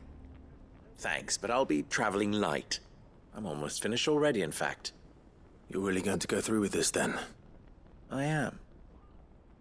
But before I go, there is one small issue I'd like your assistance with. Well, two, in fact.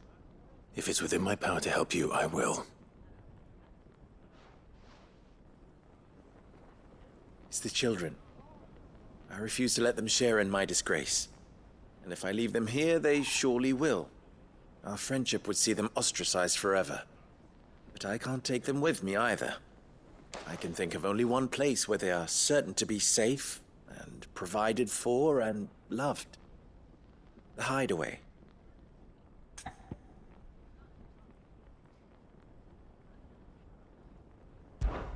Of course.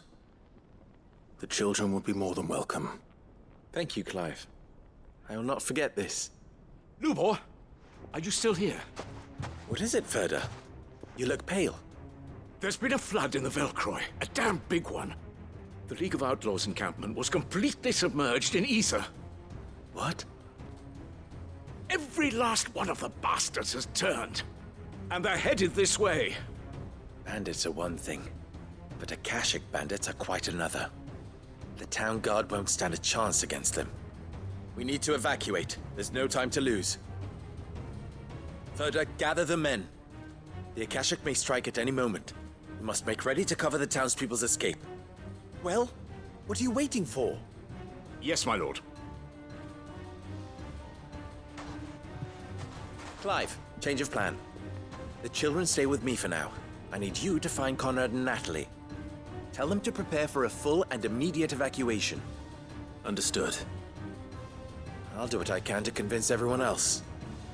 Wish me luck.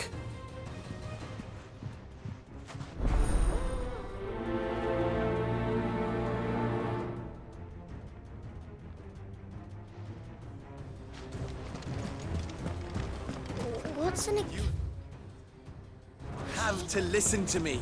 They're coming. You need to. Why do they always have to make such a fuss?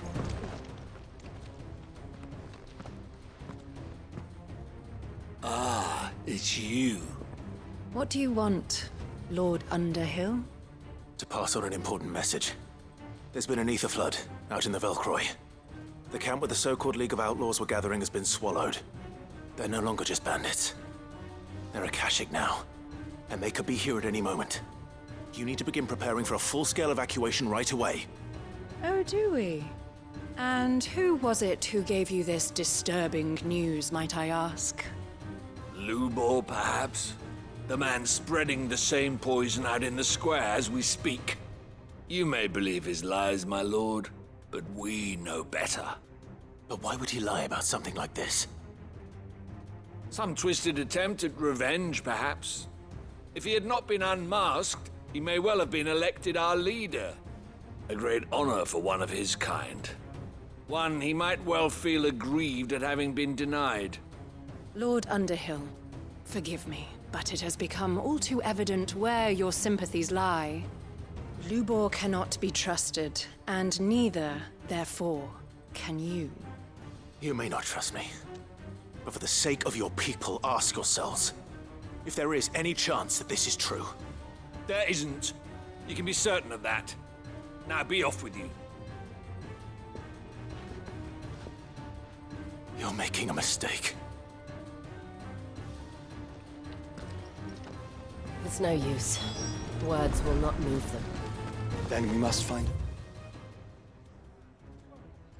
another way to ensure Dalamel's survival. You're right.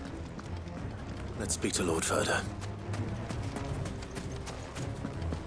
I think we'd better shut up. What's Lubor raving about now?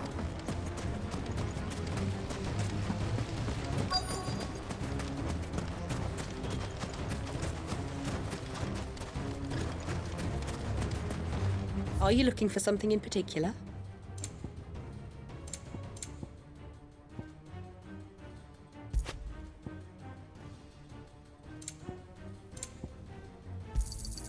An excellent choice. My thanks. An excellent choice. Lord Furder. Sid, what's wrong? I went to warn Conrad and Natalie about the Akashic, but they wouldn't listen. They've convinced themselves that nothing Lubor says can be trusted. The bloody fools. Which means the town guard can't be counted on for support. But I can. If there's anything I can do to help you defend Dalamil, you only have to ask. I appreciate it. Sid! Further! I've been looking for you everywhere. Victor, I thought you'd left. I couldn't abandon a friend in need. And Lubor is in need at this very moment. Come quickly.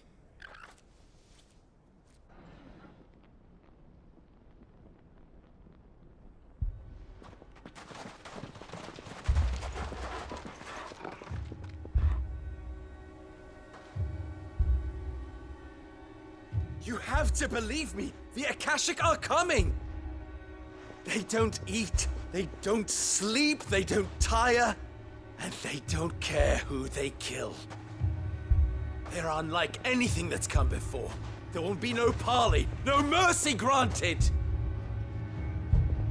We may have saved the town once, but this is different. I do not ask that you forgive me, but please believe me. If you do not run, you will die. You will all fucking die!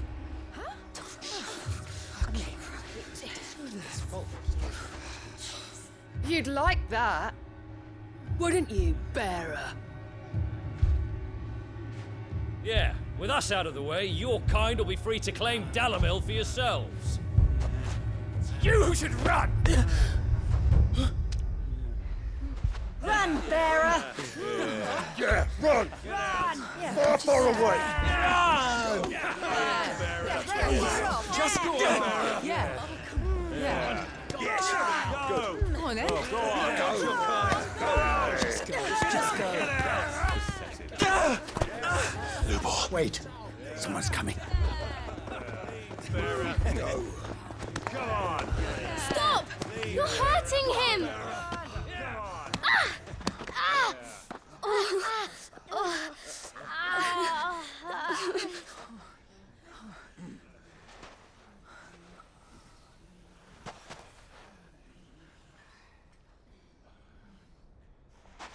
What did Lubor ever do to you? He solves all your stupid problems, and he keeps all of you safe.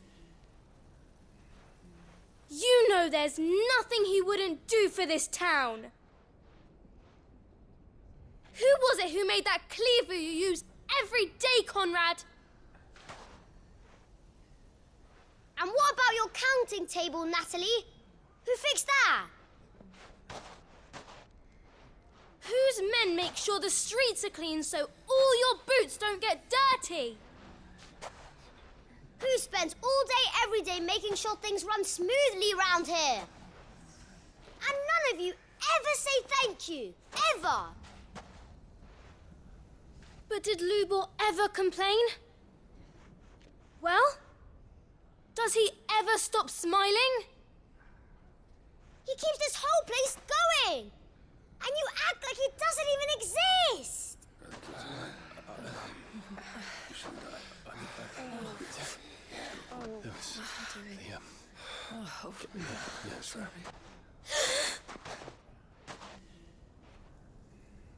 Lubor, we've heard enough. Wait! We will not run. The town guard will not abandon the very place it is sworn to protect. And I will not give up for lost the stores that we labored so hard to fill.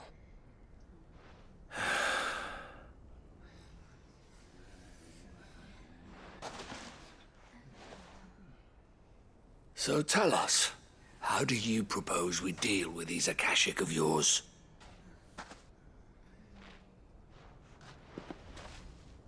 We won't run, but we will fight. All right, then.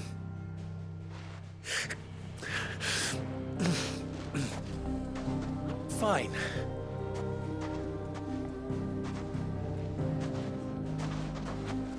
Gather round if you don't want to die.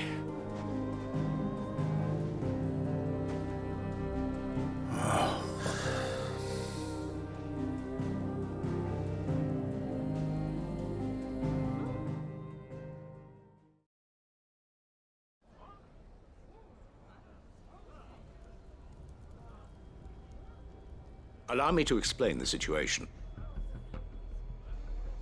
The ether flood occurred near the village of Cheratina, deep in the Velcroy. The place had been abandoned for years, until the League of Outlaws decided to make it their base of operations. Now they're all turned, and if the scouts' reports are correct, heading in this direction. They are mindless monsters, driven only by hate and rage, and they are utterly unpredictable. With the bandits, we at least knew how and where they were likely to attack. When these creatures come, Dalamil will have the bitterest fight it has ever faced on its hands. The town guard will muster at the north gate. The rest of us will take the south. Both forces will provide men to serve as scouts and messengers, ready to spread word of the size and nature of the Akashic force as soon as it is spotted. And as soon as it has been, we will converge on its position and see that it is driven back from Dalamil at all costs. Conrad, can I count on the support of the town guard? Always. I leave the selection and coordination of the messengers in your hands, Victor. And the command of our men in yours, Ferda. If you would both be so kind. Consider it done. As you wish. Natalie, I would ask that you and your people have the townsfolk barricade themselves inside the bathhouse. And tell the merchant not to waste time securing anything beside the essentials. Preserving life is our one and only concern. As long as we survive, it doesn't matter what trinkets we might lose. Our riches can be regained. And if anyone doubts that, let it be known that the Briar's Kiss stands ready to cover any losses. Very well. I shall tell them. Where do I fit into this plan? Where else but the most perilous place of all? I would like you to travel to the home of our erstwhile League of Outlaws, Cheratina itself. The main host is most likely still there, and Dalamil will not be safe until it is eradicated, root and branch. A little gardening. How pleasant. I doubt it. I have a feeling these weeds will be particularly stubborn. Luckily, so am I. So you are. All right then, we all know what we have to do. Now it's simply a matter of doing it. For Dalamil.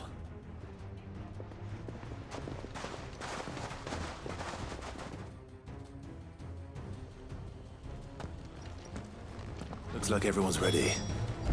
I'd better not keep...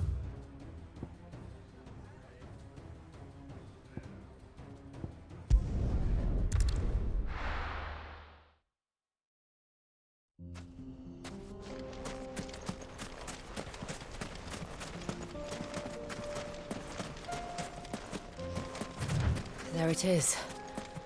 The flood. But what's waiting for us inside?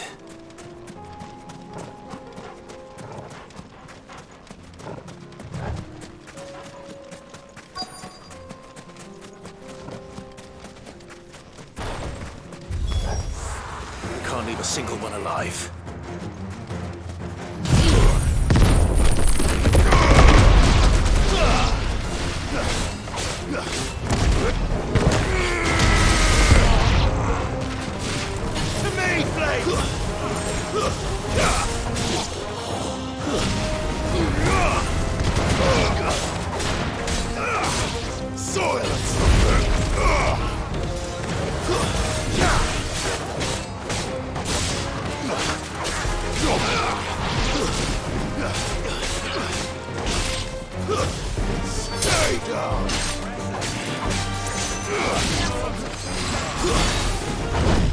Nice try.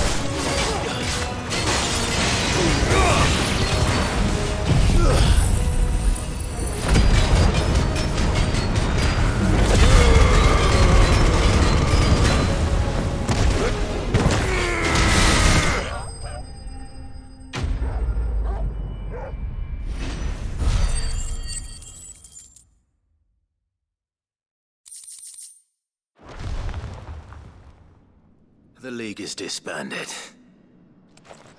I should get back to Dalimil and see how the others fared.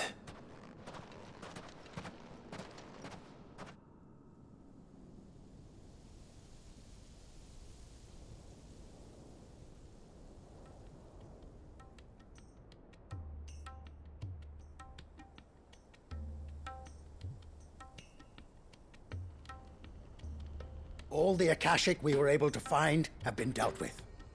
Seems that might be the last of them. Last of them here, perhaps. Lubor, Sir Clive has returned. Clive! What news from Charatina? It's done. Root and branch. I knew you wouldn't let me down. Thank you, my lord. Friends, the Horde has been driven back. The Akashic have been defeated. And we need not fear the arrival of any more, thanks to Clive. Victory is ours. We bloody did it! We saved Dalimil. Lubor, allow me to apologize. After all you have done for this town, we should never have doubted you. But we did. And for that we are truly sorry. We only hope that you can forgive us. We need you, Lubor. Dalimil needs you. So, if you would still like to be considered for the position of mayor, you have our backing. You do remember that I'm a bearer, don't you? We do. But that is not a stain on your character. It is a stain on ours. We thought only of what we perceived bearers to be, not what you truly are.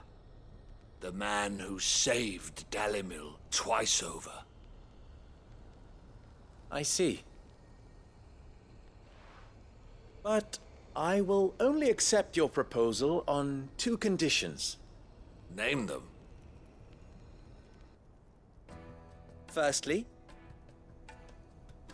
that you will both do everything in your power to rally your people to my cause.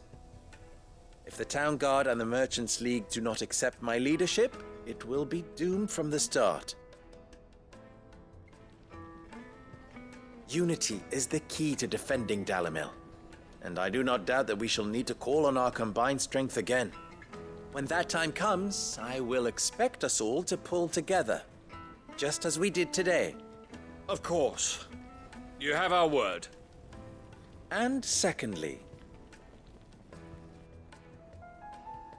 you will accept that if I am to lead you, the mistreatment of bearers must end here in Dalimil. Any bearer within our walls shall be afforded the same rights as any other citizen. They will not be judged by what they are, but who they are. As we failed to do, and came so close to losing everything. We agree to your conditions. And we have only one in return. That you continue to work for the good of Dalimil, as you always have. Condition accepted. Well then, it seems my mayorship is all but confirmed. Do I get some sort of special hat?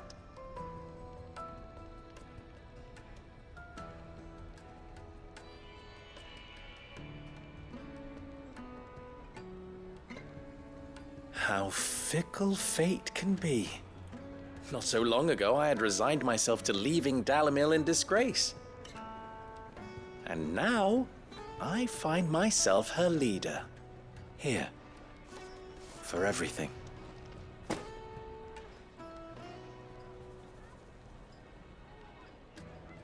Lubo, about the children. Fear not, you are of course relieved of your responsibility. I would sooner face another horde of Akashic than see them brought up as outlaws. I'll make sure they're safe here. I don't doubt that you will. And not just the children, but everyone in Dalimil. I'll do my best. Can't have all your hard work going to waste.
Lord Marquis, if you have a moment.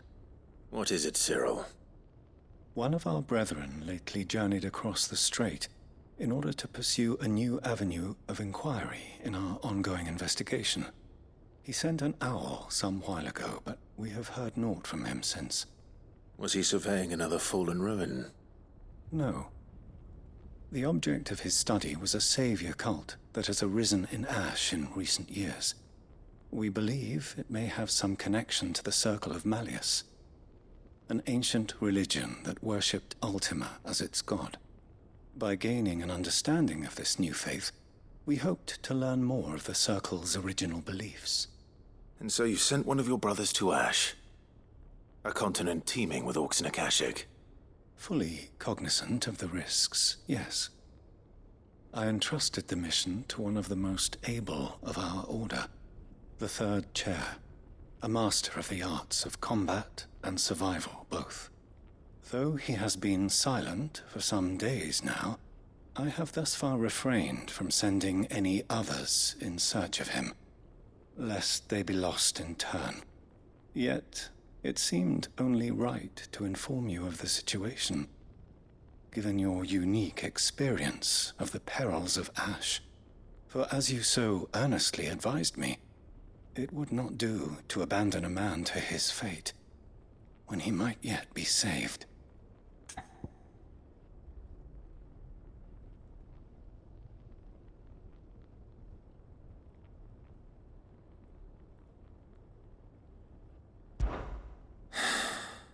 would not.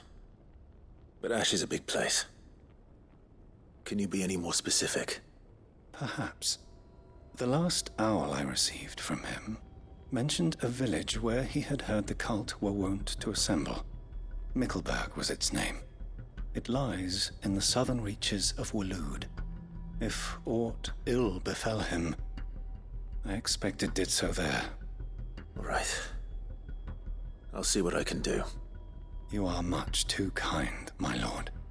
Go then, with my hopes, and may the Firebird's flame ever burn in your heart.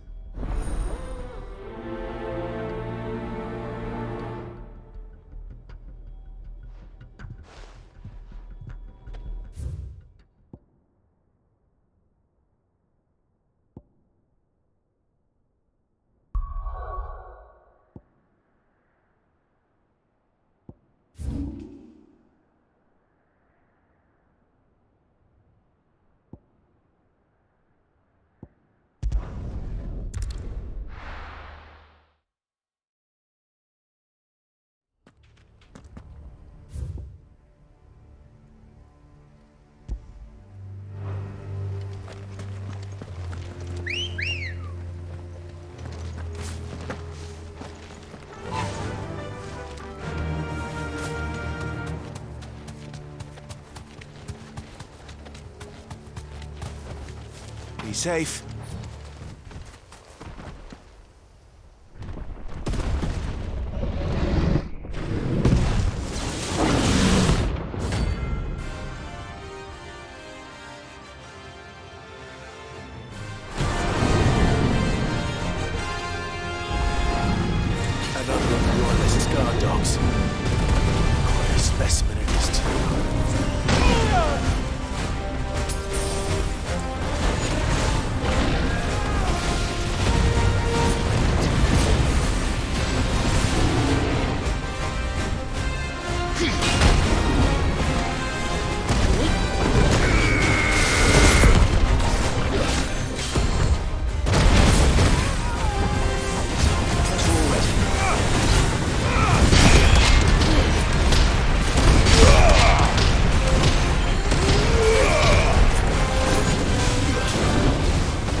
finished.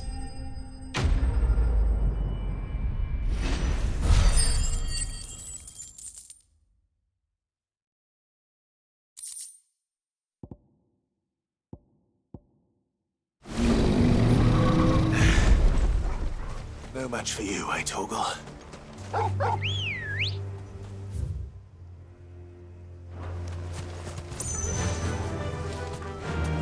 Faster!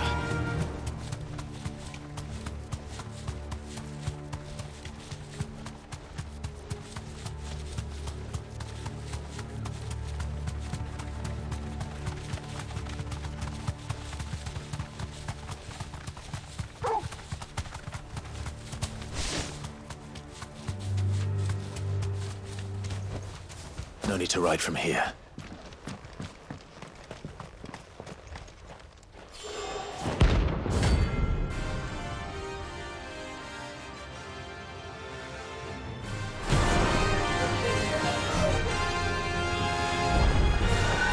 Harmon's madness lives on.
Rest in peace.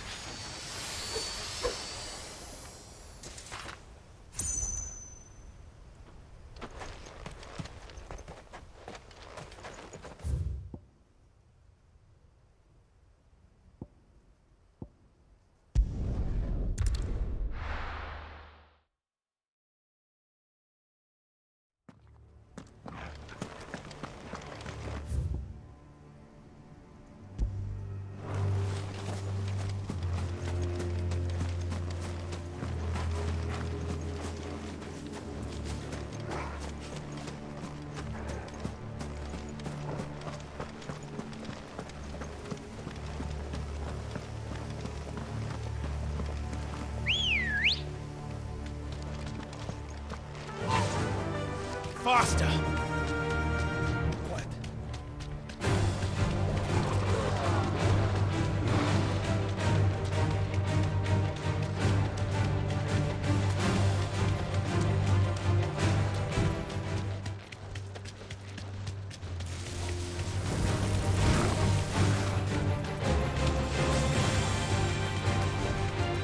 I can walk from here.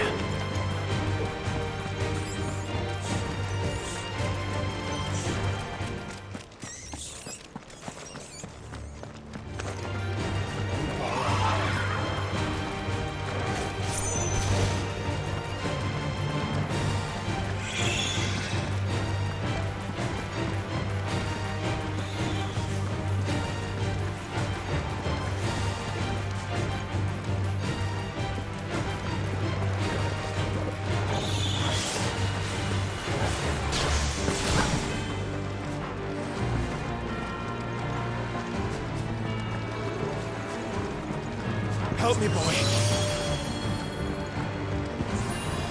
Well done, Torgal.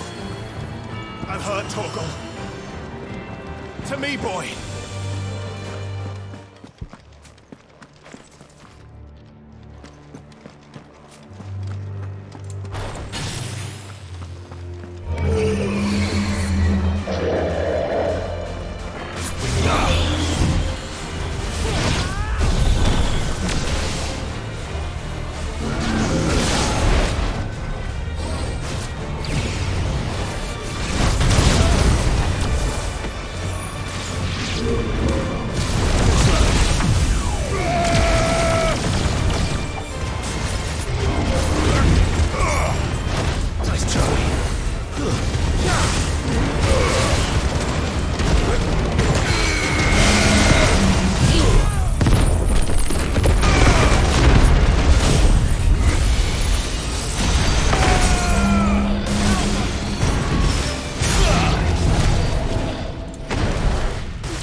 Ready, go?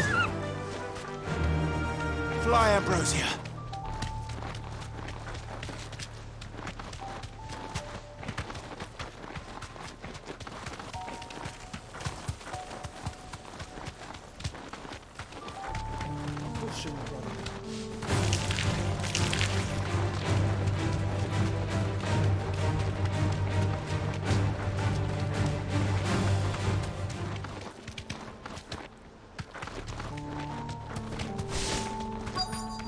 This be Nickelbug. Thanks, Gal.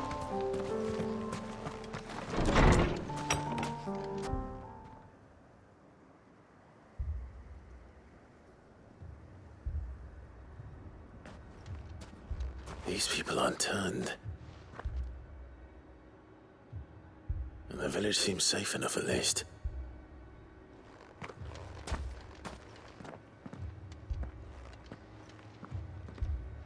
What is going on here? Ah, did you too heed the call? Heed the call? No, I came here looking for someone. To be honest, I wasn't sure I'd find him here. Let alone all of you. Is that so? What are you doing here? Is this where you live? It is my home. The others, they heeded the call. You keep saying that. What do you mean?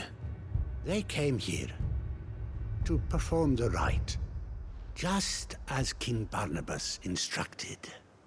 This village is their altar, where they shall cast their shoals upon the gentle waters and give themselves to the Lord. Give themselves? Oh, Lord, cleanse us of our sins.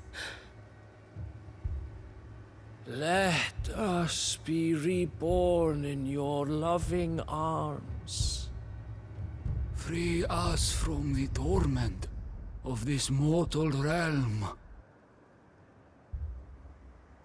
They want to be saved. Forgive me. But did another foreigner, like me, come here? He was probably wearing a cowl. You mean the traveler from Storm? Yes. He's staying at my house, toward the rear of the village. Thank you. If you don't mind, I'll go and greet him. They seek the same salvation Barnabas did. At least the third chair still lives. Let's go and find him.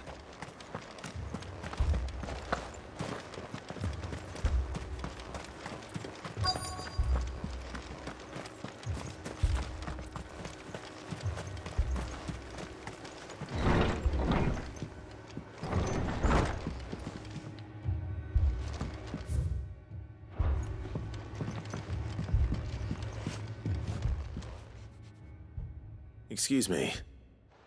Are you with the Undying? I am. And so it would appear, are you? Lord Rosfield, if I am not mistaken. That's right. And you must be the third chair. I am. Cyril was worried for your safety. He sent me to find you. Then I must apologize. I did not mean to trouble the bearer of the burning quill, much less you, my Lord Marquis. He said that you had failed to report. Is there a reason for that? I came here to study the followers of this new faith. But the more I learned of them, the more my own faith began to falter. You have seen them at their prayers, have you not? They devote themselves to the veneration of their Lord with a fervor I have never seen before. Praying night and day that they might be rid of their wicked wills and reborn in their Saviour's light. Not that they might be granted respite from their worldly woes, but so that they might continue to serve him. Serve him with all of their beings. I, too, swore to devote my life to the service of my Lord and Master, but this... 'tis different. It is more. And so I would see it through to the end. See these people safe, that they might achieve their dream. That they might do their duty to their Lord. Even if it should keep me from doing my duty to mine. You do understand what their dream is, don't you? I do, my lord. They would cast aside their wills and become Akashic. I know that it may be hard to believe, but to these people, that is the very essence of salvation. Forgive me, my lord, but I must remain here. If you are to return to Master Cyril, I would consider it a great... Did you hear that, my lord? Something is happening. I'll go and find out what. Stay here.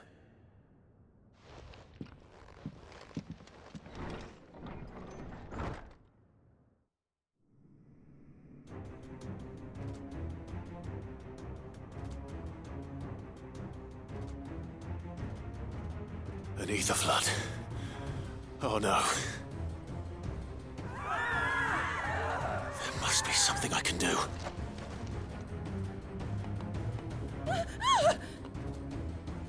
Echoes as well. Found her.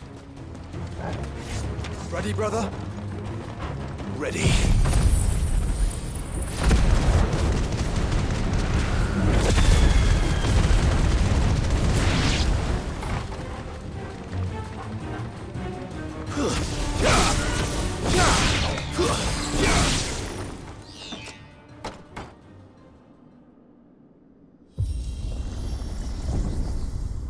What now?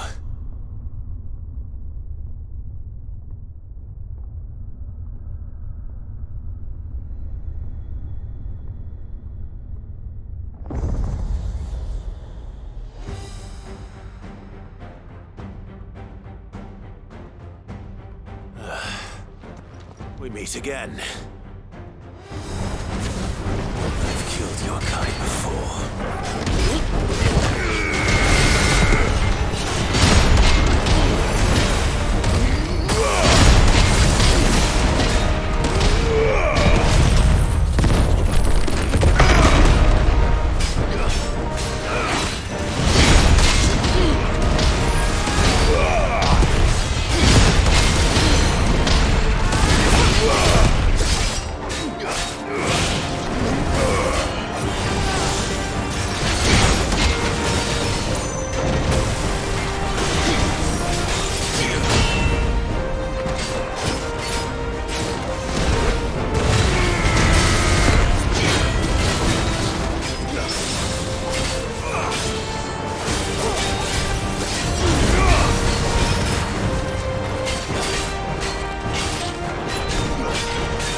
Damn it!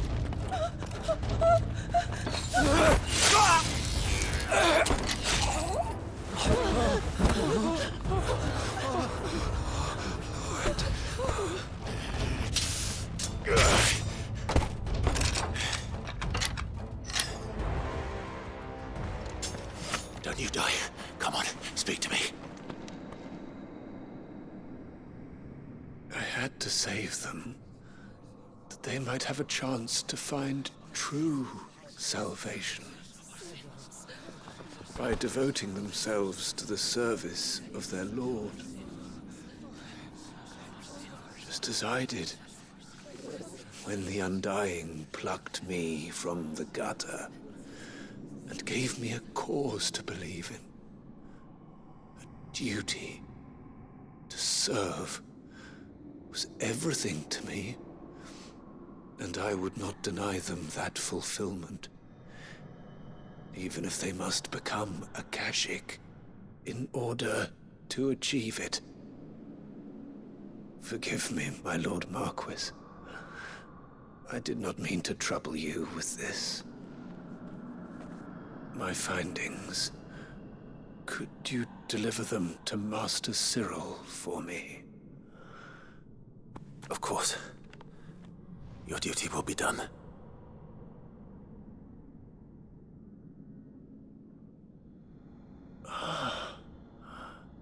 Look, my lord. They are saved.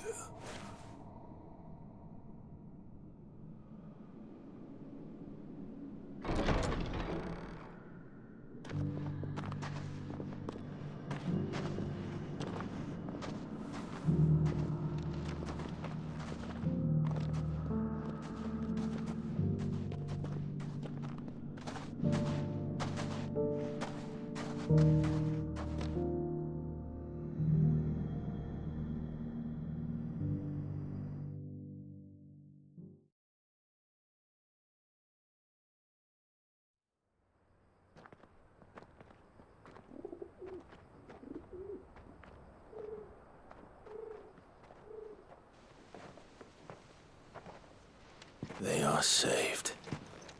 Founder. I should get this report to Cyril.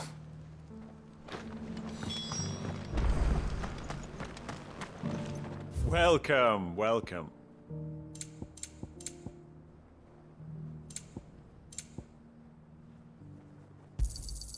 Anything else?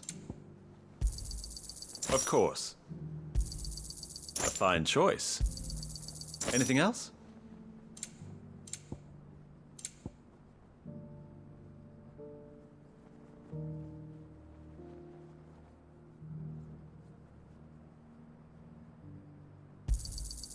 fine choice. Come again.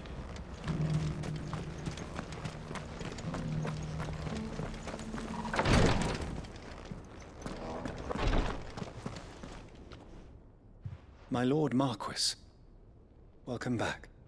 I am glad to see you hale and whole. I met with your third chair, Cyril. He bade me deliver his findings to you.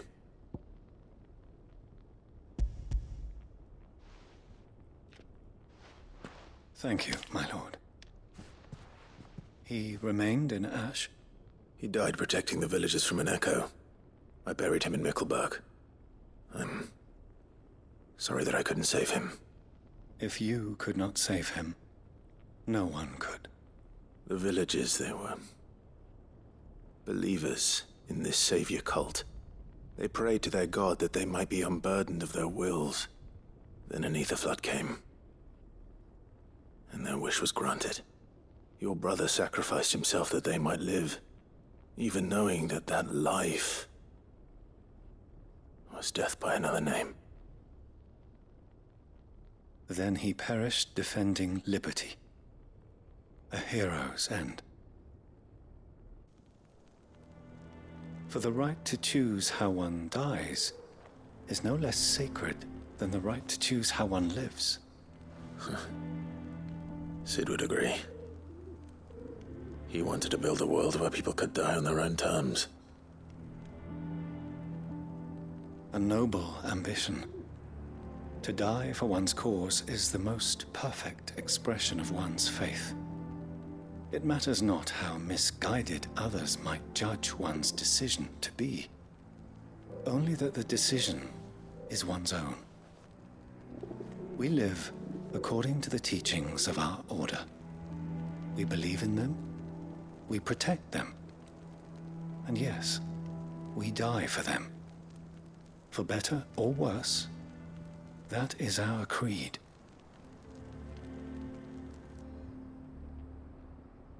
But he didn't die for your creed. He died to save them, and you still believe that what he did was right. I believe that he believed it was. We of the Undying are not slaves, but willing servants. And this was his will, the ultimate expression of it. All right. I'd like to know this man's name, Cyril. To know the names of all the Undying who've fallen in the line of duty. They died serving my house. It's only right that I remember them. That is my duty. Of course. I shall fetch the Book of Martyrs at once. My lord, it has been, and shall ever be, the greatest honor of my life to serve House Rosfield. Though our duties may differ, yours is no less important. I pray with all my heart for your success.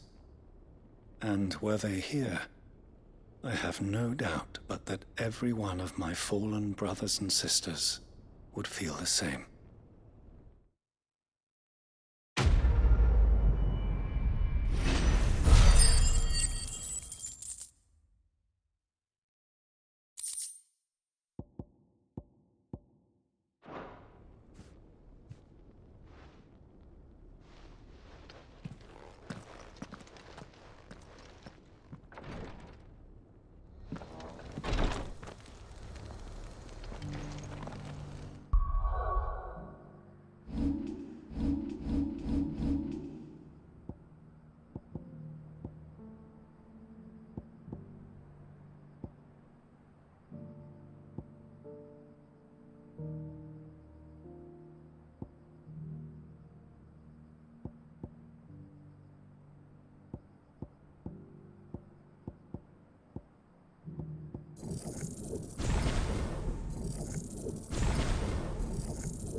Welcome, welcome.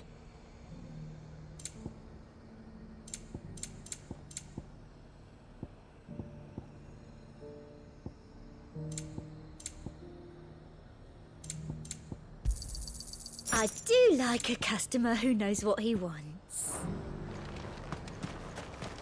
And how might I help the garrison today?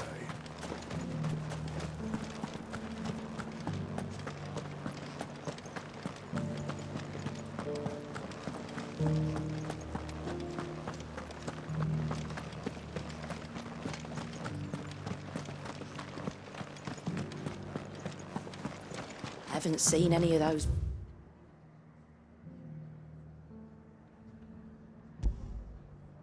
Beastly blue-eyed thing.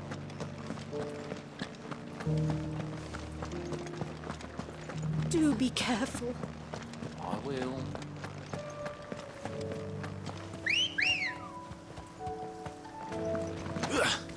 Ready, go? Fly, Ambrosia.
Straight home now.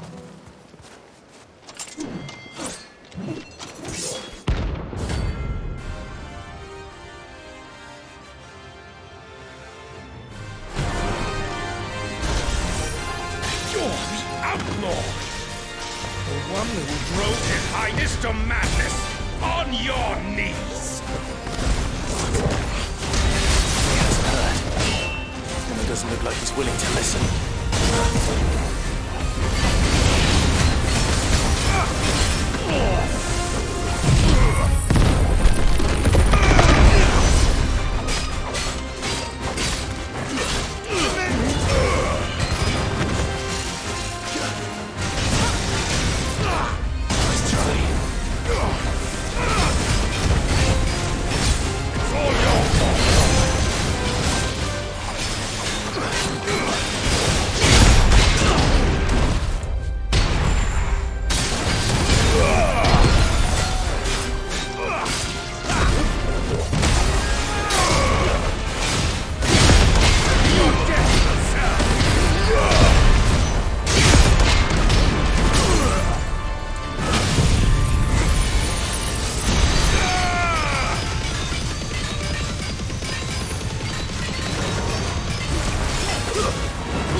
Damn it. Dion would have been glad to have you back at his side.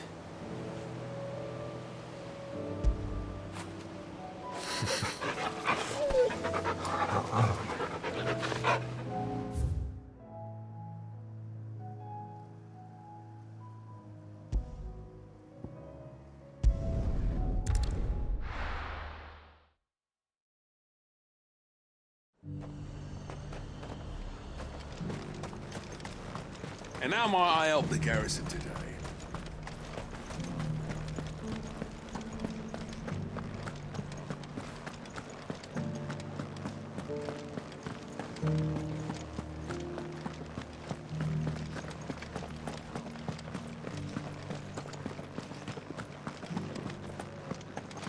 I haven't seen any of those beastly blue eyes.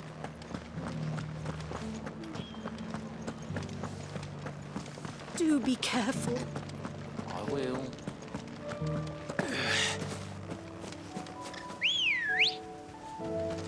Good girl. Yeah!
Thanks, girl.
Let's go.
Be safe. To business.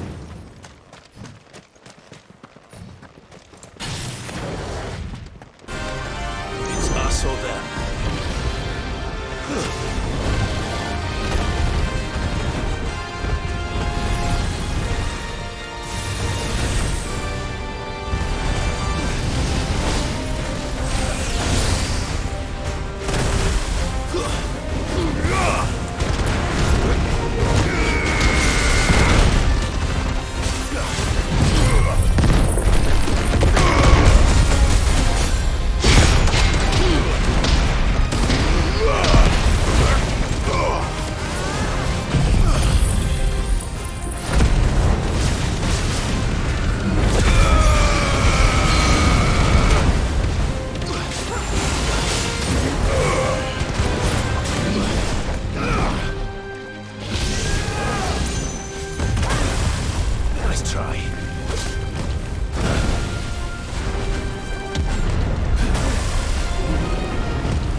but not from the forest.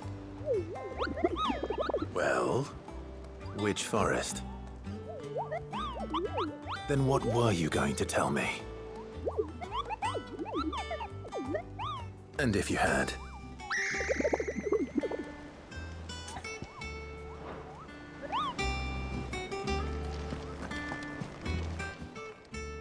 Oh, I wasn't expecting you back, sir.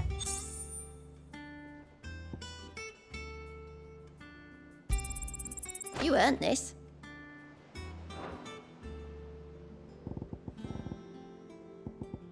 Best of luck out there, Sid. Fancy a look at the list, do you? Anything catch your eye? Always something in there. Clive! I don't mean to be gloomy.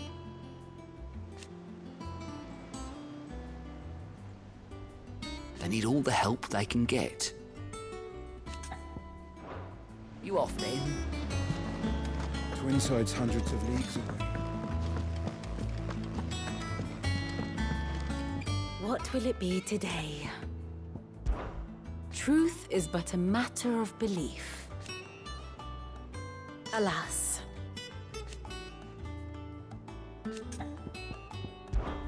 Well, Clive? I am. Naturally. I shall. Godspeed.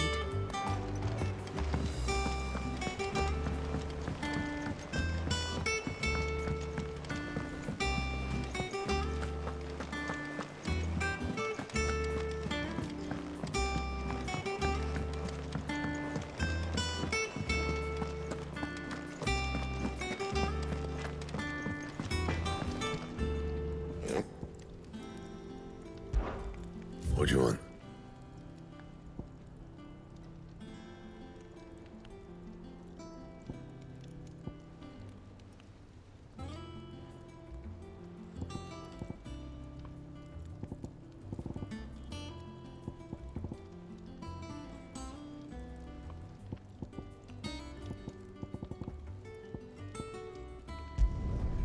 No scratches, all right?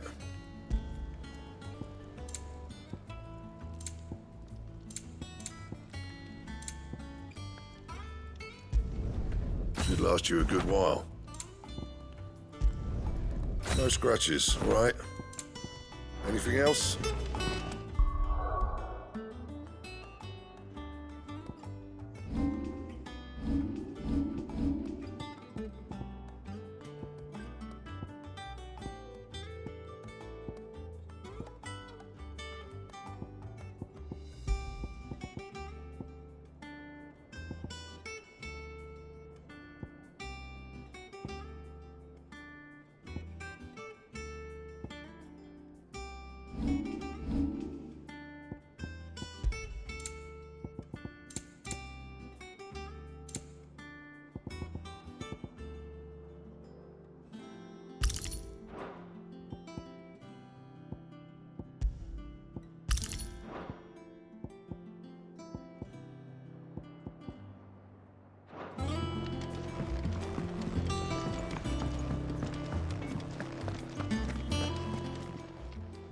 Aye, it's a dangerous world out there.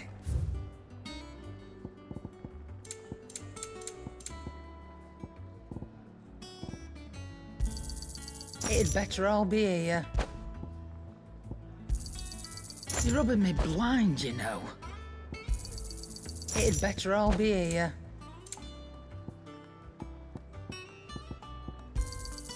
You're rubbing me blind, you know. It'd better all be here. Come again. Or don't. I'm not much bothered either way.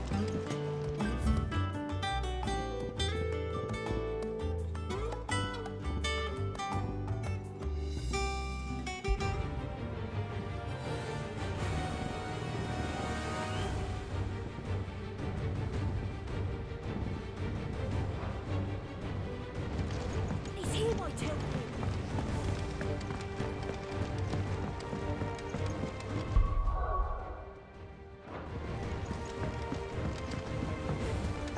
Do you think they'll come back? Of course they will. It's just a big crystal. How hard could it be?